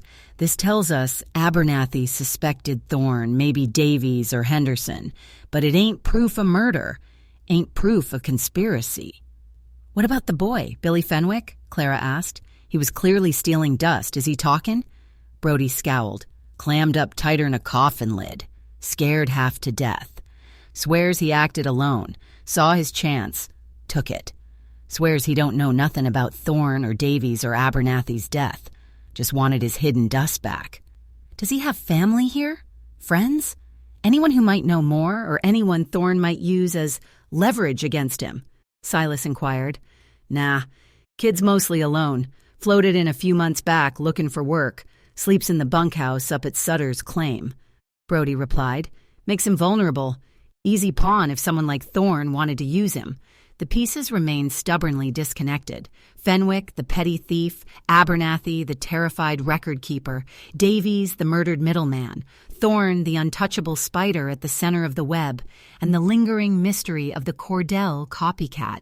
A separate entity, misdirection, or somehow intertwined? "Marshall," Clara said, leaning forward slightly, "that ledger might contain more than just initials. Abernathy was meticulous. There could be coded references, subtle patterns in the figures, corresponding entries in other books. It needs careful examination, perhaps by someone familiar with bookkeeping and assay procedures." Brody eyed the ledger doubtfully. "Looks like chicken scratchings to me. And ain't nobody else at the assay office gonna talk, not now. They'll be scared out of their skins." "Perhaps," Silas ventured, an idea forming, "the key isn't just in what Abernathy wrote, but why he wrote it where he did, in the old ledger. Why not the new one if he was actively tracking things?" Brody and Clara both looked at him. "Maybe," Silas continued, thinking aloud, "he didn't feel the new ledger was secure. Maybe he suspected someone within the assay office or someone with access to it was involved, so he kept his real suspicions, his dangerous notes, hidden in the old book, pretending it was retired." "Which means the old ledger itself became a target," Clara realized. Whoever killed Abernathy might not have just wanted to silence him, but to retrieve or destroy that specific book. But they didn't, Brody pointed out. It was sitting right there on his desk when we found him. Maybe they were interrupted, Silas suggested. Or maybe the flower wasn't just pointing to the ledger, but acting as a marker? Left by someone who found Abernathy dead, saw the ledger, couldn't take it then, but wanted to ensure it was found later? Or wanted to signal its importance? The image of Lily, the artist, flashed through his mind again, unsettlingly. "You keep coming back to that flower, Blackwood," Brody said suspiciously. "Why? Just a weed somebody tracked in, most likely." Silas held the marshal's gaze. "Perhaps, Marshal. But in my experience, details matter, especially the ones that seem out of place." He decided against mentioning Lily. It was too personal, too speculative, and would only muddy the waters further with Brody. The conversation stalled, circling the same frustrating unknowns. Brody seemed torn between pursuing the conspiracy suggested by the ledger and falling back on the simpler explanation of Fenwick acting alone or under duress. The murders remained unsolved, the motive unclear, the culprit, say, unidentified. As they sat in the tense silence, the air outside began to change again. The brief respite from the bad weather was ending. The sky, visible through the grimy office window, darkened rapidly, taking on a strange, yellowish-gray hue. A low rumble, different from thunder, vibrated through the floorboards. The scent of smoke, sharper and more acrid than usual cigar or wood smoke, began to seep into the office. "What in tarnation is that?" Brody muttered, getting up and peering out the window. His eyes widened. "Smoke! A lot of it! Towards the ridge." Silas and Clara joined him at the window. Rising above Skeleton Ridge, where Sutter's Claim and several other smaller mining operations were located, was a thick plume of dark gray smoke, billowing rapidly into the already heavy sky. It wasn't the scattered smoke of campfires. This was bigger, angrier. "Fire!" Brody exclaimed. "Looks like it's up near Sutter's place." He grabbed his hat and gun belt. "Damn it all, like I ain't got enough trouble." The small office emptied quickly as Brody and his deputy rushed out, shouting for volunteers to form a fire brigade. Silas and Clara followed them out onto the street. The scene was chaotic. Men poured out of saloons and businesses, pointing towards the ridge, shouting instructions, grabbing buckets and shovels.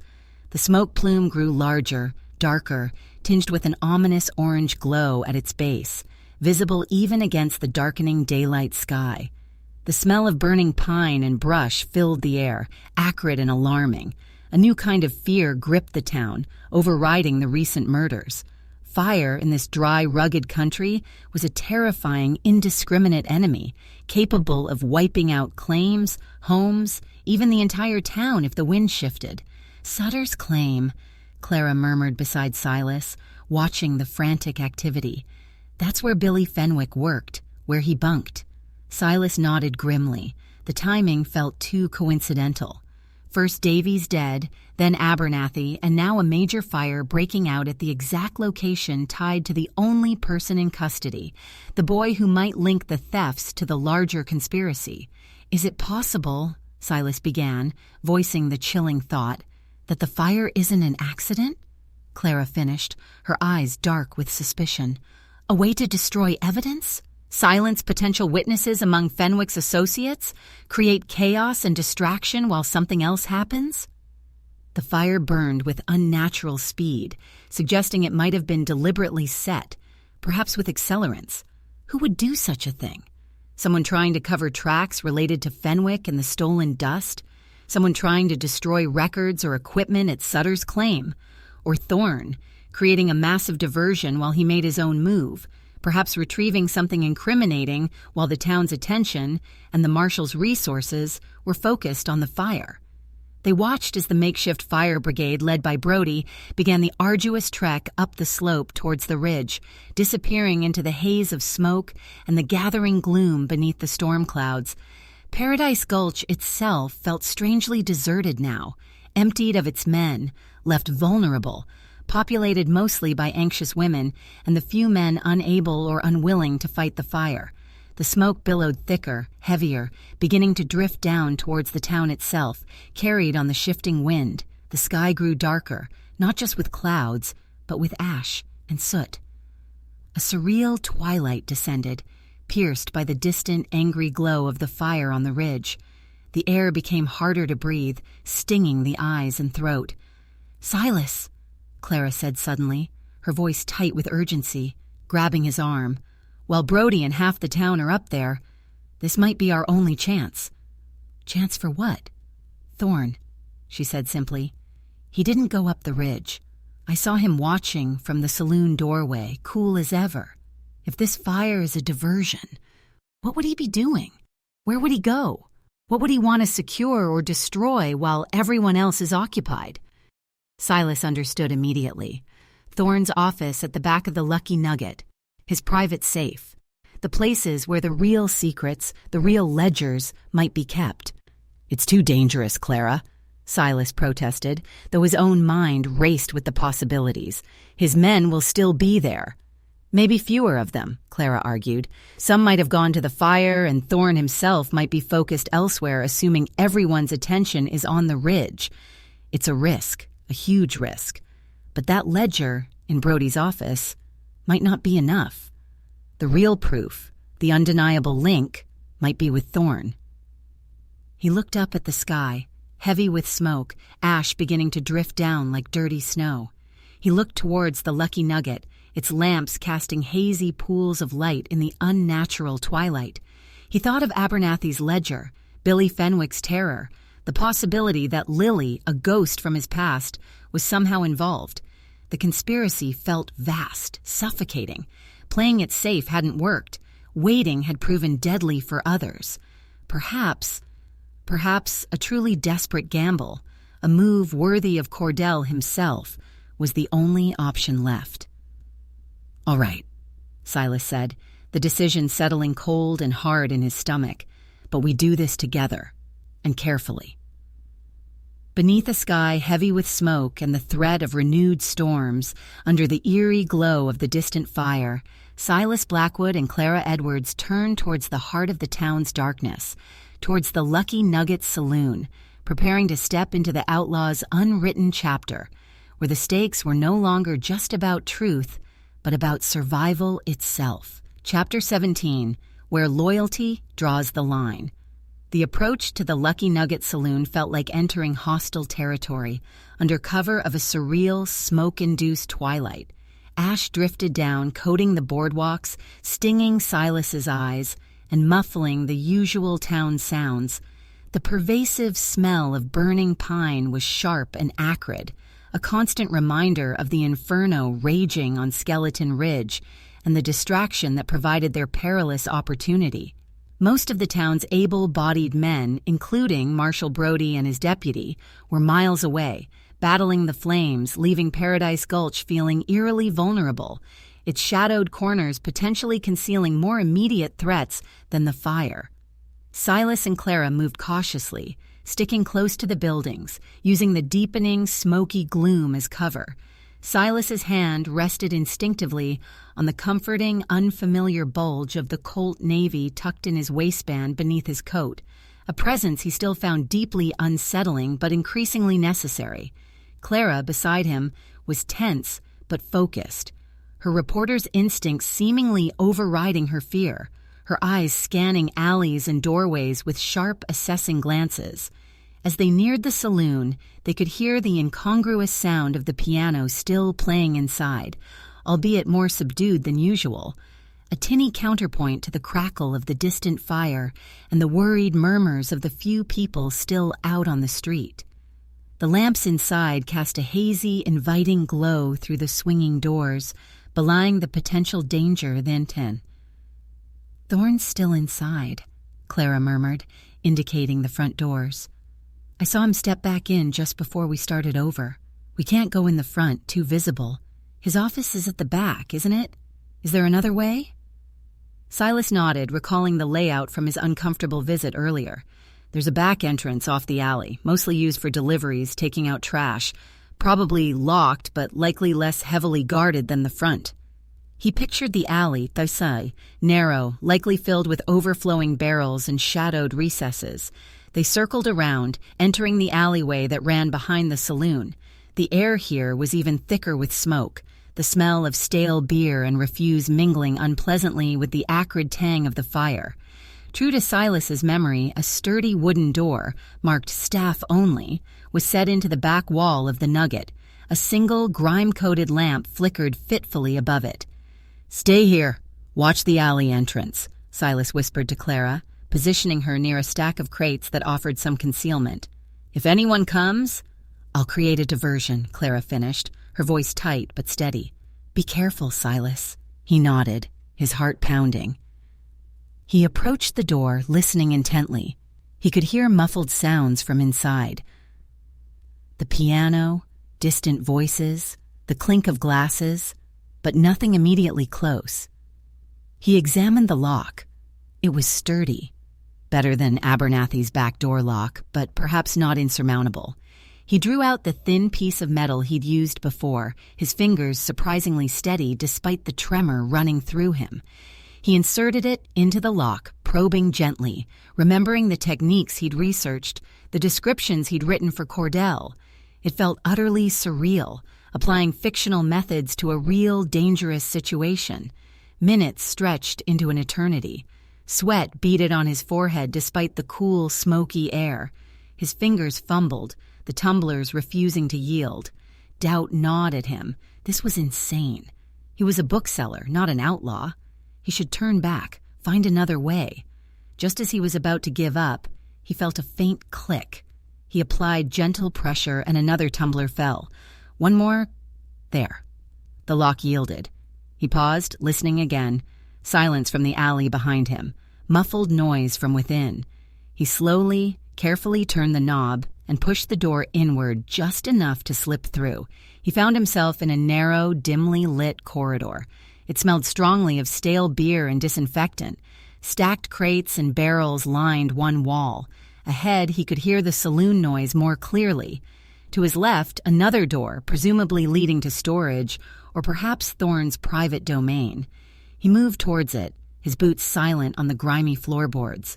He pressed his ear to the left-hand door. He could hear voices, low and indistinct. Thorne's office? He tried the knob.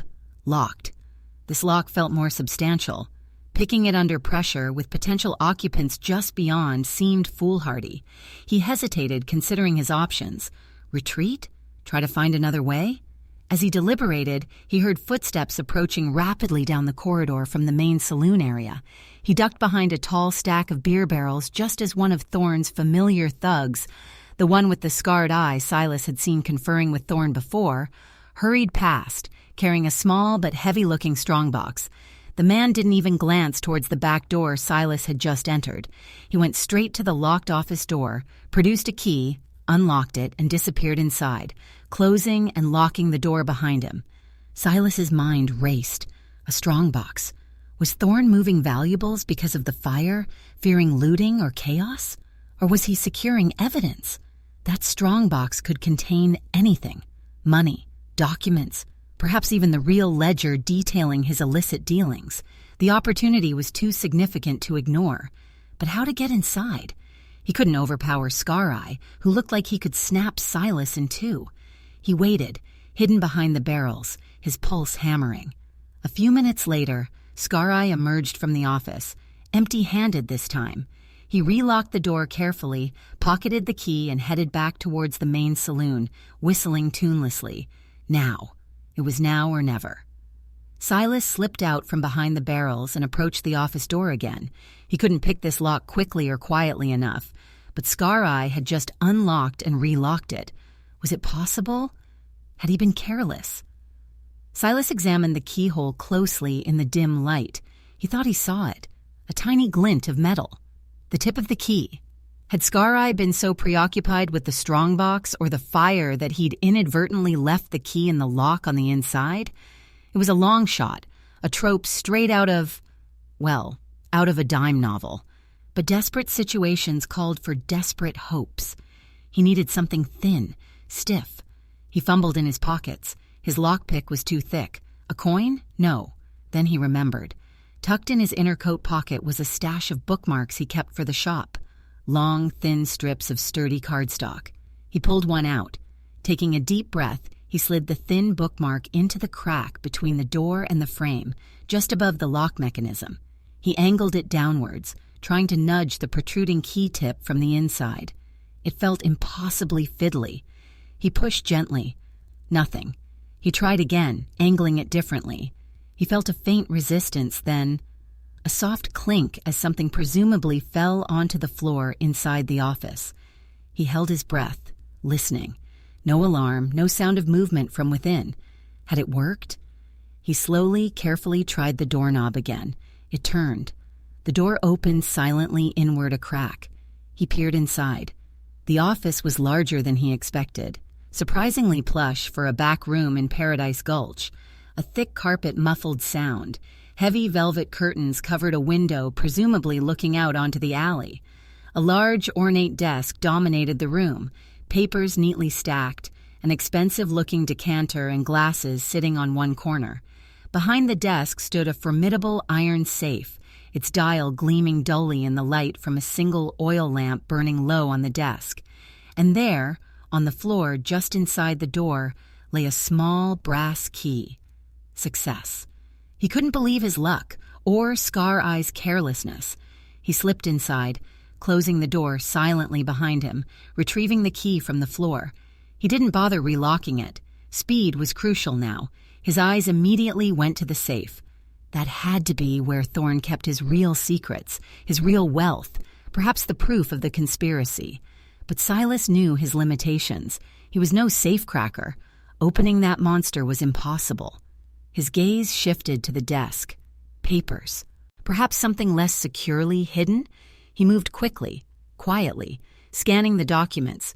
Shipping manifests, loan agreements bearing exorbitant interest rates, lists of names, many familiar from the town, some marked with notations he couldn't decipher.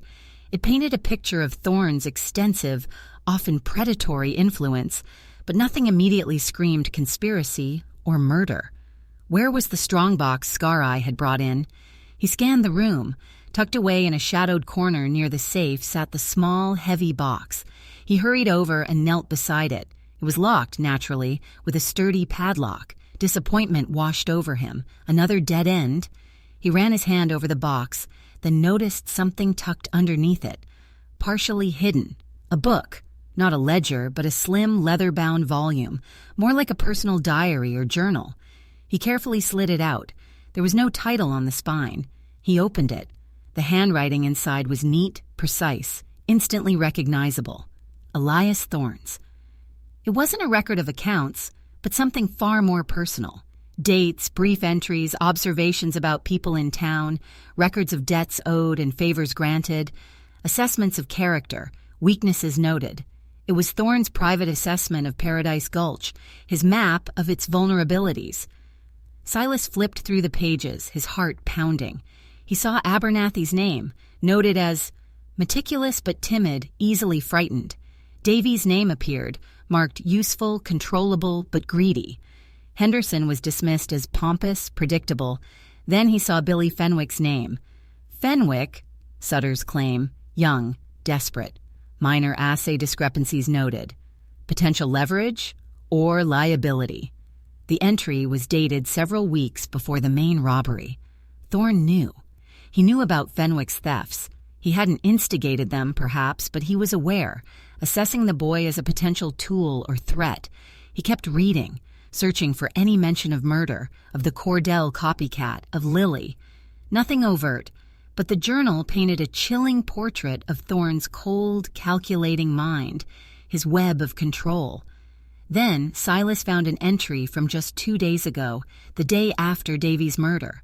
Abernathy's situation contained, loose end tied, necessary, regrettable, complicating factor, the flower, amateur theatrics, irritant, source unclear, but likely linked to the stone nuisance, must be monitored. Silas felt the blood run cold. Abernathy's situation contained, loose end tied. It wasn't an explicit confession, but the implication was undeniable. Thorne had ordered Abernathy's death, seeing him as a liability, likely after learning Abernathy knew about Fenwick and perhaps suspected Thorne's awareness or involvement. And the flower, Thorne dismissed it as amateur theatrics, linked somehow to the stone nuisance, Silas himself. Thorne suspected Silas, or someone connected to him, had left the flower, perhaps unaware of its true, deeply personal significance for Silas. But who had actually left it? The journal offered no clue. Thorne seemed as perplexed by it as Silas and Clara were. Suddenly, Silas heard a noise from the corridor outside. Raised voices, approaching footsteps. Scar-Eye returning? Or Thorne himself? He had to get out. He couldn't take the journal. Its absence would be noticed immediately. He needed proof, but he couldn't carry it away. He did the only thing he could think of. Ripping a page from a journal felt like sacrilege, but it was necessary. He quickly, carefully tore out the single page containing the entry about Abernathy and the flower. He folded it tightly and shoved it deep into his pocket. He replaced the journal exactly where he'd found it, under the strongbox. He glanced around the room. Everything looked undisturbed. He hurried to the door, listened. The voices outside seemed to be receding again, perhaps moving towards the main saloon. He opened the door a crack, peered out. The corridor was empty. He slipped out, pulling the door shut, using the key to lock it from the outside, then slid the key under the door, hoping it would look like it had simply been forgotten or fallen out. He hurried back down the corridor towards the rear exit, his heart hammering against his ribs like a trapped bird. He pushed the back door open and stepped into the alley, nearly colliding with Clara, who started violently at his sudden appearance. "Silas, you were in there so long. I heard voices." "Later," he hissed, grabbing her arm. "We have to go. Now." They melted back into the smoky shadows of the alleyway system, moving quickly away from the Lucky Nugget. Only when they were several blocks away, hidden in the deep doorway of a closed mercantile, did Silas dare to stop, leaning against the rough wood, gasping for breath. "Did you find anything?" Clara asked urgently, her eyes searching his face in the dim, smoke-filtered light. Silas nodded grimly. He pulled the folded page from his pocket, his hand trembling slightly. "Thorne's private journal," he whispered. "He practically admits to having Abernathy killed, calls him a loose end." He unfolded the page, holding it out for Clara to see in the poor light. Clara scanned the neat, cold script, her breath catching as she read the damning phrases. "Necessary, regrettable." My God, Silas. Her gaze flicked down the page. "The flower. Amateur theatrics. Linked to the stone nuisance." "He thinks you left the flower? Or someone connected to you?" "It seems so," Silas confirmed, the irony bitter. "He has no idea about Lily." "But this proves Thorne ordered Abernathy's death," Clara said, her voice tight with suppressed excitement and horror. "And likely Davy's too, if they were both loose ends. This changes everything." "But it's not enough," Silas countered, frustration mingling with fear. "It's one page, torn from a journal. Thorne could deny it, claim it was forged, taken out of context. Brody might believe him, especially without corroborating evidence. We need more. We need the why. What exactly did Abernathy and Davies know?" He thought of the ledger, still presumably on Brody's desk, filled with cryptic notations. He thought of Billy Fenwick, locked up, terrified, potentially the only living link who knew the specifics of the initial thefts. "Fenwick," Silas said aloud. "He's the key. He knows how the thefts started. He might know if Thorne or Davies pressured him, threatened him, but he's terrified. He won't talk to Brody." Maybe he'd talk to you?" Clara suggested tentatively. "He saw you intervene. Saw you weren't with Thorne's men. He might see you as, well, not exactly trustworthy, but perhaps less dangerous than the Marshal or Thorne." Silas considered it. Approaching the boy, trying to gain his confidence, felt like another dangerous step into the tangled web. But Fenwick might be the only one who could connect the dots, provide the context for Thorne's journal entry, give them the leverage they needed to expose the truth. He looked up at the sky where smoke continued to pour from the ridge, blotting out the stars that should have been emerging. Ash drifted down, coating his shoulders. The fire on the ridge felt like a reflection of the hidden fires consuming Paradise Gulch. Greed, conspiracy, murder. Somewhere in that inferno, or perhaps in the terrified silence of a jail cell, lay the answers. He thought of the concept of loyalty, a recurring theme in his Cordell novels. Loyalty to friends, to a code, even misplaced loyalty to unworthy leaders. Where did loyalty draw the line in Paradise Gulch?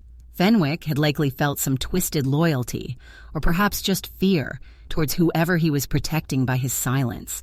Abernathy's loyalty to his duty, his meticulous record-keeping, had cost him his life. Thorne commanded loyalty through fear and power, and now Silas and Clara relied on their own fragile, newly forged loyalty to each other, navigating a treacherous landscape where trust was a rare and dangerous commodity. "All right," Silas said, tucking the journal page securely away. "Let's see if we can talk to the boy. Let's see where his loyalty lies. To Thorne's threats or to his own survival." It was another gamble, another step into the outlaw's unwritten chapter, beneath a sky heavy with smoke and secrets. Chapter 18. Unmasking the Reader. Getting access to Billy Fenwick proved more difficult than Silas had anticipated. Marshal Brody, buoyed by the discovery of Abernathy's ledger and Thorne's potential involvement, but hampered by the chaos of the ongoing fire and the lack of concrete proof, kept the young miner under tight lock and key. He seemed to view Fenwick as both prime suspect in the initial thefts and key witness in the murders, and wasn't keen on anyone, especially the increasingly conspicuous bookseller and the inquisitive journalist speaking to him. Silas and Clara spent an anxious day under the smoke-choked sky, waiting for news from the fire on Skeleton Ridge and debating their next move. The fire, fanned by unpredictable winds, continued to rage, though reports filtering down suggested the makeshift crews were managing to hold its perimeter, preventing it from spreading further down towards the town. The immediate threat to Paradise Gulch seemed contained, but the ridge itself, including Sutter's claim and the bunkhouse where Fenwick lived, was devastated. Any potential evidence or witnesses related to Fenwick's life there were likely consumed by the flames. The timing remained chillingly convenient for whoever wanted Fenwick's past obscured. The torn page from Thorne's journal felt like a burning coal in Silas's pocket. It was damning evidence, yet frustratingly incomplete. It implicated Thorne in Abernathy's death, but didn't explain the why beyond silencing a loose end. It dismissed the flower as an amateurish irritant linked to Silas, offering no clue to the actual person who left it. Lily, the Cordell copycat, or someone else entirely?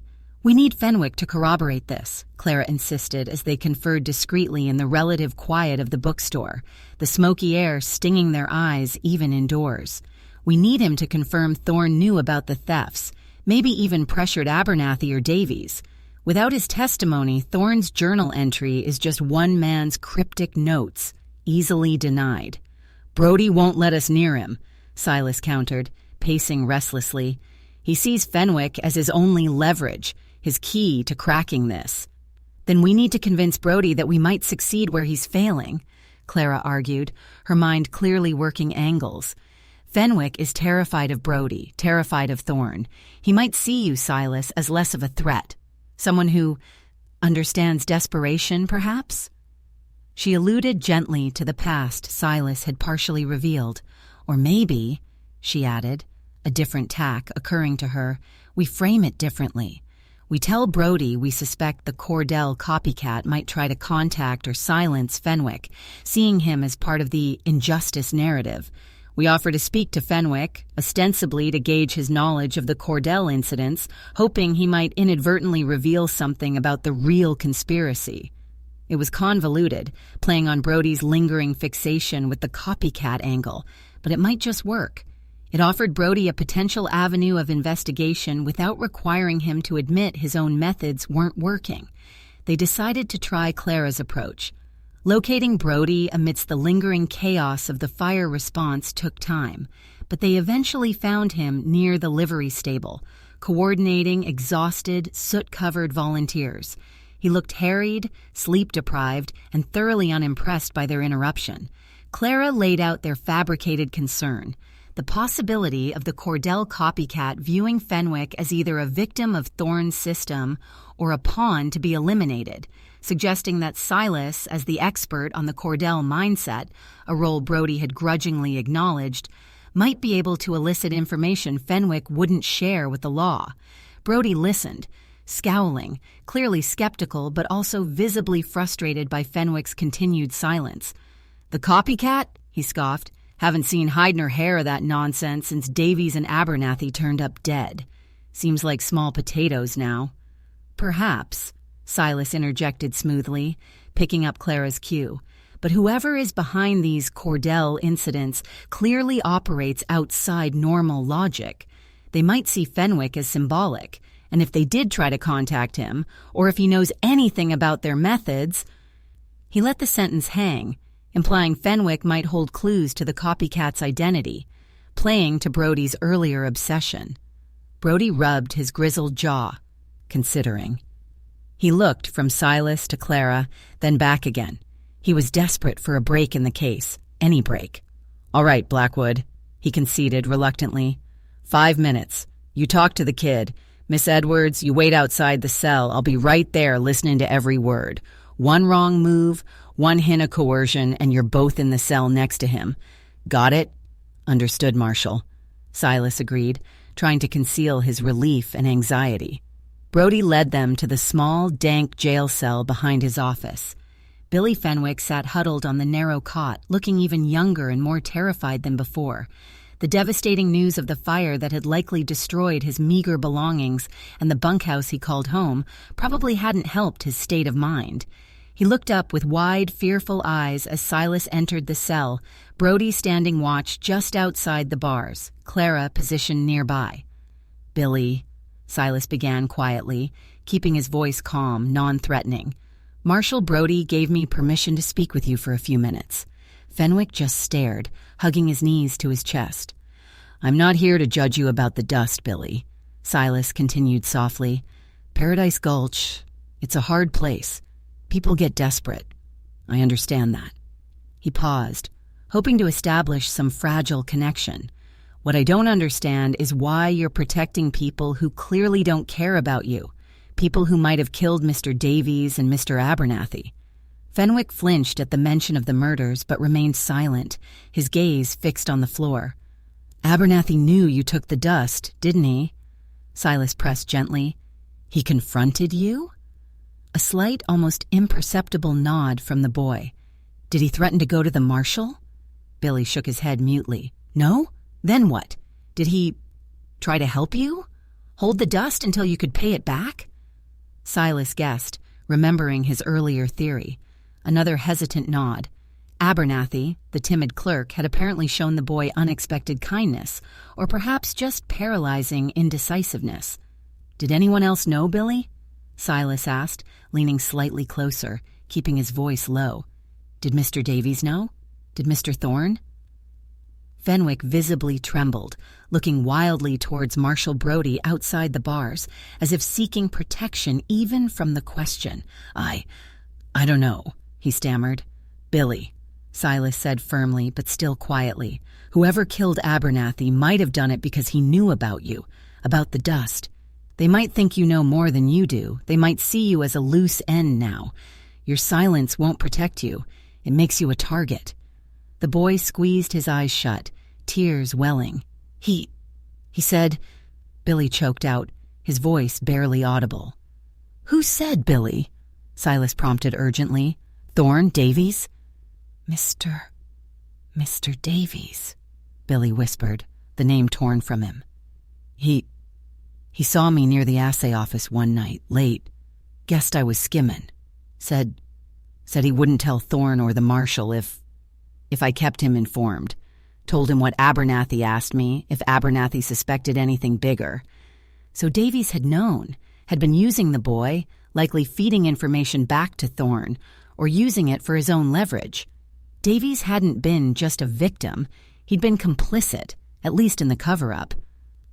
"And did Abernathy suspect something bigger?" Silas asked. Billy nodded miserably. "He kept asking questions about deliveries from the company store to the assay office, about weights not matching up, about Mr. Thorne's accounts. So Davies knew Abernathy was getting close," Silas clarified. "Did you tell Davies that?"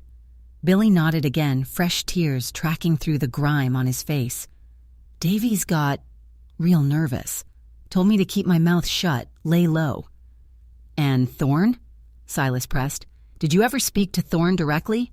"No, never," Billy insisted, genuine terror in his eyes. "Just Scar Eye sometimes, asking questions down at the bunkhouse." Thorne, using his lieutenant, keeping his own hands clean. It fit. Marshal Brody, listening intently outside the bars, growled low in his throat. He had heard enough. Fenwick's testimony, though extracted under duress, directly implicated Davies and strongly suggested Thorne's awareness and involvement in covering up the discrepancies Abernathy was investigating. It provided crucial context for the ledger and Thorne's journal entry. But before Brody could react, before Silas could ask anything further, a commotion erupted outside the marshal's office. Shouts, the sound of running feet. Brody cursed, turning from the cell. "Stay put, all of you," he ordered, before hurrying out to see what was happening. Silas and Clara exchanged an urgent look through the bars. What now? Seconds later, Brody reappeared, his face pale, his expression shocked. It's Thorne," he stammered, something Silas had never seen the marshal do before. "Elias Thorne. They just found him, in his office." "Found him how?" Clara demanded sharply. "Dead," Brody said flatly. Looks like his own gun. Shot himself." Silas stared, dumbfounded. Thorne? Dead? Suicide? It seemed utterly impossible. Thorne, the master manipulator, the survivor, the man who always controlled the game, taking his own life. "Suicide?" Clara echoed, her voice laced with disbelief. "After Abernathy? After Davies? Marshal, that doesn't make sense." "Maybe the pressure got to him," Brody suggested weakly, clearly grappling with the shock himself. "Maybe knowing we had the ledger, knowing the kid here was talking, or maybe," Silas said slowly, a cold dread creeping over him, "it wasn't suicide at all. Maybe someone else paid him a visit, tied up the final loose end." Who would dare kill Elias Thorne? Who could kill Elias Thorne in his own heavily guarded office? The thugs loyal to him? Unlikely, unless under extreme duress or duplicity. An outside enemy? Possible, but difficult. Then Silas thought of the journal entry. Complicating factor? The flower? Amateur theatrics linked to the stone nuisance? Source unclear?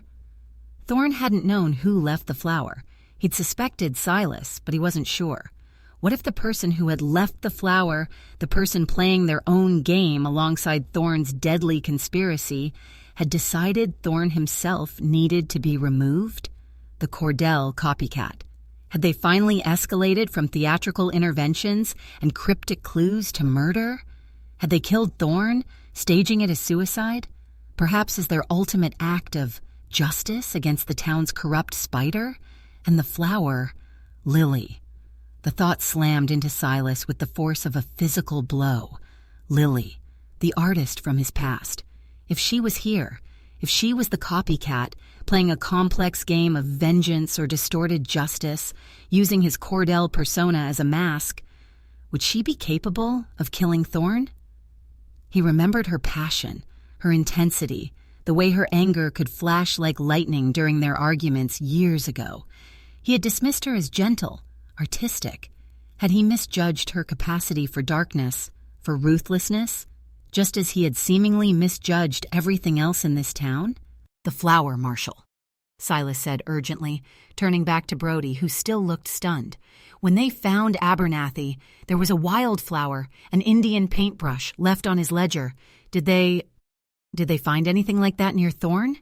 Brody blinked, trying to recall the frantic initial reports. "Flower? No. Nobody said nothing about a flower, just Thorne slumped over his desk, gun in his hand." He shook his head, bewildered. "Suicide. Gotta be." No flower this time. If the copycat had killed Thorne, they hadn't left their calling card. Why? Had they been interrupted? Or was the message different this time? Or was it truly suicide, driven by the collapse of his criminal enterprise? The web felt impossibly tangled. Thorne dead. Davies dead. Abernathy dead. Fenwick implicated in theft, potentially targeted himself. And somewhere the Cordell copycat Lily, someone else entirely, operated in the shadows, their motives, their endgame still utterly obscure. Silas looked at Billy Fenwick, huddled in the cell, perhaps the last living link to the core conspiracy. He looked at Clara, her face pale but her eyes alight with journalistic fire and sheer disbelief. He looked at Brody, adrift in a sea of violence and intrigue he was ill-equipped to navigate. The reader of his novels, the person who had brought Cordell violently to life, remained unmasked, but their actions had irrevocably altered the landscape, exposing the rot beneath Paradise Gulch, leaving a trail of bodies in their wake. Whether they were a righteous avenger, a spurned lover seeking revenge, or something else entirely, their identity felt like the final, crucial piece of the puzzle. And Silas had the terrifying premonition that uncovering that final piece would require confronting not just the darkness in Paradise Gulch, but the ghosts of his own past, the ones he had tried so desperately to bury beneath the scent of ink and dust. The unwritten chapter was reaching its climax, and the identity of the reader held the key to its bloody conclusion. Chapter 19. Ink Stains on a Loaded Gun. The news of Elias Thorne's apparent suicide hit Paradise Gulch like a physical shockwave, momentarily silencing the fear and speculation that had followed the deaths of Davies and Abernathy. Thorne, the untouchable spider at the center of the town's web, dead by his own hand? It felt fundamentally wrong, anticlimactic, almost insulting to the scale of his perceived power and cunning.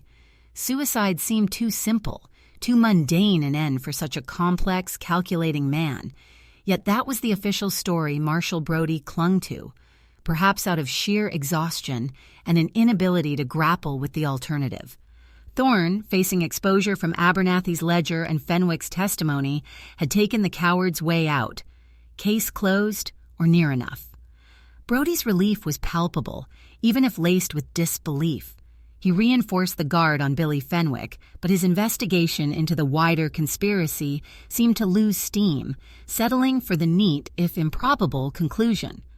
Silas and Clara, however, couldn't accept it. Standing outside the marshal's office in the chaotic aftermath, the smell of smoke still heavy in the air from the now subsiding fire on the ridge, they exchanged a look heavy with shared skepticism. "Suicide?" Clara murmured, her voice low, incredulous. "Thorne? A man who controlled everything, who eliminated Abernathy and likely Davies with cold precision? He wouldn't just give up." "Unless someone made him," Silas replied grimly. Someone forced the gun into his hand, staged the scene. He thought again of the missing flower, the deviation from the pattern. If the copycat killed him, why no calling card this time? Why make it look like suicide? Perhaps that was the message, Clara theorized, her mind working rapidly. Ultimate justice in their twisted view. Not just killing Thorne, but destroying his reputation, making him appear weak, defeated. A suicide suggests guilt, despair. It tarnishes his memory more effectively than a simple murder might. It was a chilling thought, suggesting a level of psychological manipulation that went beyond mere imitation. The copycat wasn't just reenacting Cordell's deeds. They were improvising, writing their own darker script. "And the fact that Thorne suspected me," Silas added, the torn journal page feeling heavy in his pocket, "that he linked the flower to the stone nuisance. It still points towards someone who knows me, knows my work, and perhaps knows my past." "Lily," the name echoed, refusing to be dismissed. "We need to find the copycat, Silas," Clara stated firmly, her gaze intense. "They are the key. Whether they killed Thorne or not, they ignited this. They manipulated events, deliberately or inadvertently. They drew attention to the rot and people ended up dead. We need to understand their motive, their identity. Everything else hinges on it. But how?" The trail had gone cold before. Now, with Thorne dead, the central figure seemingly removed, where did they even begin to look? The Cordell persona seemed to have vanished after the Widow Jensen incident. There were no more theatrical interventions, no more cryptic clues beyond the ambiguous flower. "Think, Silas," Clara urged, turning to face him directly, ignoring the curious glances of passers-by. "The copycat, let's assume for a moment it is Lily or someone else from your past seeking revenge or making a point. Where would they be? How would they operate? They know your books intimately. They understand the Cordell persona. They have skills, theatricality, possibly knowledge of chemicals, maybe even violence now. Where in Paradise Gulch does someone like that blend in?" Silas searched his mind, trying to picture Lily as she was 15 years ago. Intense, artistic, passionate, sometimes volatile. Where would that person fit in this rough boomtown? Not likely swinging a pickaxe or dealing cards. Perhaps working in one of the shops? The millinery, the dressmaker? Seemed unlikely. The hotel? Possible. Offering anonymity. The schoolhouse, if there even was one substantial enough. He pictured her artistic inclinations. She was an artist, he murmured. Sketches, watercolors. Perhaps she found work painting signs, or illustrations? His gaze drifted towards the building housing the Paradise Gulch Gazette, the small, struggling local newspaper. It occasionally featured crude illustrations alongside its articles. Clara followed his gaze. The Gazette? Run by old Mr. Abercrombie? He mostly reprints wire stories and local gossip. Hardly a hub of artistic endeavor. "I know," Silas conceded. "But maybe someone helps him with layout, typesetting? Someone with a steady hand, an eye for detail?" It felt like grasping at straws. "Or maybe," Clara countered, thinking along different lines, "they aren't working conventionally at all. Maybe they are living on the fringes, observing. Where do people observe without being noticed? The saloons, yes, but we've considered that. What about the church, the library, your bookstore, Silas?" He stiffened slightly at the thought of the copycat frequenting his own shop, browsing his shelves, watching him. Had he missed something? Some regular customer, quiet, observant, with eyes that held a hidden intensity? He mentally scrolled through the faces of his patrons. Mrs. Albright? Hardly. The miners? Too rough. The merchants' wives? Preoccupied with domesticity. No one stood out. What about their knowledge? Clara pressed. Detailed knowledge of Cordell's methods. That requires access to the books, time to read and absorb them. Many people buy the books, Silas said helplessly. Miners, travelers, even some of the women. But who studies them? Clara emphasized. Who treats them not just as entertainment, but as instruction? The question hung in the air, heavy and unanswered. They were surrounded by suspects, yet had none. The copycat remained a ghost, their identity shielded by the very narrative they employed. Discouraged, they retreated back to the relative privacy of the bookstore. Silas felt the weight of failure pressing down. His plan with the rumor had failed. His intervention at Abernathy's had yielded the ledger but put him squarely in Brody's sights. Thorne was dead, but the central mystery remained unsolved.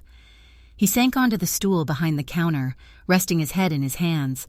Clara stood nearby watching him, her expression a mixture of empathy and frustration. "Don't blame yourself, Silas," she said quietly. "You didn't create this darkness. You just inadvertently illuminated parts of it with your stories. The rot was already here.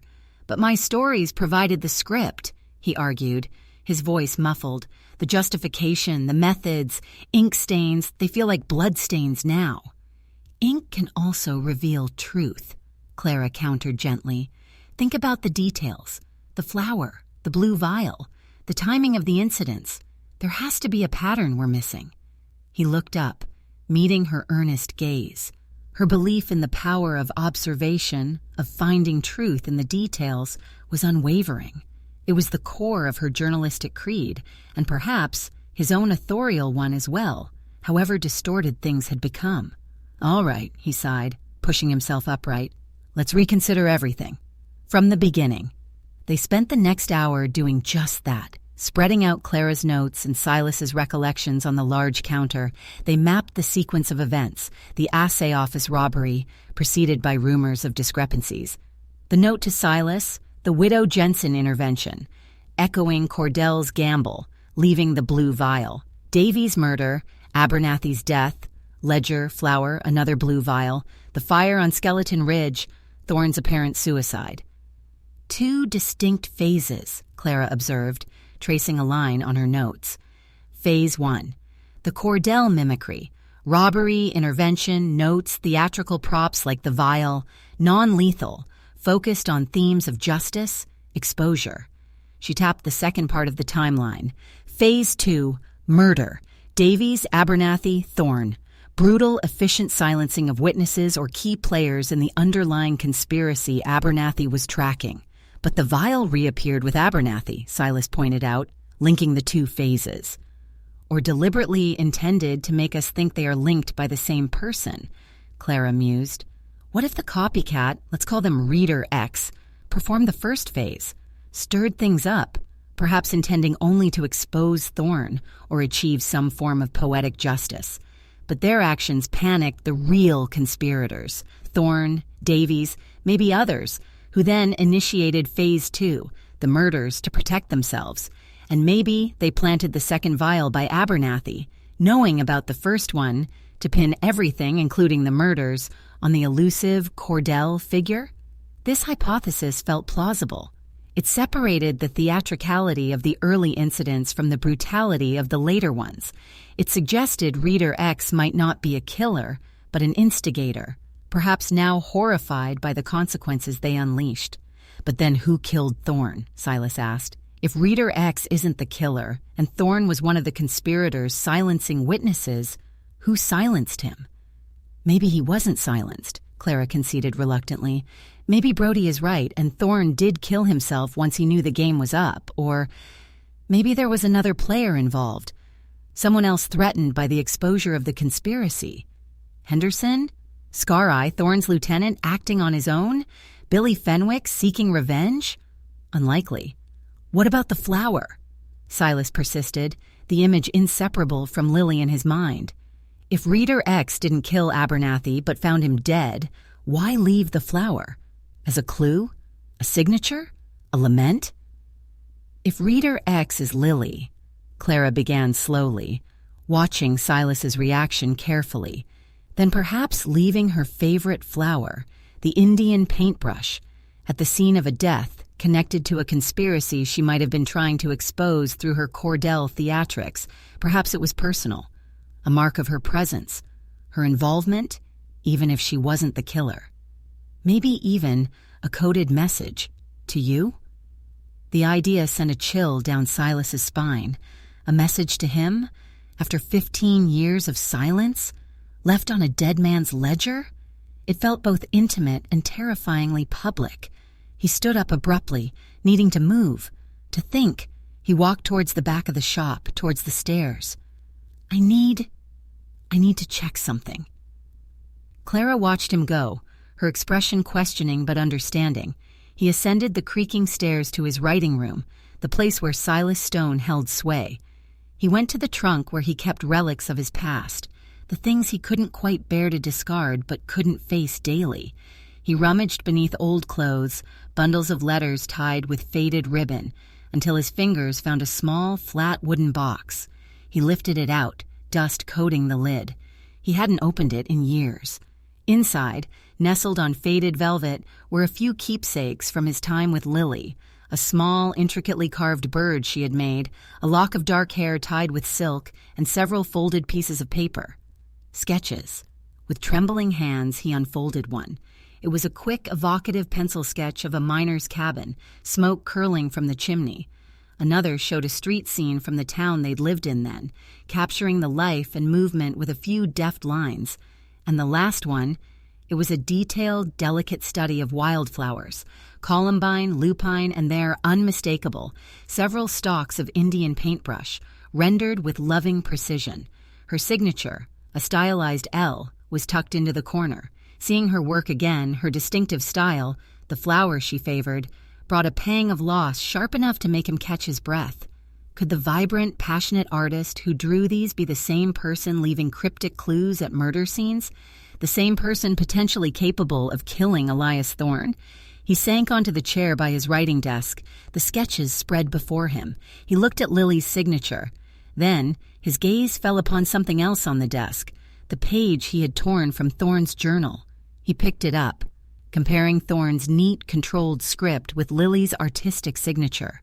Utterly different. But then he looked closer at the journal page, at the damning entry about Abernathy. Complicating factor. The flower, amateur theatrics, linked to the stone nuisance. Source unclear. Thorne hadn't known who left the flower, but someone had. Someone who knew Lily's connection to that specific flower, and perhaps her connection to Silas Stone. A horrifying thought occurred to him. What if Lily wasn't the copycat at all? What if someone else was Reader X? Someone who knew both Silas's work and his past relationship with Lily? What if that person had left the flower deliberately, knowing Silas, or perhaps Clara if she dug deep enough, would eventually make the connection, sending him down a false trail, making him suspect the wrong ghost from his past? Who would know such intimate details? Who would hate him enough or be manipulative enough to weave such a complex, cruel deception? His mind spun, rejecting the implication. It was too convoluted, too personal. Yet, the flower felt intensely personal. He looked down at his hands, noticing the faint, ingrained ink stains around his fingernails, a bookseller's mark. Then his gaze fell upon the loaded Colt Navy revolver, still lying on the corner of the desk where he'd left it after the confrontation at Abernathy's. He picked it up, the weight familiar now, almost comfortable. He turned it over in his hands, checking the cylinder, the hammer, and then he saw it. Faint, almost invisible against the dark-blued steel of the barrel, but definitely there. A smudge, not oil, not dust, a smudge of dark blue ink, the same color he used for his writing, and near the trigger guard, another faint mark, like an inky fingerprint partially wiped away. He froze, staring at the gun, his blood running cold. Ink stains, on his gun, the gun he hadn't fired, the gun that had mostly stayed hidden in his room or tucked in his waistband. How? When? He thought back. He'd handled it, yes, loaded it, checked it, but always with clean hands, surely. Unless someone else had handled it. Someone who had access to his room? Someone with ink on their fingers? Who'd been in his rooms recently? Brody? No. Henderson? No. Clara? Yes, she'd been up here briefly once or twice during their discussions, but Clara wouldn't... Would she? It made no sense. Billy Fenwick? No. Jedediah? Never upstairs. His mind raced, searching for another explanation. Had he somehow gotten ink on it himself, transferring it from his fingers or his desk without noticing? Possible, but the location of the smudges, especially the fingerprint near the trigger, felt deliberate, planted, like the flower, like the second blue vial. Misdirection, framing. Someone had been in his room. Someone had handled his gun, leaving subtle, incriminating marks. Someone who knew he was Silas Stone, who knew his work, who perhaps knew his past, and who wanted him implicated, connected directly to the violence. Who had the access, the knowledge, the motive? He looked again at Lily's sketches, at Thorne's journal page, at the ink-stained gun in his hand. The pieces clicked into place with horrifying clarity, revealing a picture not of Lily, not of Thorne alone, but of someone else entirely. Someone playing a deeper, more treacherous game. Clara. Clara, the journalist, who appeared so conveniently. Clara, who gained his trust, who learned his secrets. Clara, who knew about Lily from his own reluctant admission. Clara, who had been upstairs, who could have handled the gun. Clara, whose sharp intelligence could easily dissect his novels for methods, whose journalistic access could provide knowledge of Thorne's dealings, Abernathy's fears. Clara, who might have her own reasons for wanting Thorne dead, for wanting the conspiracy exposed, perhaps related to a past story, a personal vendetta masked by professional interest. Clara, who could have planted the flower knowing it would mislead him, planted the ink stains to frame him if necessary. Was she Reader X? Had she been manipulating him all along, using his Cordell persona, his past, his trust, as tools in her own dangerous game? Had she killed Thorne, or arranged it, making it look like suicide? The possibility felt like a betrayal so profound it left him breathless. He trusted her. He had relied on her. Their fragile alliance. Had it all been a lie? He stood there in the quiet chaos of his writing room, the ink-stained gun heavy in his hand, Lily's innocent sketches mocking him from the desk. The reader, the manipulator, the potential killer, had been beside him all along, watching, calculating, perhaps even now waiting downstairs for her carefully constructed narrative to reach its final, devastating chapter, with Silas Blackwood cast as the villain of his own story. The unmasking wasn't just about the copycat, it was about the shattering of trust, leaving him utterly alone, facing a betrayal more dangerous than any outlaw Cordell had ever confronted. Chapter 20. A reckoning written in blood. The descent from the writing room felt like stepping down into a colder, harsher reality. Each creak of the narrow staircase seemed amplified in the unnatural quiet of the bookstore, echoing the frantic rhythm of Silas's own heart. The ink-stained Colt Navy felt heavy and alien tucked against his side, no longer a distant symbol of potential danger, but an immediate, terrifying question mark pointed directly at the woman waiting below. Clara. The name itself felt different now, tainted by suspicion, shadowed by the chilling possibility of profound betrayal. He saw her standing near the counter, bathed in the smoky, ethereal light filtering through the front window.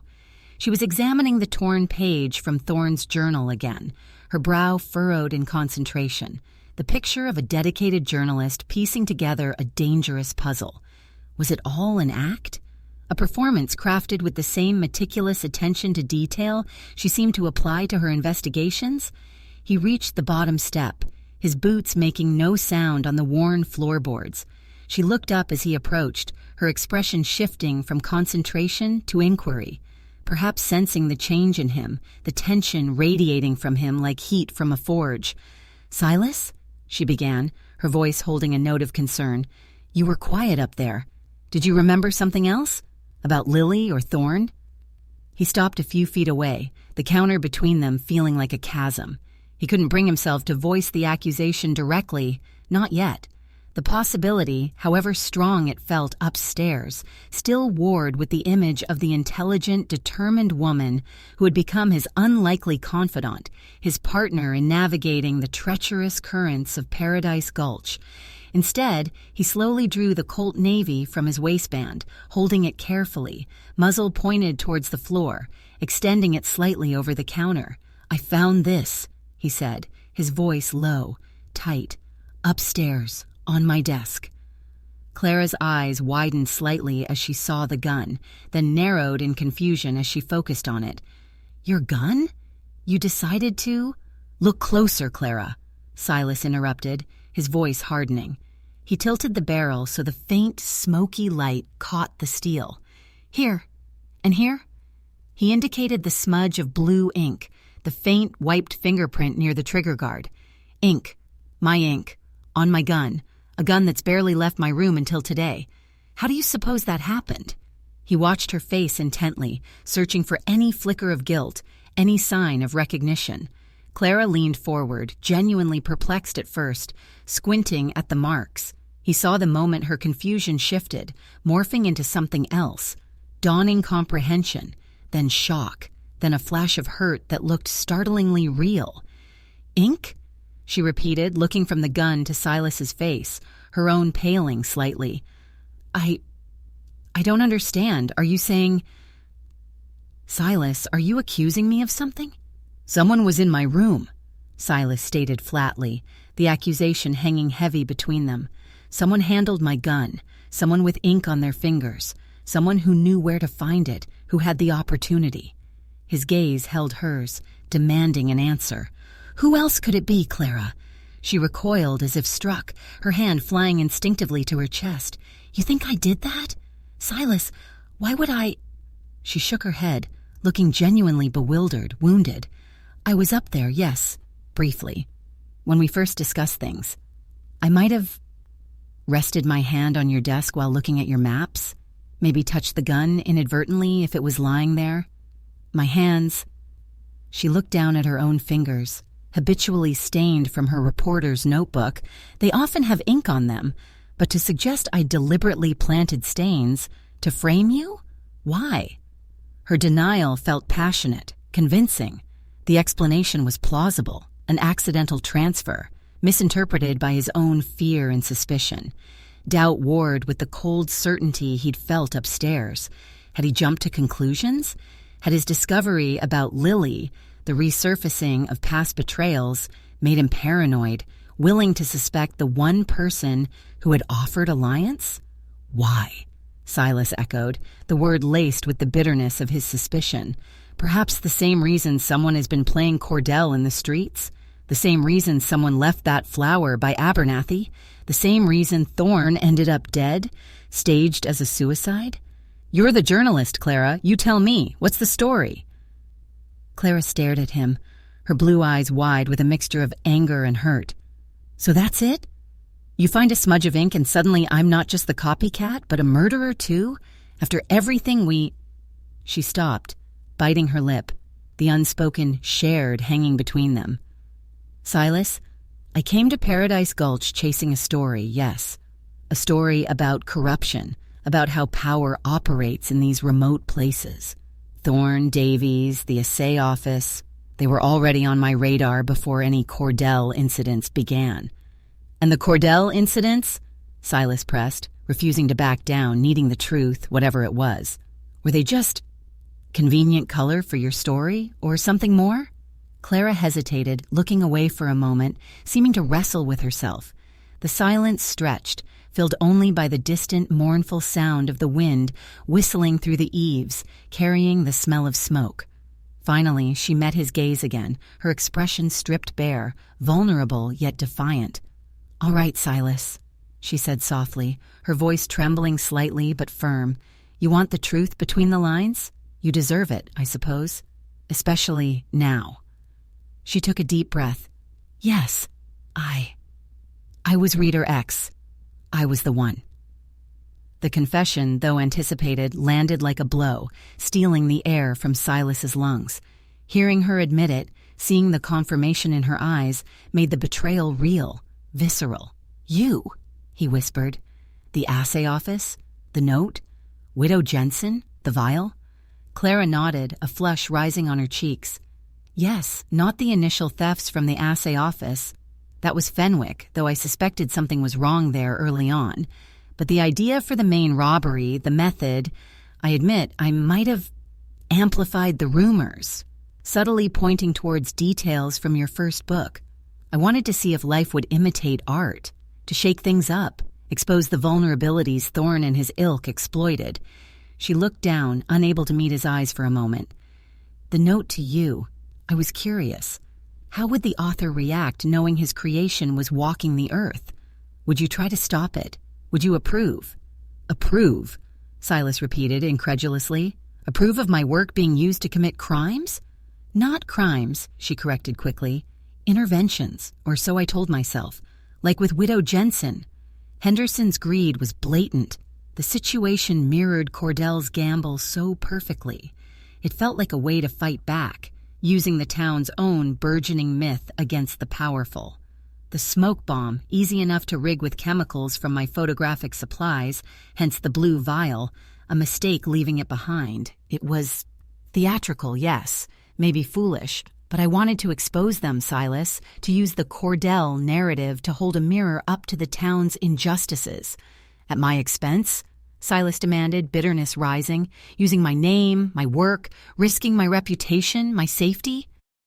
"I didn't think," Clara faltered, "I didn't think it would escalate like this. I thought it would be contained, symbolic. Noise and smoke, signifying something rotten. I never intended for anyone to get hurt." Her voice cracked. "When Davies was killed, then Abernathy, I realized I'd stirred something far more dangerous than I understood, that there was a real, vicious conspiracy beneath the surface, and my games might have inadvertently provoked them. "And the flower?" Silas asked, his voice tight. "By Abernathy? Was that you too? A message to me about Lily?" Clara looked genuinely confused this time. "Lily? Who's Lily?" She shook her head. "No, Silas, the flower.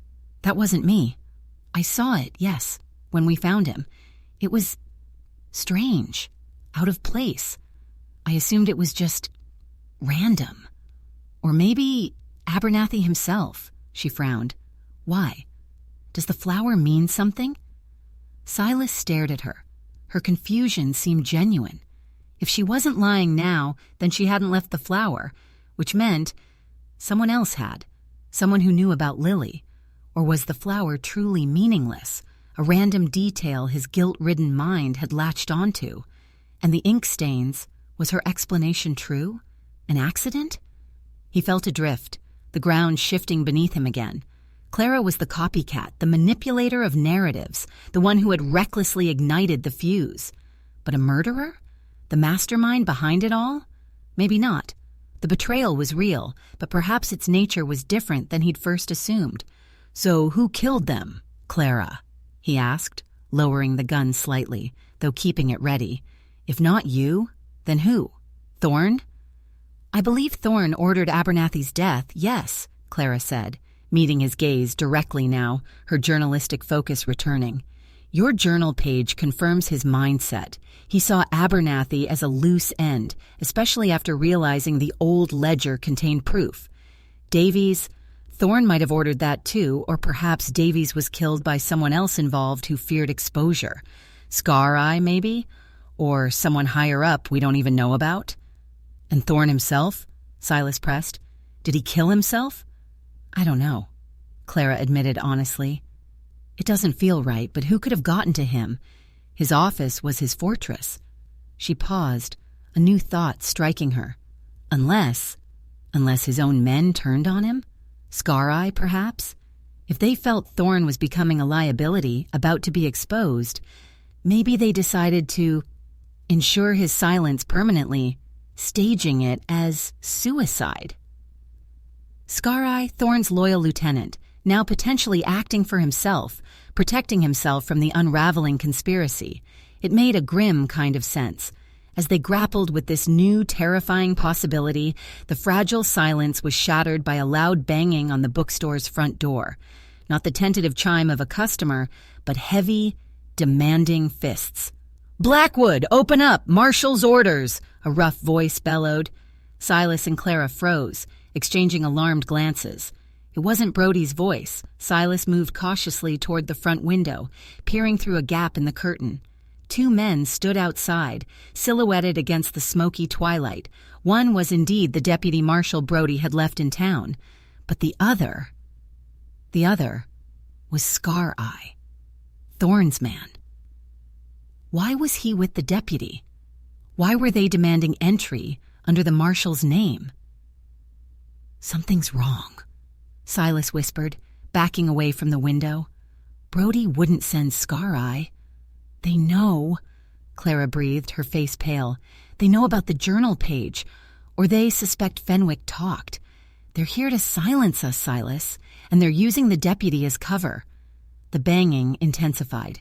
"Blackwood, last chance, open this door!" Panic seized Silas. They were trapped. The front door was sturdy, but wouldn't hold for long against determined force. The back door led only to the alley, easily blocked. Upstairs offered no escape. He looked at the Colt Navy in his hand. He looked at Clara, her face a mask of fear, but her eyes darting around, assessing options. The fragile trust between them was shattered, yet in this moment of extreme peril, they were bound together again, targets of the same ruthless force Thorne had commanded, now seemingly operating under its own brutal authority. "The cellar," Silas said suddenly, remembering the small, dusty space beneath the bookstore, accessed by a trap door behind the counter, mostly used for storing old inventory and firewood. "It's not much, but maybe—" Scar Eye's heavy boot crashed against the front door, the wood groaning in protest. There wasn't time. "Clara, get behind the counter," Silas ordered, pushing her towards the relative cover of the sturdy oak structure. He raised the Colt Navy, gripping it now with both hands, the ink stains irrelevant, the weight purposeful. He was no Cordell, no hero. He was a terrified bookseller pushed too far, protecting his life, protecting the woman beside him. Whatever betrayals lay between them. From the violence pounding at his door, another crash. A panel splintered, wood cracked. Silas braced himself, aiming the revolver towards the door, his heart hammering against his ribs like a drumbeat counting down the final seconds. The reckoning, it seemed, would not be written in quiet contemplation or cryptic clues, but here, now, in the besieged sanctuary of his bookstore, likely written in blood. The outlaw's unwritten chapter was demanding its violent climax. Chapter 21. The last page turned. The heavy oak door shuddered under the assault, splinters flying inward like angry shrapnel. Each blow vibrated through the floorboards, a brutal percussion against the frantic pounding of Silas's own heart. He crouched behind the counter, the Colt Navy held steady in a two-handed grip, its cold weight a terrifying anchor in the swirling chaos. Beside him, Clara pressed herself low, her face pale but her eyes wide and alert, scanning the failing doorway. The smoky twilight filtering through the front window cast long, distorted shadows, transforming the familiar, comforting space of the bookstore into a battleground. "They won't take us alive, Silas," Clara whispered, her voice tight with a desperate resolve that mirrored his own. "If they get in?" "They won't," Silas replied, the words sounding far braver than he felt. He sighted down the barrel of the revolver towards the splintering door, trying to control the tremor in his hands. He had never fired this gun at another human being. The thought itself was nauseating. But the image of Scar Eye's brutal face, the memory of Thorne's cold journal entry, the certainty that these men intended to silence them permanently, hardened his resolve. This wasn't fiction anymore. This was survival. Another thunderous crash, and the lock finally gave way. The door burst inward, hanging drunkenly on one hinge. Framed in the opening, silhouetted against the eerie, smoke-filtered light, stood Scar Eye and the deputy marshal.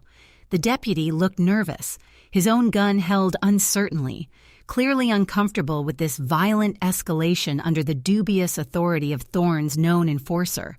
Scar Eye, however, radiated pure menace, his single good eye fixing on the counter, a predatory grin twisting his lips as he spotted Silas. He held a heavy shotgun, casually but purposefully.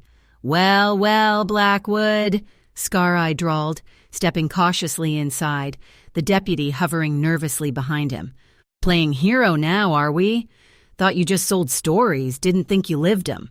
His gaze flickered towards Clara, hidden behind the counter. "And the lady reporter, too. Thorne was right to be worried about you two poking around."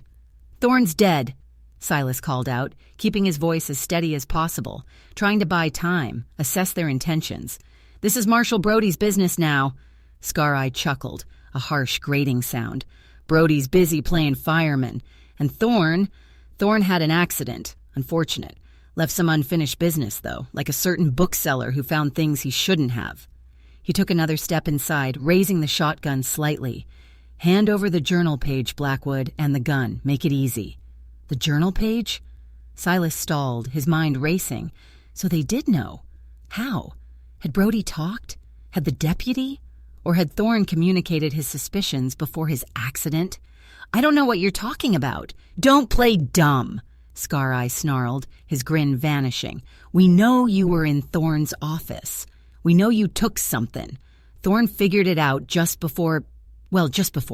Hand it over, and maybe, just maybe, you and the lady walk away from this." It was a lie, Silas knew. They wouldn't leave witnesses. They were here to retrieve the page and eliminate the threat Silas and Clara represented. "Deputy," Clara called out suddenly from behind the counter, her voice sharp, commanding attention. "Are you party to this? Kidnapping, murder, impersonating the marshal's authority? Because that's what this is. Scar Eye is cleaning up Thorne's mess." The deputy shifted uncomfortably, his gun wavering. He looked from Scar Eye to the counter, then back again. Marshal Brody just told me to secure the premises. Assist Mr. He clearly hadn't signed up for this. "Shut up, you fool!" Scar Eye snapped at the deputy, momentarily distracted. It was the opening Silas needed. He didn't hesitate. He squeezed the trigger. The roar of the Colt Navy in the enclosed space was deafening, shocking. The recoil slammed his arm back, but his aim, born more of instinct than skill, was true enough. The shot wasn't aimed to kill, but to disarm, to shock. The bullet ripped into the wooden floorboards just inches from Scar Eye's feet, sending splinters flying. Scar Eye yelped, jumping back instinctively. The deputy flinched violently, stumbling backward towards the doorway. "Get out!" Silas roared, finding a voice he didn't recognize as his own, fueled by adrenaline and desperation. "Get out now or the next one won't miss!" Scar Eye recovered quickly, his face contorted with rage. He brought the shotgun up. But in that split second of hesitation caused by the first shot, Clara acted. She surged up from behind the counter, not with a weapon, but with the heaviest thing she could reach, a thick, leather-bound volume of territorial law statutes. With surprising strength, she hurled it directly at Scar Eye's head. The heavy book struck Scar Eye squarely on the temple. He staggered, a grunt escaping his lips, his aim faltering. The shotgun discharged with a deafening boom, the blast tearing a hole in the ceiling, showering plaster and dust down onto the bookshelves. Silas didn't wait. He fired again, aiming higher this time towards the shotgun itself. The bullet struck the metal barrel with a loud clang, sending a jarring shock through Scar Eye's hands. The enforcer cried out, dropping the weapon, clutching his stinging fingers. The deputy, seeing his menacing companion disarmed and reeling, needed no further encouragement. He turned and fled out the broken door, disappearing into the smoky twilight. Scar Eye, momentarily stunned, shaking his head to clear it from the blow of the book, glared at Silas with pure hatred. He lunged, not for the dropped shotgun, but towards the counter, intending to vault over it, to silence Silas with his bare hands. Silas scrambled back, trying to aim the Colt again, but Scar Eye was surprisingly fast, surprisingly agile for his size. He vaulted the counter, landing heavily on the floor inside Silas's sanctuary. He advanced on Silas, murder in his eyes. Silas fired a third time, wildly, the shot going wide, embedding itself harmlessly in a stack of poetry volumes. He was out of time, out of position. Scar Eye grabbed for the gun. Silas struggled, twisting away, the revolver falling from his grasp, skittering across the floor. He was disarmed, facing Thorne's enraged, ruthless enforcer. Fear threatened to paralyze him. He saw Scar Eye's hand reach for the knife tucked in his belt. This was it. But then Clara was there again. She hadn't fled. She grabbed the heavy bindery press screw lying on a nearby work table, a solid iron bar used for tightening the press. With a cry born of fury and desperation, she swung it with all her might, connecting solidly with the back of Scar Eye's head. The thug crumpled without a sound, collapsing in a heap at Silas's feet, unconscious or worse. Silence descended, broken only by the harsh, ragged breathing of Silas and Clara, the distant crackle of the fire on the ridge, and the mournful sigh of the wind through the broken doorway. Plaster dust drifted down like snow. The acrid smell of gunpowder mingled with the smoke from outside and the familiar scent of old paper. Silas stared down at the unconscious form of Scar Eye, then at Clara, who stood panting, the heavy iron screw still clutched in her white-knuckled grip, her eyes wide with shock and residual adrenaline. He looked at his own trembling hands. He had fired a gun. He had faced down a killer, and he was still alive. "Is he—" Silas began, his voice raspy. Clara cautiously nudged Scar Eye with her foot. He didn't stir. "Out cold, maybe worse. We need Brody." Silas nodded numbly. He retrieved his Colt Navy, the barrel still warm, the ink stains seeming starker now against the backdrop of violence. He then picked up Scar Eye's dropped shotgun, unloading it carefully. He felt strangely calm, the adrenaline ebbing away, leaving a profound weariness in its wake. While Clara cautiously checked Scar Eye's pulse, "He's alive," she reported with relief. Silas went to the broken doorway, peering out into the smoky street. The cowardly deputy was nowhere in sight. A few curious faces peered from windows down the street, drawn by the shots, but no one seemed eager to investigate closely. "We need to secure him," Silas said, gesturing toward Scar Eye, "and find Brody. Tell him what happened. Show him the journal page." They found some sturdy twine used for bundling books and, working together, managed to bind Scar Eye's hands and feet securely. The intimacy of the shared task, the grim necessity of it, felt like another strand woven into the complex, damaged tapestry of their relationship. The earlier betrayal, Clara's confession, still hung between them, unresolved but overshadowed for the moment by the immediate aftermath of violence and the shared relief of survival. "The journal page," Clara said, her voice regaining some of its usual steadiness. "It proves Thorn ordered Abernathy's death. Scar Eye attacking us practically confirms he was involved, likely acting on Thorn's orders or his own initiative to clean up the mess after Thorn's departure. But it doesn't explain everything," Silas countered, his mind still grappling with the remaining mysteries. "It doesn't explain the flower. It doesn't explain who Reader X truly is, if not you entirely." He looked at her directly. "Clara, your confession, was it the whole truth? You instigated the Cordell mimicry, yes, but were you involved in anything else? Did you know more about Thorn than you let on?" Clara met his gaze, her expression weary but seemingly open. "Silas, I told you the truth. I played a dangerous game with the Cordell persona, and I regret the consequences it unleashed, but I didn't kill anyone. I didn't leave that flower. My interest in Thorn was journalistic, rooted in rumors I'd heard before I even arrived here. I suspected corruption, but I didn't know the depths of it until Abernathy's ledger surfaced." She hesitated. "I admit, I used the situation, used the Cordell myth, maybe even used your trust to get closer to the story. That was wrong, but I am not a murderer." He searched her eyes, wanting desperately to believe her. Her explanation for the ink stains had been plausible. Her confusion about the flower seemed genuine. Her actions just now, defending him, risking her own life, spoke louder than lingering suspicion.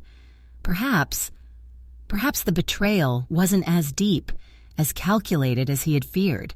Perhaps she, too, was caught in the undertow, a manipulator who had lost control of her own narrative. "All right, Clara," he said finally, a tentative truce forming in the space between them.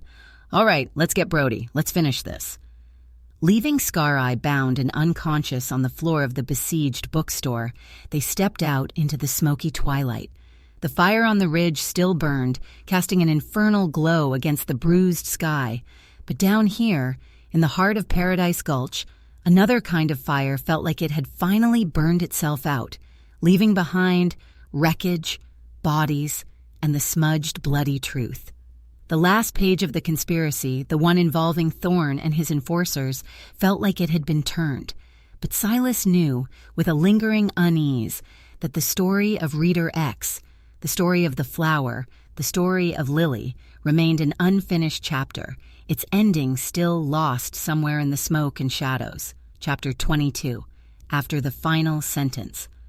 Finding Marshal Brody proved easier than expected. News of gunfire erupting from the bookstore had reached even the fire-ravaged slopes of Skeleton Ridge, drawing him back down to Paradise Gulch with a mixture of fury and exhaustion. Silas and Clara met him halfway, flanked by a growing crowd of anxious townsfolk drawn by the commotion and the sight of the bound, unconscious Scar Eye being dragged from the bookstore by hastily deputized volunteers. The explanation was messy, punctuated by Clara's sharp journalistic observations and Silas's quieter, more hesitant testimony. But the core facts were undeniable. Scar Eye, Thorn's known enforcer, had attempted to silence them, implicitly confirming his own involvement and the authenticity of the threat represented by Thorn's journal page. The cowardly deputy marshal who had accompanied Scar-Eye, apprehended later trying to sneak out of town, corroborated their story under Brody's furious interrogation, admitting Scar-Eye had claimed Brody authorized the search of the bookstore. The pieces finally clicked into place for Brody, forming a coherent, albeit ugly, picture. Thorne, likely alerted by Scar-Eye or the deputy about the ledger and Fenwick's confession, had ordered the cleanup, or Scar-Eye had taken the initiative after Thorne's death. The motive was clear: suppress the evidence of the conspiracy involving the assay office thefts, a conspiracy that had already led to the murders of Davies and Abernathy. Thorne's own death, while still officially ruled a suicide pending further, unlikely investigation, now looked highly suspicious in this context, likely another facet of the cleanup. Brody, faced with the torn journal page, Fenwick's testimony, which the boy repeated, albeit fearfully, now that Thorne and Scar-Eye were neutralized, and the violent attack on Silas and Clara, had enough. He formally arrested Scar-Eye, charging him with assault, conspiracy, and suspicion of murder. He secured Thorne's office and the safe, pending investigation by territorial authorities he would now have to summon. He acknowledged, grudgingly, that Silas and Clara had likely saved their own lives and uncovered the heart of the conspiracy. Paradise Gulch breathed a collective sigh of relief, mingled with shock and disillusionment. The immediate threat felt contained. Thorne was gone, his chief enforcer captured. The murders, while tragic, now had a narrative, a framework of greed and corruption leading to predictable violence. The fear began to recede, replaced by the familiar rhythms of gossip, speculation about Thorne's hidden wealth, and the arduous task of rebuilding after the fire. In the days that followed, a semblance of normalcy returned, though tinged with the bitterness of recent events. The territorial marshals arrived, conducted their investigation with brisk efficiency, confirmed Brody's findings, and departed, leaving Paradise Gulch to lick its wounds and absorb the lessons learned. Scar-Eye remained locked up, awaiting trial elsewhere. Billy Fenwick, having cooperated, received a lighter sentence for the initial thefts, eventually drifting away from the Gulch, seeking a fresh start where his past wouldn't follow him. Henderson, though eyed with suspicion due to the HD notation, couldn't be directly implicated and retreated into pompous obscurity. Life in the bookstore settled back into its quiet routine. Silas swept the floors, dusted the shelves, repaired bindings, sold books. The scent of ink and old paper gradually reclaimed its comforting familiarity, pushing back the lingering, acrid smell of gunpowder and fear. Yet something had irrevocably changed. The sanctuary felt different, less absolute. The shadows seemed deeper, holding memories of violence and betrayal. And Silas himself felt altered, the quiet bookseller persona now coexisting with the man who had faced down a killer, who had stepped out of the pages and into the raw, unpredictable narrative of life. His relationship with Clara remained complex, fraught with the residue of her confession and his suspicion.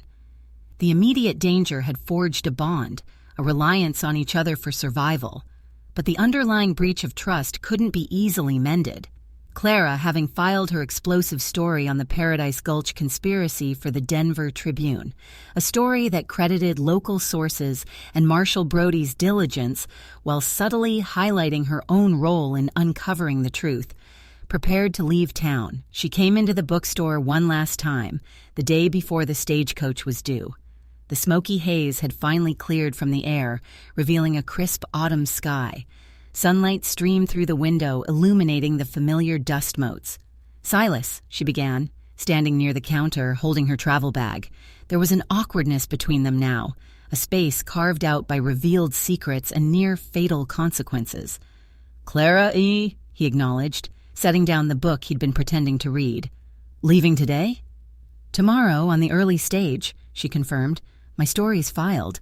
There's not much left for me here." She hesitated. "I wanted to apologize. Properly." Silas waited, saying nothing. "For the Cordell deception," she clarified, meeting his gaze directly. "It was reckless, arrogant. I saw your stories as tools, Silas, not as extensions of you. I didn't respect the boundary between fiction and reality, and my actions had terrible consequences, even if I wasn't the one who pulled the trigger. I endangered you, used your creation, and broke your trust. I am truly sorry for that." Her apology sounded sincere, heartfelt. He believed she regretted the outcome, the deaths, the danger she had put him in, but the initial act, the deliberate manipulation, that still stung. "Why, Clara?" he asked quietly, the question that still lingered. "Why use Cordell? Why me?" She sighed, looking down at her hands. Maybe because I admired him, the idea of him, the way he fought for justice outside the lines, the way he gave people hope, escape. Paradise Gulch felt so suffocatingly corrupt. I wanted to inject some of that spirit, that defiance, and maybe, she admitted, her voice softer, I resented you a little. The quiet author, hiding away, creating this powerful figure but taking none of the risks himself. It felt unfair, so I borrowed him. She looked up again. It was foolish, presumptuous, dangerous. I see that now. He nodded slowly, absorbing her explanation. It didn't excuse her actions, but it offered a glimpse into her complex motives, a mixture of idealism, journalistic ambition, and perhaps a touch of envy. "And the ink stains on the gun?" he asked, needing that final piece of clarity. "Was that truly an accident?" She met his gaze without flinching. "Yes, Silas, I swear it was. I never deliberately tried to frame you. When you accused me, it felt like the floor had dropped out from under me. After everything, I hoped we had built something real, some trust despite the circumstances." He believed her. Looking into her clear blue eyes, seeing the lingering hurt mixed with her inherent strength, he believed that specific accusation had been unfounded, born of his own fear and suspicion. The betrayal was her initial deception, her reckless game with his creation, not a calculated plot to destroy him. "Thank you for telling me, Clara," he said simply. A fragile peace settled between them, not forgiveness perhaps, but understanding. "What will you do now?" she asked. "Will you keep writing, as Silas Stone?" He looked around the quiet bookstore, his sanctuary, forever changed but still his. He thought of Cordell, the hero who had stepped off the page and brought chaos into his life. Could he continue to write those adventures, knowing the potential for distortion, for misuse, knowing the darkness that lurked beneath the romantic veneer of the West? "I don't know," he answered honestly. "The words feel heavier now, weighted." He paused. "But perhaps that's not a bad thing. Perhaps stories need that weight to be true, even the adventurous ones." He managed a small smile. Maybe Cordell needs to face some different kinds of dangers now. Less clear-cut villains, more ambiguity, more consequences. Clara smiled back, a genuine smile this time. "I'd read that story." She picked up her bag. "Well, goodbye, Silas Blackwood, bookseller, author, survivor. Goodbye, Clara Edwards, journalist." She hesitated at the door, then turned back. "One last thing. The flower. The Indian paintbrush by Abernathy. You said it meant something personal." He nodded curtly, not wanting to elaborate. "Someone I knew long ago." "Do you still think—" "I don't know what to think about the flower, Clara," he interrupted gently but firmly. "It wasn't you. It wasn't Thorn. Maybe it was just a flower after all, a random detail in a violent story." But even as he said it, the image of Lily's sketch, her signature, lingered in his mind, an unresolved chord in the finished symphony. Clara seemed to understand his need to let it lie. She gave him a final nod and left, the bell above the door chiming softly, definitively. Silas watched her walk down the street until she disappeared from view. He was alone again, truly alone this time, in the quiet aftermath. The immediate danger was past, the conspiracy seemingly resolved, the main villains dead or captured. But the peace felt incomplete, haunted by unanswered questions. Who had left the flower? If not Clara, if not Thorn, then who? Was Lily truly a ghost? Or had someone else used that detail, someone who knew his past even better than Clara did. Or was it, as he'd just claimed, simply a random, meaningless detail, amplified by his own guilt and fear? And Cordell, what was his future? Could Silas continue to write him? Could he separate the escapist fantasy from the brutal reality it had inadvertently brushed against? He walked slowly through his bookstore, the late afternoon sun casting long shadows from the shelves. He ran his hand along the spines, the familiar textures grounding him. He stopped at the small section containing his own anonymously published novels. He pulled one out, Cordell and the Ghost Mine Gold, the book Clara had first confronted him with, the book that had been returned to him with the cryptic note, "He makes it look so easy. More soon." He still didn't know who sent that note. Was it Clara in the early stages of her game? Was it Scar Eye under Thorne's orders? Was it the same person who left the flower?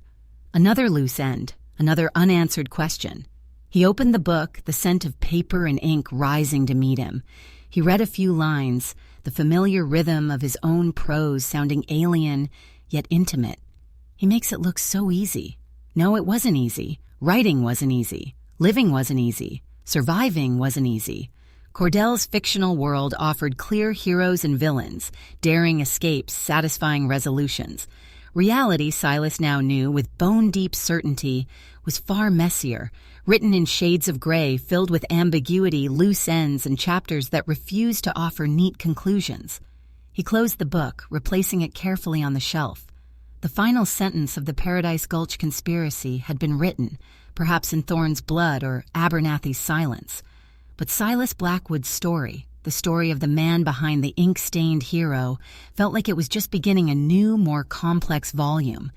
The future stretched before him, quiet, uncertain, weighted with the knowledge he had gained, the lines he had crossed. He didn't know if he would write again as Silas Stone, but he knew Silas Blackwood would never be quite the same. The ink stains remained, not just on his fingers, but on his soul, a permanent mark left by the turbulent passage through Paradise Gulch after the final sentence had been served. Epilogue, where the dust settles. Winter came early to Paradise Gulch that year, not with gentle snowfalls, but with biting winds that swept down from the scarred slopes of Skeleton Ridge, carrying the lingering scent of charred pine and the chill of high-altitude frost. The frenzy following the fire, the murders, and the exposure of Thorne's conspiracy had long since subsided, replaced by the hard, pragmatic business of survival through the lean months. The territorial marshals had come and gone. Scar Eye had been transported elsewhere to await a trial whose outcome seemed predetermined, and the town settled back into a version of itself, quieter, perhaps, scarred, certainly, but with the same relentless undercurrent of hope and desperation that defined life on the edge of civilization. Silas Blackwood watched the changing season from the window of his bookstore. Snow dusted the boardwalks, muffling the sounds of the few wagons and riders braving the cold. Smoke curled from chimneys, thick and white against the gray sky, a comforting contrast to the angry black smoke that had choked the valley weeks earlier. Inside, the bookstore felt warmer, more enclosed, the scent of aging paper and wood smoke from his upstairs stove mingling with the faint aroma of brewing coffee. He had swept the floor meticulously that morning, just as he always did. He had arranged the new periodicals, dusted the shelves, wound the grandfather clock whose steady ticking measured the passage of time. Slower now, it seemed, less frantic than during those turbulent weeks. The routines were the same. The outward appearance of Silas Blackwood, bookseller, largely unchanged. He still wore his spectacles perched on his nose, still favored quiet, dark clothing, still offered polite, knowledgeable service to the customers who trickled in, seeking warmth and perhaps a temporary escape from the harsh realities outside. Yet something fundamental had shifted within him, subtle but profound, like the slow settling of foundations after an earthquake. The tremor of fear that had once accompanied any unexpected noise, any confrontation, had subsided, replaced by a quiet watchfulness, a deeper awareness of the shadows that lay just beyond the lamplight. He had faced violence, betrayal, and the terrifying intersection of his fictional world with brutal reality. and he had survived. The knowledge sat within him, not as pride but as a heavy, sobering ballast. He rarely went upstairs to the writing room during shop hours anymore. The urge to escape into Cordell's world, once a driving need, had lessened. When he did sit at the scarred table in the evenings, the pen felt different in his hand. He hadn't written a word of the new Cordell adventure since the night he'd fabricated the page to trap the copycat. The inkwells sat mostly undisturbed. Instead, he found himself reading, not dime novels, but history, philosophy, poetry. He revisited the Stoics, seeking understanding of resilience in the face of chaos. He read Emerson, contemplating self-reliance and the oversoul. He lost himself in Whitman's expansive embrace of humanity, its darkness and its light. He was searching, not for escape, but for perspective, for a way to integrate the man he had been with the man the recent crucible had forced him to become. He thought often of Clara, her energy, her sharp intelligence, her reckless gamble with his creation, her surprising courage when facing Scar-Eye. Her apology had felt genuine, her explanation for the Cordell mimicry disturbingly plausible in its mixture of idealism and arrogance. He didn't excuse her actions. The profound breach of trust still left a faint scar, but he understood her, perhaps better than he understood himself sometimes. She had flown into Paradise Gulch like a storm, stirred up the depths, exposed the rot, and flown out again, leaving change in her wake. He hadn't heard from her since she left, didn't expect to. Their paths had converged violently, briefly, and now diverged again. He wished her well, hoped she found the stories she sought, hoped she tempered her methods with the wisdom gained here at such cost. The question of the flower, the Indian paintbrush left by Abernathy's body, remained unanswered, a small, persistent mystery in the back of his mind. He had taken out Lily's sketches again one quiet evening, studying the delicate lines, the captured vibrancy of the wildflowers she had loved. Seeing them brought not the sharp stab of suspicion he'd felt initially when confronting Clara, but a wave of profound, aching sadness for a past that felt lifetimes away, for a connection severed by youthful anger and misunderstanding. He still didn't know if she was alive, if she had somehow been in Paradise Gulch, if she had left that flower as a message, a lament, or a final cryptic farewell, or if, as he sometimes forced himself to consider, it truly had been just a random flower, imbued with significance only by his own haunted imagination. He suspected he would never know for sure. Like so many stories in the West, like so many threads in life, some ends remained frayed, blowing loosely in the wind. He was learning to accept the ambiguity, the weight of unanswered questions. Not all narratives required neat resolution.